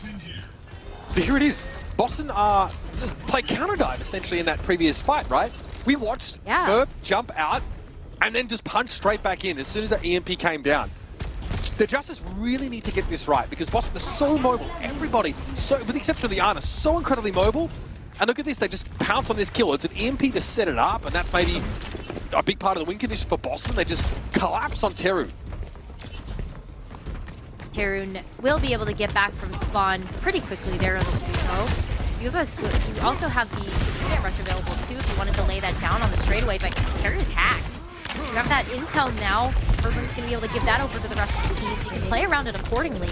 That at least confirms for Boston what ults might be on the board. Smurf bites off a little bit more than he can chew there. He knows that Mirror can't intervene in that fight. He can't just teleport up to the high ground, but Smurf loses in the 1 versus 2 there as you're dealing with Teru and FD God, who's still definitely forced to be reckoned with on the right day. So Boston, I guess they try and get the back line first. I saw a hack there, so Birdring was up there, but the Justice are back on the road here. They have, of course, Mirror with ultimate in hand. Kitsune Rush also available for Teru. Chance to make up this, I guess, this deficit they've suffered. I mean, this is the perfect opportunity to use the Junker Queen ult. It's so straight going down this pathway. Bot's gonna be able to get back in time. Smurf is trying to get into the back line of the Justice. See, they're trying to ignore Mirror entirely. Like, just work around the Junker Queen, ignore her if at all possible. That's going to be hard to do now. EMP comes down from Flora. There's nowhere for the Smurf to go. If he gets a nano boost, now he's going to get out of jail free, essentially, with that Meteor Strike. Flattens Mirror on the way down, hit with an anti-heal, and there it is. Twilight sets it up with a Bionade. Smurf has the damage. Decay finds a quick double, and the Uprising are back on the road. Look at the investment that the Justice threw into that too. EMP, Kitsune Rush. You even had the Pulse Bomb come out there from Alpha Yi. That's going to be a huge number of ults off the board for the Justice. And Boston are really starting to find their groove again. Birdring almost has another EMP online. And that's been able to find a lot of value heading into these next few fights. And especially when you're around the corner, you got the checkpoint. That's huge. And a kill, so you can keep going here. The EMP for Birdring hasn't been developed yet, but it may not be necessary. The stick is perfect for Decay. Mirror's basically begging to have that Pulse Bomb attached at that point. Yeah, it's a bit of a messy fight, breaks down a little bit here, but you get the checkpoint, you got what you came for. Birdring walks back into the next fight with an EMP, which is, yeah, like you said, it's the catalyst for Boston starting these fights. I think Boston are okay with that. They got the checkpoint. That is the biggest thing that they could have walked away with that fight with. They don't need the extra progress. They can start playing from this position of power. And looking at the neutral here, Boston Uprising are already up. They got that forward spawns. They're ready to activate this Birdring EMP. Yeah, and again, everyone looking to pile in straight after that. Birdring's odds of getting a solo kill here, not amazing. Hack on Teru. Try and get close. There it is. He waits. He heard you. He waits for FT God to be gone, right? He waits till Teru basically sat on his own there and is able to pick him up. It was close, but he gets that kill and it's all going to fall apart. Or at least it should have, but Alpha and FT God chime into this fight, getting rid of both backliners here for the Boston Uprising. So not nearly as clean as they would have liked it to have been. Washington Justice there too. They used the EMP without Teru being around. So well, that they could stop the progress of Boston. There's something truly audacious about sticking a Tracer who, in theory, could just recall and shed that pulse bomb. Alpha, you saw his first rodeo, so to speak. Oh, the timing. Oh, the timing for that one. I mean, hey, you gotta be a little bit big brain when it comes down to playing Tracer in this day and age. I mean, that's a thrown gauntlet if I've ever seen it. Sticking your opponent Tracer, getting the kill there. So the EMP from Birdring actually gets forced out here. Or he just wants to play for it and stop the Justice in their tracks. So Boston are able to do that at the very least, but I feel like ideally they would have liked to use that ultimate on their own terms, set up Smurf and increase their progress across the map here. Because yeah, they got the checkpoint. They're probably going to re-establish that here, but they would have liked to have been far deeper in Uprising Injustice territory. With only 2 minutes and 43 left in the game and losing the K at the start of the fight, it's not guaranteed. Now, at this point, Washington Justice can take back control of the bot, but Uprising still have a lot to work with, so that's why I'm not too pressed about that EMP being used so early. Boston are really playing from that power position where they just want to stop Justice from getting any extra push in this card. Note the mirror switches here to the Doomfist, right? Sick of getting caught outside of the play as the Junker Queen, just basically being ignored and being jumped over for the most part. Even with that speed boost, wasn't able to get involved properly. Teru gets rid of Birdring. That's not something you can really account for, but he's able to find the kunai elimination. Tracer's trade. Decay and Alpha both by the wayside. Mirror getting buffeted around, but Flora's able to find the finish on both Smurf and Decay. And this is where the Justice have a real crack at it here. The checkpoint well on the table, and that Side Stagger on Twilight should serve them well. I don't know if I would have used the Nano there if I was Twilight. Izayaki had nobody else behind him to be able to help kind of initiate that fight. And look at this! Twilight's actually going to switch over to the Moira to try to stop this card before it gets to the checkpoint. Yeah, might be that. Also a little bit more survivability, right? Smurf gets stuck with the bomb, and Alpha Yi finds 2. He's looking to add to that tally for now, but the Justice have their eyes squarely set on this checkpoint, which they look to achieve here. It's going to be a translocate out there by Birdring, and we're getting closer to parity now. You can see that yellow line. The Justice are in striking distance of the Uprising's total. Oh, look at that. Birdring's actually going to go over to the bot, try to decloak in time, knowing that the Boston Uprising are back, but it looks like, yep, gonna stop it there for now. Birdring gets caught by Flora, hangs around a little bit too long. Smurf was there, but didn't he have a target? It was caught in between cooldowns. Mira takes a bit of damage, falls back, but is able to turn his attention towards Smurf. Decay might stick him with the pulse bomb here, but Alpha Yi is still running rampant through the back line of the Uprising, and there's a sound barrier to add to the mix. The Justice, no, they're so close to getting this total. They're so close at forcing a map 5, and they refuse to let up. Twilight gets rid of FT God at the very least, but his 2 supports there trying to stick together, and EMP comes in after the fact. Can Smurf stay alive? He jumps out, Birdring found a Flora, and now going to try and keep the cut stalled, but Alpha is going to return to pluck Smurf out of the mist, surely. Smurf trying his best to stay alive here, but the Washington Justice, with 20 seconds left in the round, have gotten in the lead. This is devastating here for Boston. If Washington Justice keep this up, I mean, sure, Decay can come back and get the bot, but the Washington Justice came what they were here for. That's just to be able to steal that lead back, and 5 seconds left. Boston have to win a couple of fights here now. The Justice knew they didn't have to push the envelope any further. They had the lead, and now we're in overtime. Smurf charges up a punch. It's a mutual knockdown between him and Mira. Kitsune rush legged over by Izayaki, but he's on the back foot, getting chased down by Alpha Yi all the while. Both supports, though, have been removed for the Washington Justice, so the Uprising, they're in the game. Make no mistake.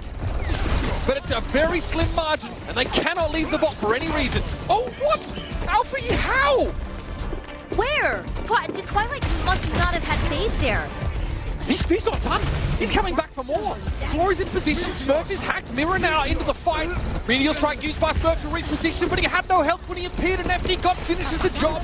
Here comes Flora. EMP, and you better believe it's just what they needed to end this round. Decay disintegrates. Izayaki absolutely dominated. Flora able to play from the low ground here, and that's the translocate out. The Uprising say, see you later. We'll go to the next map. No way. I mean, what? No way! No way! Yes way. Boston Uprising had a pretty big lead in that map. So it's not the first time we've seen teams on New Queen Street having to sort of switch off the Junker Queen, right? It's very easily circumvented, even with like a built-in speed boost. Even if you have a Lucio to help you get there, you like the verticality. And we just saw the Uprising dance around the Junker Queen. She was a cactus. They didn't want to give that a hug. Eventually, you see the switch from Mirror, a very, very good Doomfist player. I mean, on multiple teams, even on the Vancouver Titans, we've seen Mirror play that Doomfist. Very experienced. And Alpha Yi really comes alive there. Very impressive performance here. It's 11-4 for Alpha Yi. Best scoreline in the server. I mean, Alpha Yi has really started to wake up in this season. This is a player that has come over from the APAC region, was able to put up some great performances over there, but I think the Western audience maybe just not as familiar with his style of play, and Tracer just really putting in some work here for the Justice. On top of the fact that, yeah, the Doomfist switch really paying off for them. What better way for this to go than to map 5? It's Lijiang Tower coming up to cap off the series. And you should be scared for Boston. Control's not been their strong suit today. They're going to have to dig deep and find a way to win from here.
Well, we thought we were heading to the Twilight Zone, ladies and gentlemen, but a map 5 was written in the stars, apparently. Alpha Yi, incredible Tracer showing on New Queen Street to take this series all the way to a decider. 11 final blows and 4 deaths. Large number of key pulse bomb sticks, and it's the Justice playing their spin on dive that once again, Control gets the better of the Uprising. Which is so surprising, right? Because we look at a team like Washington Justice and we say, Brawl. We see Mirror, we see Ramatra. That's usually what we've been able to see Washington Justice find that success with. But yeah, we started the series on Antarctic Peninsula, sub-level, ended up being a dive in favor of the Washington Justice, and then they do it again. Like, Smurf was on the Doomfist and Mirror said, anything you can do, I can do better. And look, map 5. Yep, Mirror's Doom. It's been around for quite some time. One of his pocket picks in the past comes to fruition. And hey, Mora Switch, we talked about it. We've seen Houston pull it off on New Queen Street, right? That very same map. That made it look good. Twilight, maybe you think he has to just try and fade back into the fight. Maybe that's why he makes that switch. We know that Mora can still find value, but once that fade's gone, well, your vitality is soon to follow. Lee Jae-gon sub back in here. So it's going to be Izayaki, Lee Jae-gon, that same setup that we saw from Boston on Antarctic Peninsula. And they better hope the battlefield of Lijiang Tower suits them much better than Antarctic Peninsula, because they were getting beaten in the Sombra head-to-head, so much so that, Birdring switches to Sojourn. They were getting beaten in the Tracer head-to-head as well. And Mirror looked very good when he had to play Winston. They were well ahead when he was on Ramatra. The Justice may have the wind in their sails here. It's up to the Uprising to find an answer. Well, this is going to be Boston Uprising's pick as well, so you have to hope that they've been able to figure out something to be able to deal with Control Center. This is going to be the round I would expect the Washington Justice to be able to take easily. This is such close quarters. Look at this, and it just screams Ramatra Brawl. And, no. Surely not. No, surely not. DEFCON 1, get him in the bunker, ship him out to Control Center.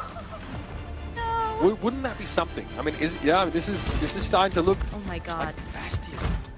Okay, well, I mean, the Justice have to respect this, and they have to find ways to play around it. There are obviously plenty of flank angles to work on this map, but they're a little circuitous. It can take some time to really establish. I don't know if Alpha Yi will, won't stick to this, not without like a solid front line. It'll be the Reaper for Alpha Yi. Well, I actually think the Reaper is the perfect response here to Birdring's Bastion. You're going to see Washington Justice spot this right away and back off. Back it up. Caught by this. Get me the heck out of Dodge. There's an ice wall in the way. The Justice are not able to pull their forces out. Now they're going to stand their ground. FD God absolutely minced by Birdring. Florida able to find that kill there, so it's pretty back and forth stuff here. Alpha Yi gets pinned, so it should be the Boston for a moment. This is able to play this sort of close corner with the Bastion, but they're getting some ground now themselves. I mean, they lost Izayaki. He's just no longer in this fight, and so that's really picking to the sustainability isn't there. All right, I think we're done with this, right? I think we're done with the Bastion. No? Bueller? Okay, we're Reinhardt Bastion. Okay then. To Electric Boogaloo. Flora already entrenched sort of in this flanking position here. So straight away, we'll try and hack Birdring out of that tank mode. It's actually Izayaki that catches those hands first. No immortality field required yet though, so it shouldn't be too much of an issue for the Baptiste. Pressure on Lee Jae-gon, Mirror. Yeah, okay, he takes a face for the Bastion, and oh my goodness, the double with the grenade. Birdring. What a layup. And a third to follow up onto Teru, and the Justice had better figure this out. They're going to need an answer to Birdring, and they're going to need it yesterday. Oh my gosh. Well, Birdring could just go sit up at the door, right? Then where did the Washington Justice come from? If you sit up there, you know exactly where the Washington Justice can access the point. But I also really like this too. I mean, Birdring's just going to go get into a position to be able to let this barrage go. I don't know how much I believe in that. We'll see. Flora, under a lot of pressure, has the translocate out, so his team is down a player for the time being. A lot of pressure on Birdring, but Smurf is able to stave Alpha Yi off, and the President issues a dictate. Get out of my face, he says. This set of control belongs to me. Well, it's working so far.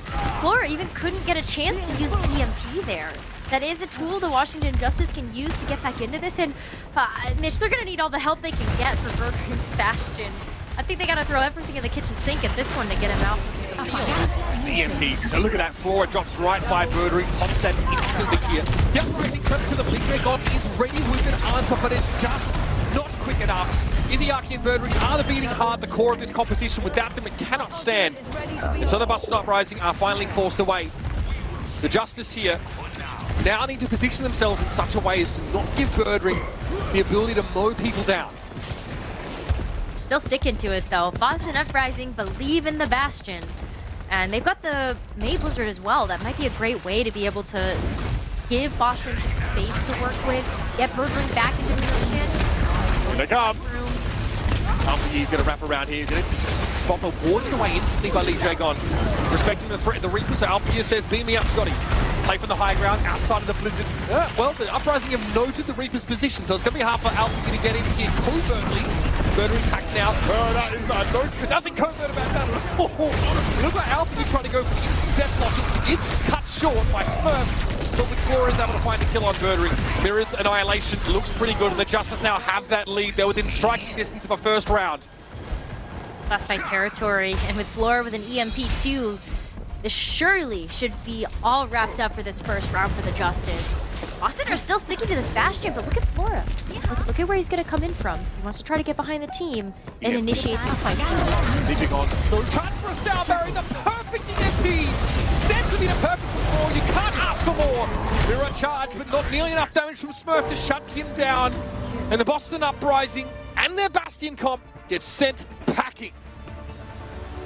Washington Justice won the round we expected them to. And the Bastion was a good effort. You know, nice attempt there from Boston when it was able to work out on Shambali Monastery. But this time around, I'm starting to sweat a little bit for Boston. Washington Justice looked so good on Control Center, and now we're moving to another round where Market also could play Brawl. Maybe even the Symmetra version if we wanted to see that. What is this? Oh, it's just the 2K. so absurd. He follows it up with another kill there. But, like we talked about earlier, the flank angles are far easier for Flora to navigate.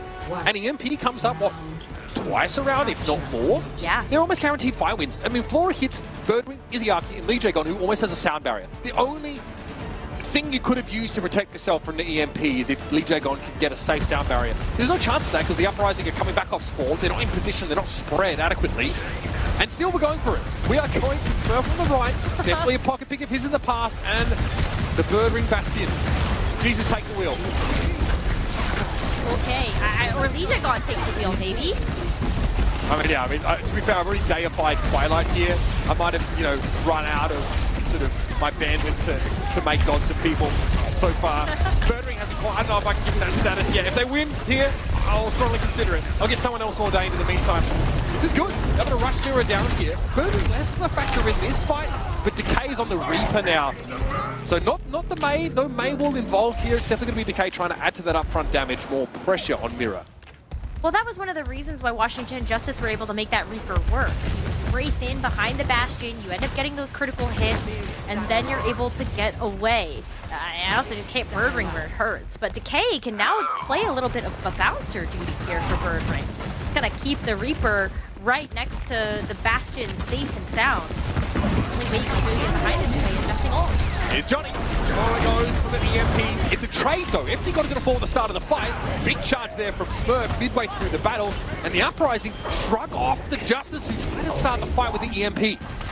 What is it now? That sure worked great. Izayaki with the Coalescence is just to be able to kind of put the sustainability.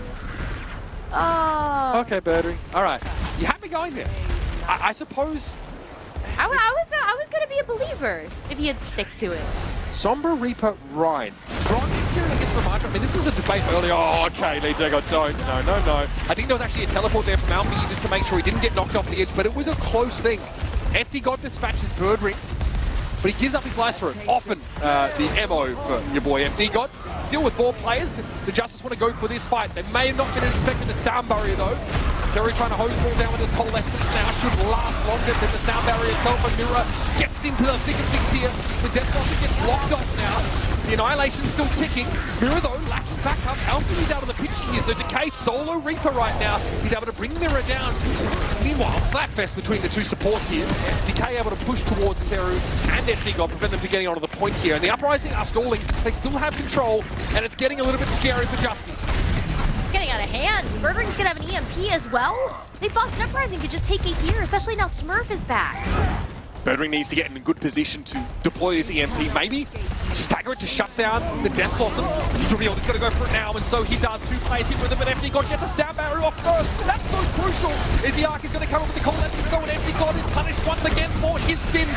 Smurf looking for the fence, but it's going to be Alpha Gear coming in hot and heavy with the Death Blossom. He's able to back up just a little bit, gets the charge after the hack, but can't connect. Alpha Gear intercepts him with the Hellfire shotguns. The Justice are back in the round. They have got the floor EMP now. They might be able to rotate through that, and bitch, they're one win away. They're one round win away from making it forward in the upper bracket, sending Boston down to face off against the New York Excelsior.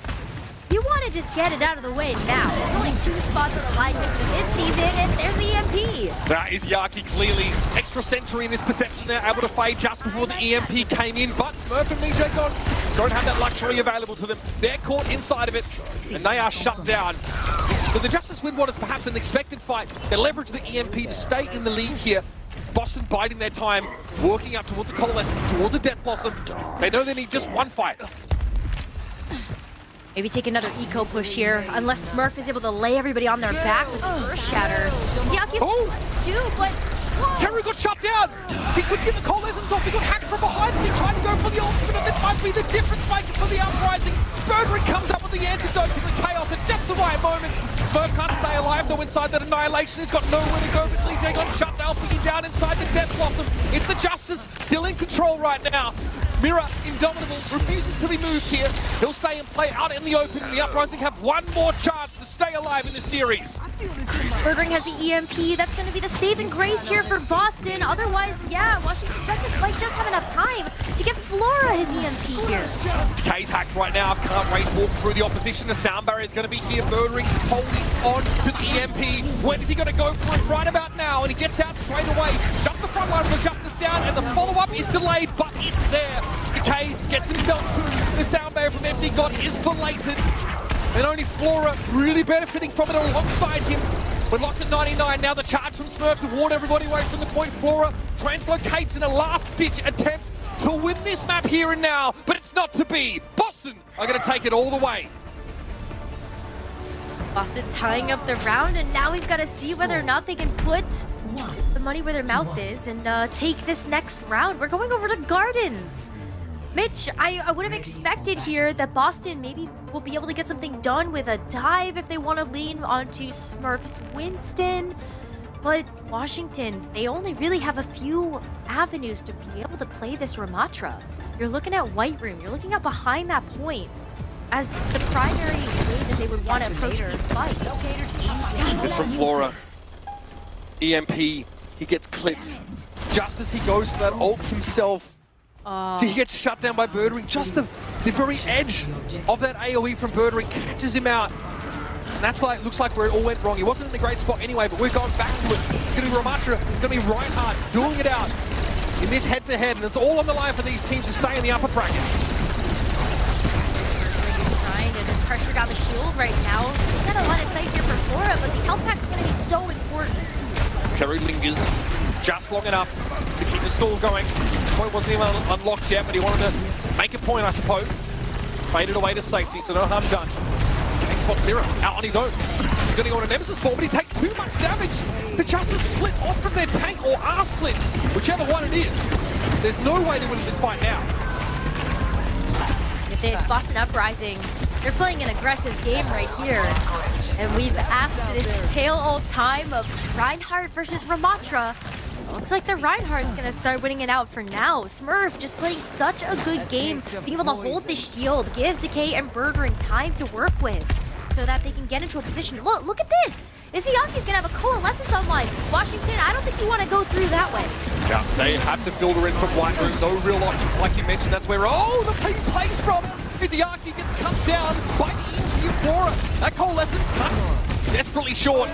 Still, the Justice don't have a huge way in. Lee Jae-gon immediately going to go for the sound barrier now. The Uprising want to go from ult to ult here. Justice have a slightly later sound barrier though, and Swerve overextends a little bit into a much more durable Justice than he had anticipated. The Uprising already able to amass 40%. Did the Justice get back in after expending both support ults? I mean, what a huge hack there from Flora. That really opened up the gates there for Washington to be able to get back into this one. Now it's EMP versus EMP. We've got Death Blossoms on both sides as well. So it's about where Boston are going to try to make their next move. There's no Coalescence for Teru. You're not too worried about going through White Room here. That's offline. It's the Annihilation though. That's what the Uprising have to push into. EMP comes in. Here's the Death Blossom coming through. Big EMP. 5 players shut down on the side of the Justice. Decay trying to make something happen with the Death Blossom, but it's not to be. Alpha Yi cutting down 2 in the front line, and Izzy trying to make work for the Coalescence. It's just FD got it. He knows his efforts are in vain. Better to regroup and go again. So much off the board for the Boston Uprising when that EMP Death Blossom didn't work. Now you're looking at the Earth Shatter versus the Annihilation. I'd give that to Mirror more often than not, unless he's gonna get shattered. Now, Mirror gets it given to him. Don't be fooled. Plays able to pop that Annihilation after being given a chance to get back up on his feet. And Alpha Yi is there. The Smurf lays down the shadow. No one's going to protect the Reinhardt. Decay chimes back in, though. Mirror coming out of Annihilation. Good disengage from Boston. And then they come back in with the Reaper at the 4. It's 3 for Decay. And a strong claim being made to recapture the point here. Doesn't get much closer than this. Actually, looks like it's going to be a photo finish between these two teams, especially knowing that the Washington Justice are going to have another EMP. EMP Coalescence, you're trying to strike first here as the Justice want to get back into this one and finish it fast. See if Flora can actually get into a good position to make use of this EMP being checked so far by Birdering. There it is, over the top. Smurf and Lee Jae-gon are affected. And Smurf was the object of the Justice's focus there. So the follow-up more than readily available. And we see Washington now continue to extend their lead, going into the next fight with both support ultimates. This one's going to be messy. Gonna be the Coalescence and the Sound Barrier here for Washington Justice to try to shut down Birdring. Birdring's EMPs have been pretty big here, but this is Boston Uprising's last chance to try to keep this playoff alive as they look at the upper bracket. That is EMP shutting Teru's Coalescence down. It's gonna be a belated Sound Barrier from FD Gold, but Decay has the Death Blossom. Boston are gonna take the point back just in time. Washington Justice couldn't have been any closer. But they have to give it up, and they use both support ultimates. Perfect EMP from Birdring. Look at that too. Lee Jae-gon still having the Sound Barrier? Boston Uprising, this is a great look for them. They can use this sustainably, try to make sure that they don't fall victim to Alpha Yi's Death Blossom. But Mitch, it all comes down to this, the final fight to see who stays alive in the upper bracket. The loser dropping down to take on the New York Excelsior. No elimination here, but an easier path to the knockouts, or rather to the mid-season madness is what these two teams are eyeing off. All right, the hatches are battened. It's go time here. The Justice step up to the point. They're taking their time a little bit, hoping to build some of these key ultimates. They probably won't have the support ones to work with. Boring gets a hack on Smurf at the start of the fight here. FD got himself attacked. It's going to be a Sound Barrier from Lee Jae-gon. Here's Decay. Strikes first, gets rid of the Lucio. The Annihilation could be an issue here. And Alpha Yi found purchase with that Death Blossom. Lee Jae-gon is down. We're in a 3 versus 3 for the time being. And Mirror wants to surge ahead. Birdring, he advised to maybe step away as quickly as possible. He and Decay trying to keep the points stalled out, but the Justice actually in numbers. They have the durability right now. Wall throwing up, Decay again, forced away, but here comes Smurf. Charges up a punch, definitely sidestepped by Mirror. The hack comes into the Doom System. Mirror can't even block this damage coming in. This could be dangerous. Here's the EMP from Birdring, and this is going to end it. Teru collapses here. Alpha Yi tries to dip his toe in, but Decay has another Death Blossom, and that'll be that. The Boston Uprising claim victory here. Hard fought as it was, they vanquished the the Justice, oh goodness, and sent them down to the lower bracket. That last fight had me dizzy, Mitch. Like, how could you have ever predicted that that would end up being in favor of the Boston Uprising there? It looked like Washington Justice had the perfect responses available to be able to deal with the Boston Uprising aggression, but they just weren't able to get it done. That is amazing for the Boston Uprising. Look, it doesn't get much closer than that. It really came down to the EMP timing and Birdring, especially in that last round. they were basically perfect. There was a key fight where there's a coalescence, in motion from Teru. Birdwing's able to hit that EMP. In fact, all through Lijiang Tower, Flora having a tough time keeping up. Even on Night Market, where he sort of tries to translocate onto the point, go for the EMP.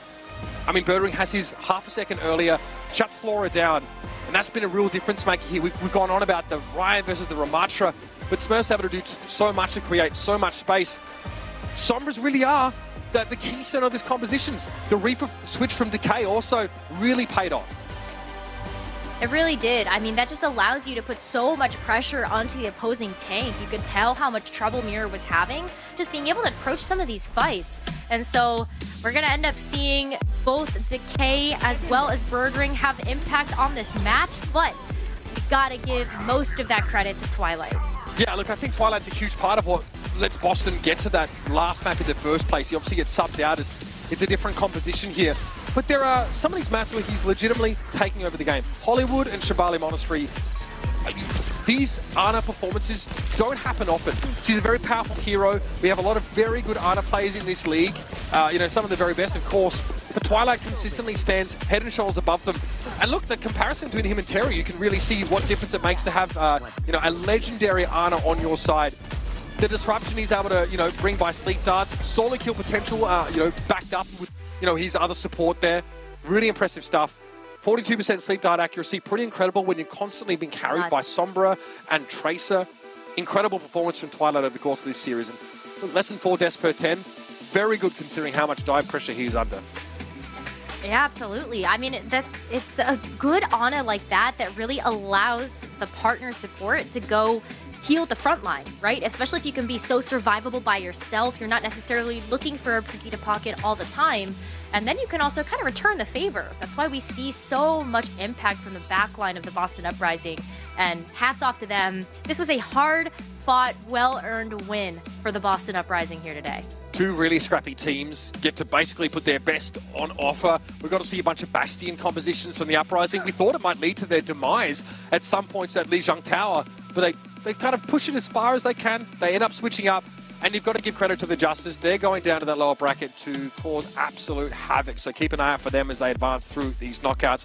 What a pleasure, Rose. It's been great casting with you. It's been a ton of fun. We're going to head now over to the desk to break down what went in this match and look ahead at the rest of our knockouts.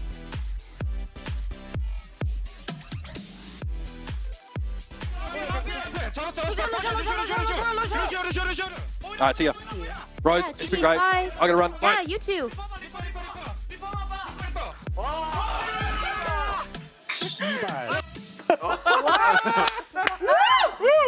You know the players are happy when they say that word.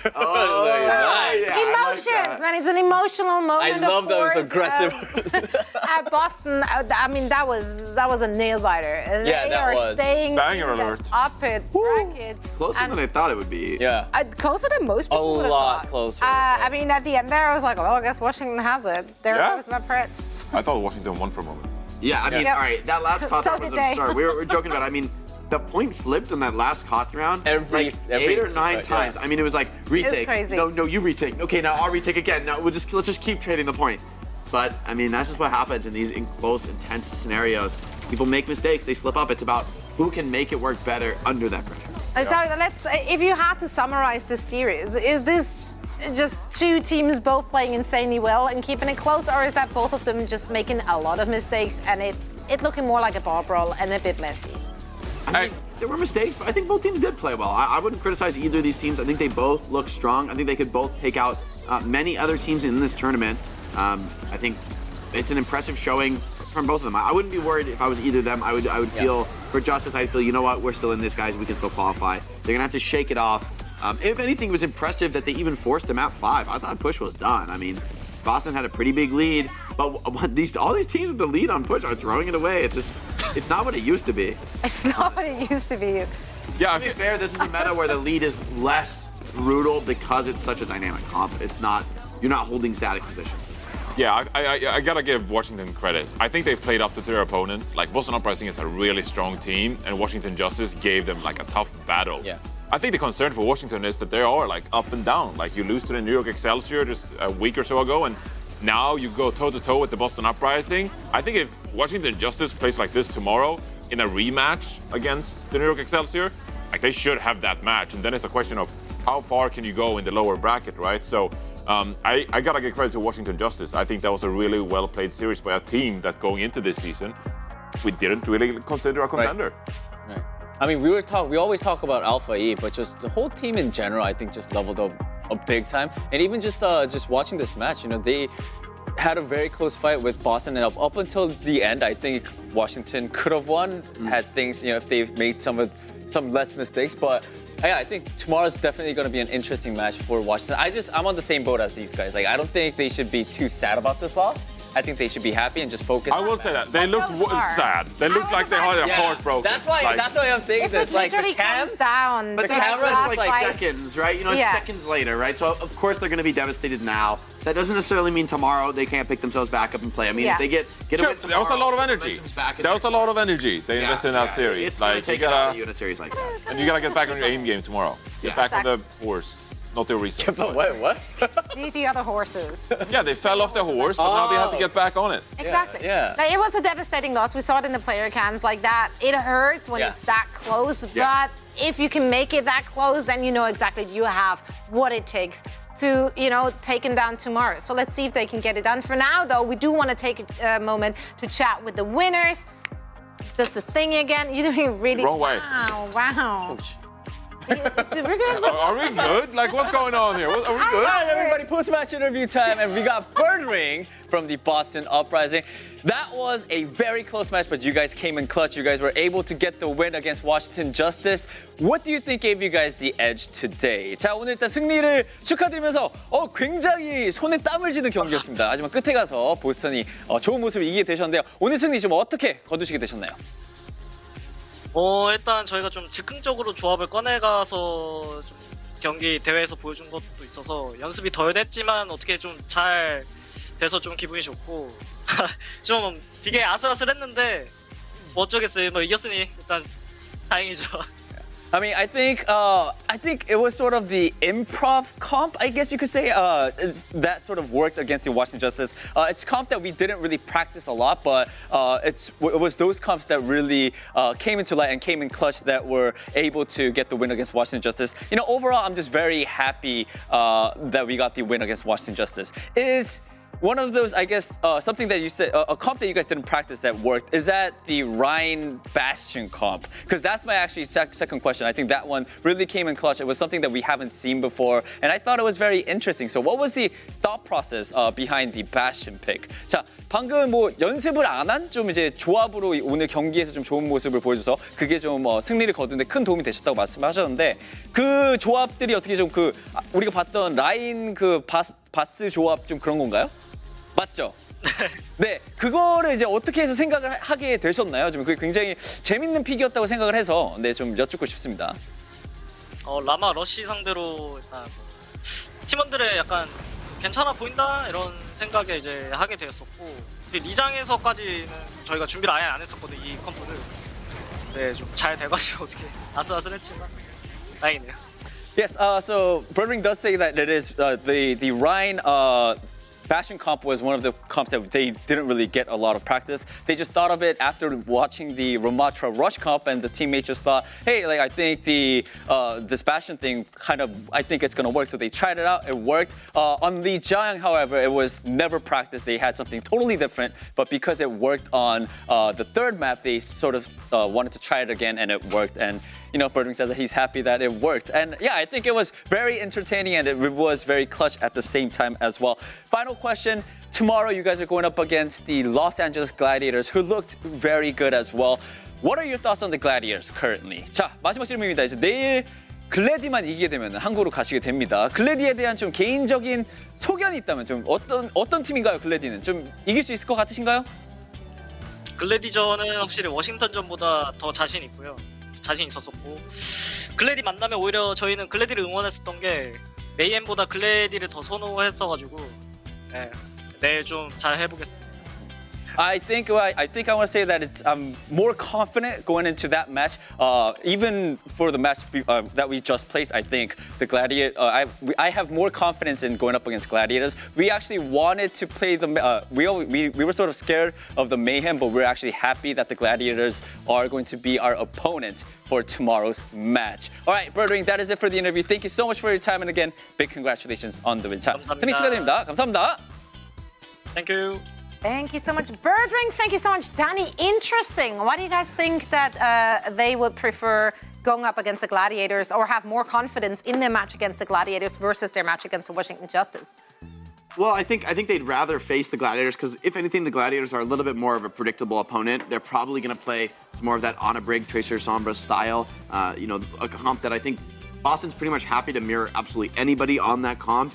Save from maybe Atlanta and Houston, but I think Boston would still take the mirror against those top teams anyway. So I think they can expect more consistency from that. Whereas when you go up against Mayhem's going to be pulling out the Lucio Moira Reaper. They're going to be like running it down into you. And no matter how well prepared you are, that style is always very difficult to deal with in a match scenario. Also, non-gameplay related, Birdring revenge matchup against his old team, the LA Gladiators. He's been eyeing We that love one. a good storyline. Didn't drop a beat to actually mention that one. And speaking of things to be dropped, drops. Yeah, chat, that one's for you. You can get some if you are watching the Contender Spring Series Finals, which are starting on June the 9th. So check it out over on overwatchleague.com/path2pro. That's where you can find all the information, beautiful skins. There will be drops if you're watching. And yeah. So slim. It's very green. Yeah, we love that. So good. So good. Another thing which is so good are our teams and drops. Right now it's in my head. Thank you so much, Jonathan. Of course, if we're taking a look at our updated bracket, LA Gladiators and Uprising are cruising through the top, whereas the San Francisco Shock, the Florida Mayhem, New York Excelsior, as well as the Justice are on the brink of elimination. Drama. Any unexpected results here? I mean, Gladiators 3-0 with the Florida Mayhem. Yeah, I think that's. I'm not super surprised Gladiators won, but doing it a 3-0 in the fashion in which they were able to achieve it, that was really striking for them, especially after some kind of rough regular season performances.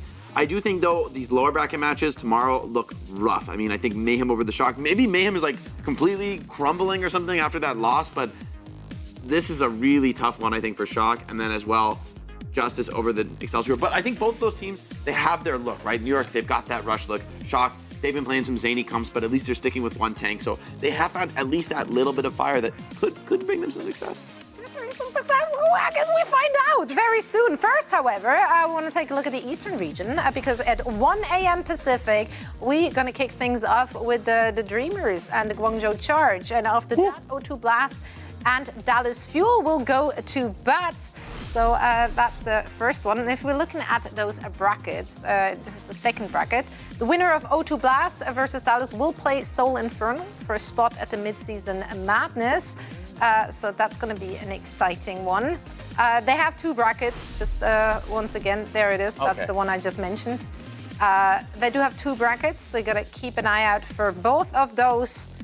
I'm going to be so interested to see if we're actually going to see one of the Contenders teams going to the mid-season. O2 Blast has a chance. They're gonna There's a good They're gonna chance. fight for it, that's for sure. I mean, only taking Soul Infernal to map 5, that's a very impressive performance. That looks like one of the best teams in the East region. So O2 Blast, I think everybody's watching them. Can they do it? It'd be an exciting storyline just to have them at the tournament. I'm kind of rooting for them, but I do think the Infernal, there's very strong players. Yeah, I will say in the other bracket though, Hangzhou Spark, the reverse West. He's still in that Come on, we didn't mention it.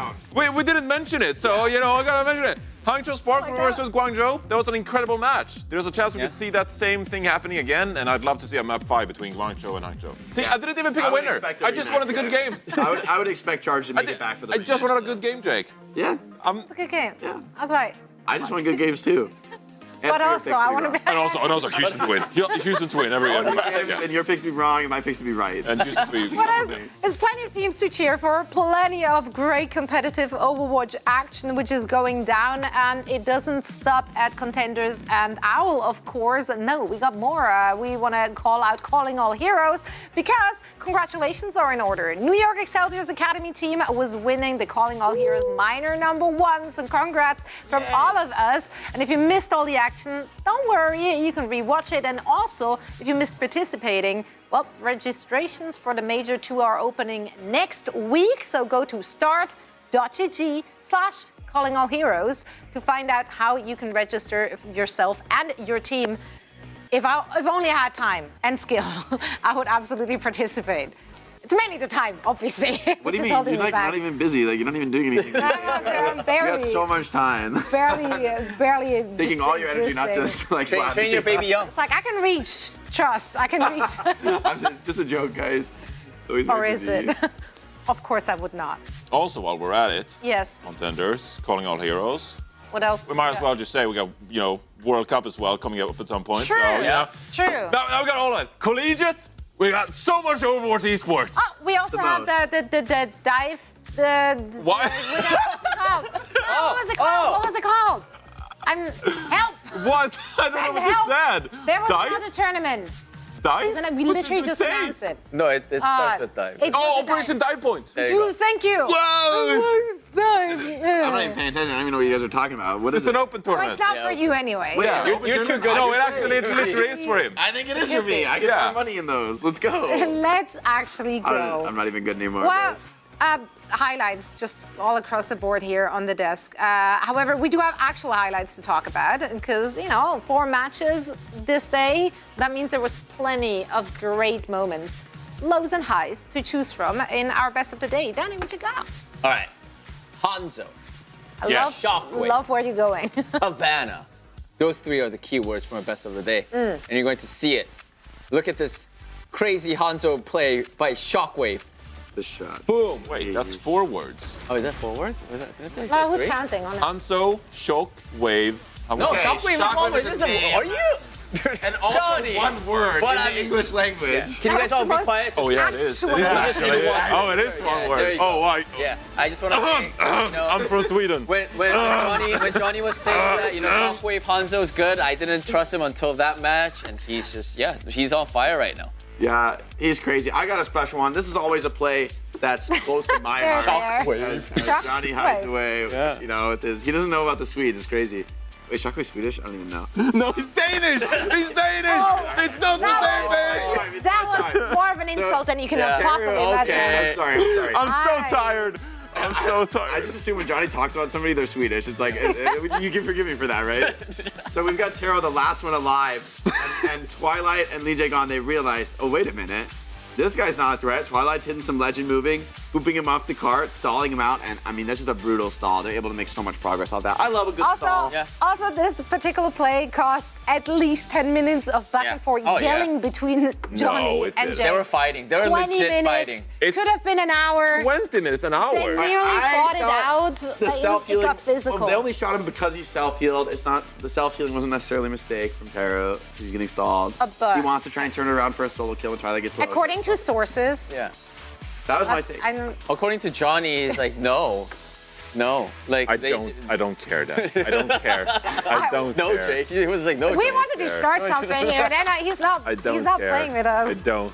No. That's all right. Well, I do care about your best of the day, though. I assume that wasn't the play. How many words? Do you have in The first match of the day. The first match of the day. I thought it was kind of cute. It was kind of cute. Yeah, it was kind of cute I love because cute. Shock, they went for this like huge fight here on the bridge, and Vindime on the Kiriko is like bouncing all over the place trying to avoid the water, and so like he's hopping on like a ledge on the outside. He's wall climbing, right? Yeah, he's hopping on a ledge here outside the map That's to like great. stay in, and then he TP's in when he gets. This is cute little moves. Yeah, a little legend moving. A little fox movements. Using this wall climb to good effect right here. Yeah, we're playing fighting games, so I can't mention the broadcast anymore. How many words are in Fox movement? Edge dashing. No, It's all one word. Fox movement. Well, my best of the day, since absolutely no one asked, and that's fine, is it's Pride Month. And we're so excited to celebrate with everyone flying their colors in and out of our game this month, and honestly, every other month of the year as well. We are here for it. We are right there with you. We love you. We see you. And I just love an opportunity to shove it down a hater's throat. We love you guys. Every day after work. That's, love you that's, guys. I Show- love show that. what to do. No, I mean, look at it. I love the work that Yeah. the Overwatch team did this year. Yeah, it's a great it's loud, time. it's proud, and that's exactly what Pride Month should be all about. And it looks beautiful. The Midtown Pride Honestly, skin is pretty it sick. should always look like that. Midtown should just They look Although, happy. be all right, pride. don't pride have the colored. confetti though. I don't want that confetti. It's gonna nuke my FPS. Oh my god, no, you cannot possibly. What if- I don't like the confetti because of my FPS. If Just it's- buy a better computer. If it's just on the floor, Then it's it'd not be okay fine. if it doesn't move. Just That's the a moving good best of stuff. the day. Why did I the think moving about stuff that? nukes my FPS. You know. And People that's, know you at can't home. have that. It's true, guys. You know. It's, the ones who know, who they know. Just buy a better hasn't caused an issue in Daddy's like, flats. just spend money. Just use your credit card. Like, what could go wrong? A true Think about gotcha it later, player right yeah. there. Like, that's Your not, future- that's not future the Jake will take Danny's care of it. problem. Exactly. So it's gonna be his problem. We're out of control. This is And sorry. it's just It's been a long day day. one of the knockouts. We have 2 more to go. I am excited for it. Thank you, gentlemen, so much for joining me and lending me all that insight all day long. And we will be back again tomorrow for more action. So I'm gonna read a dictionary. back in. Bye. Shock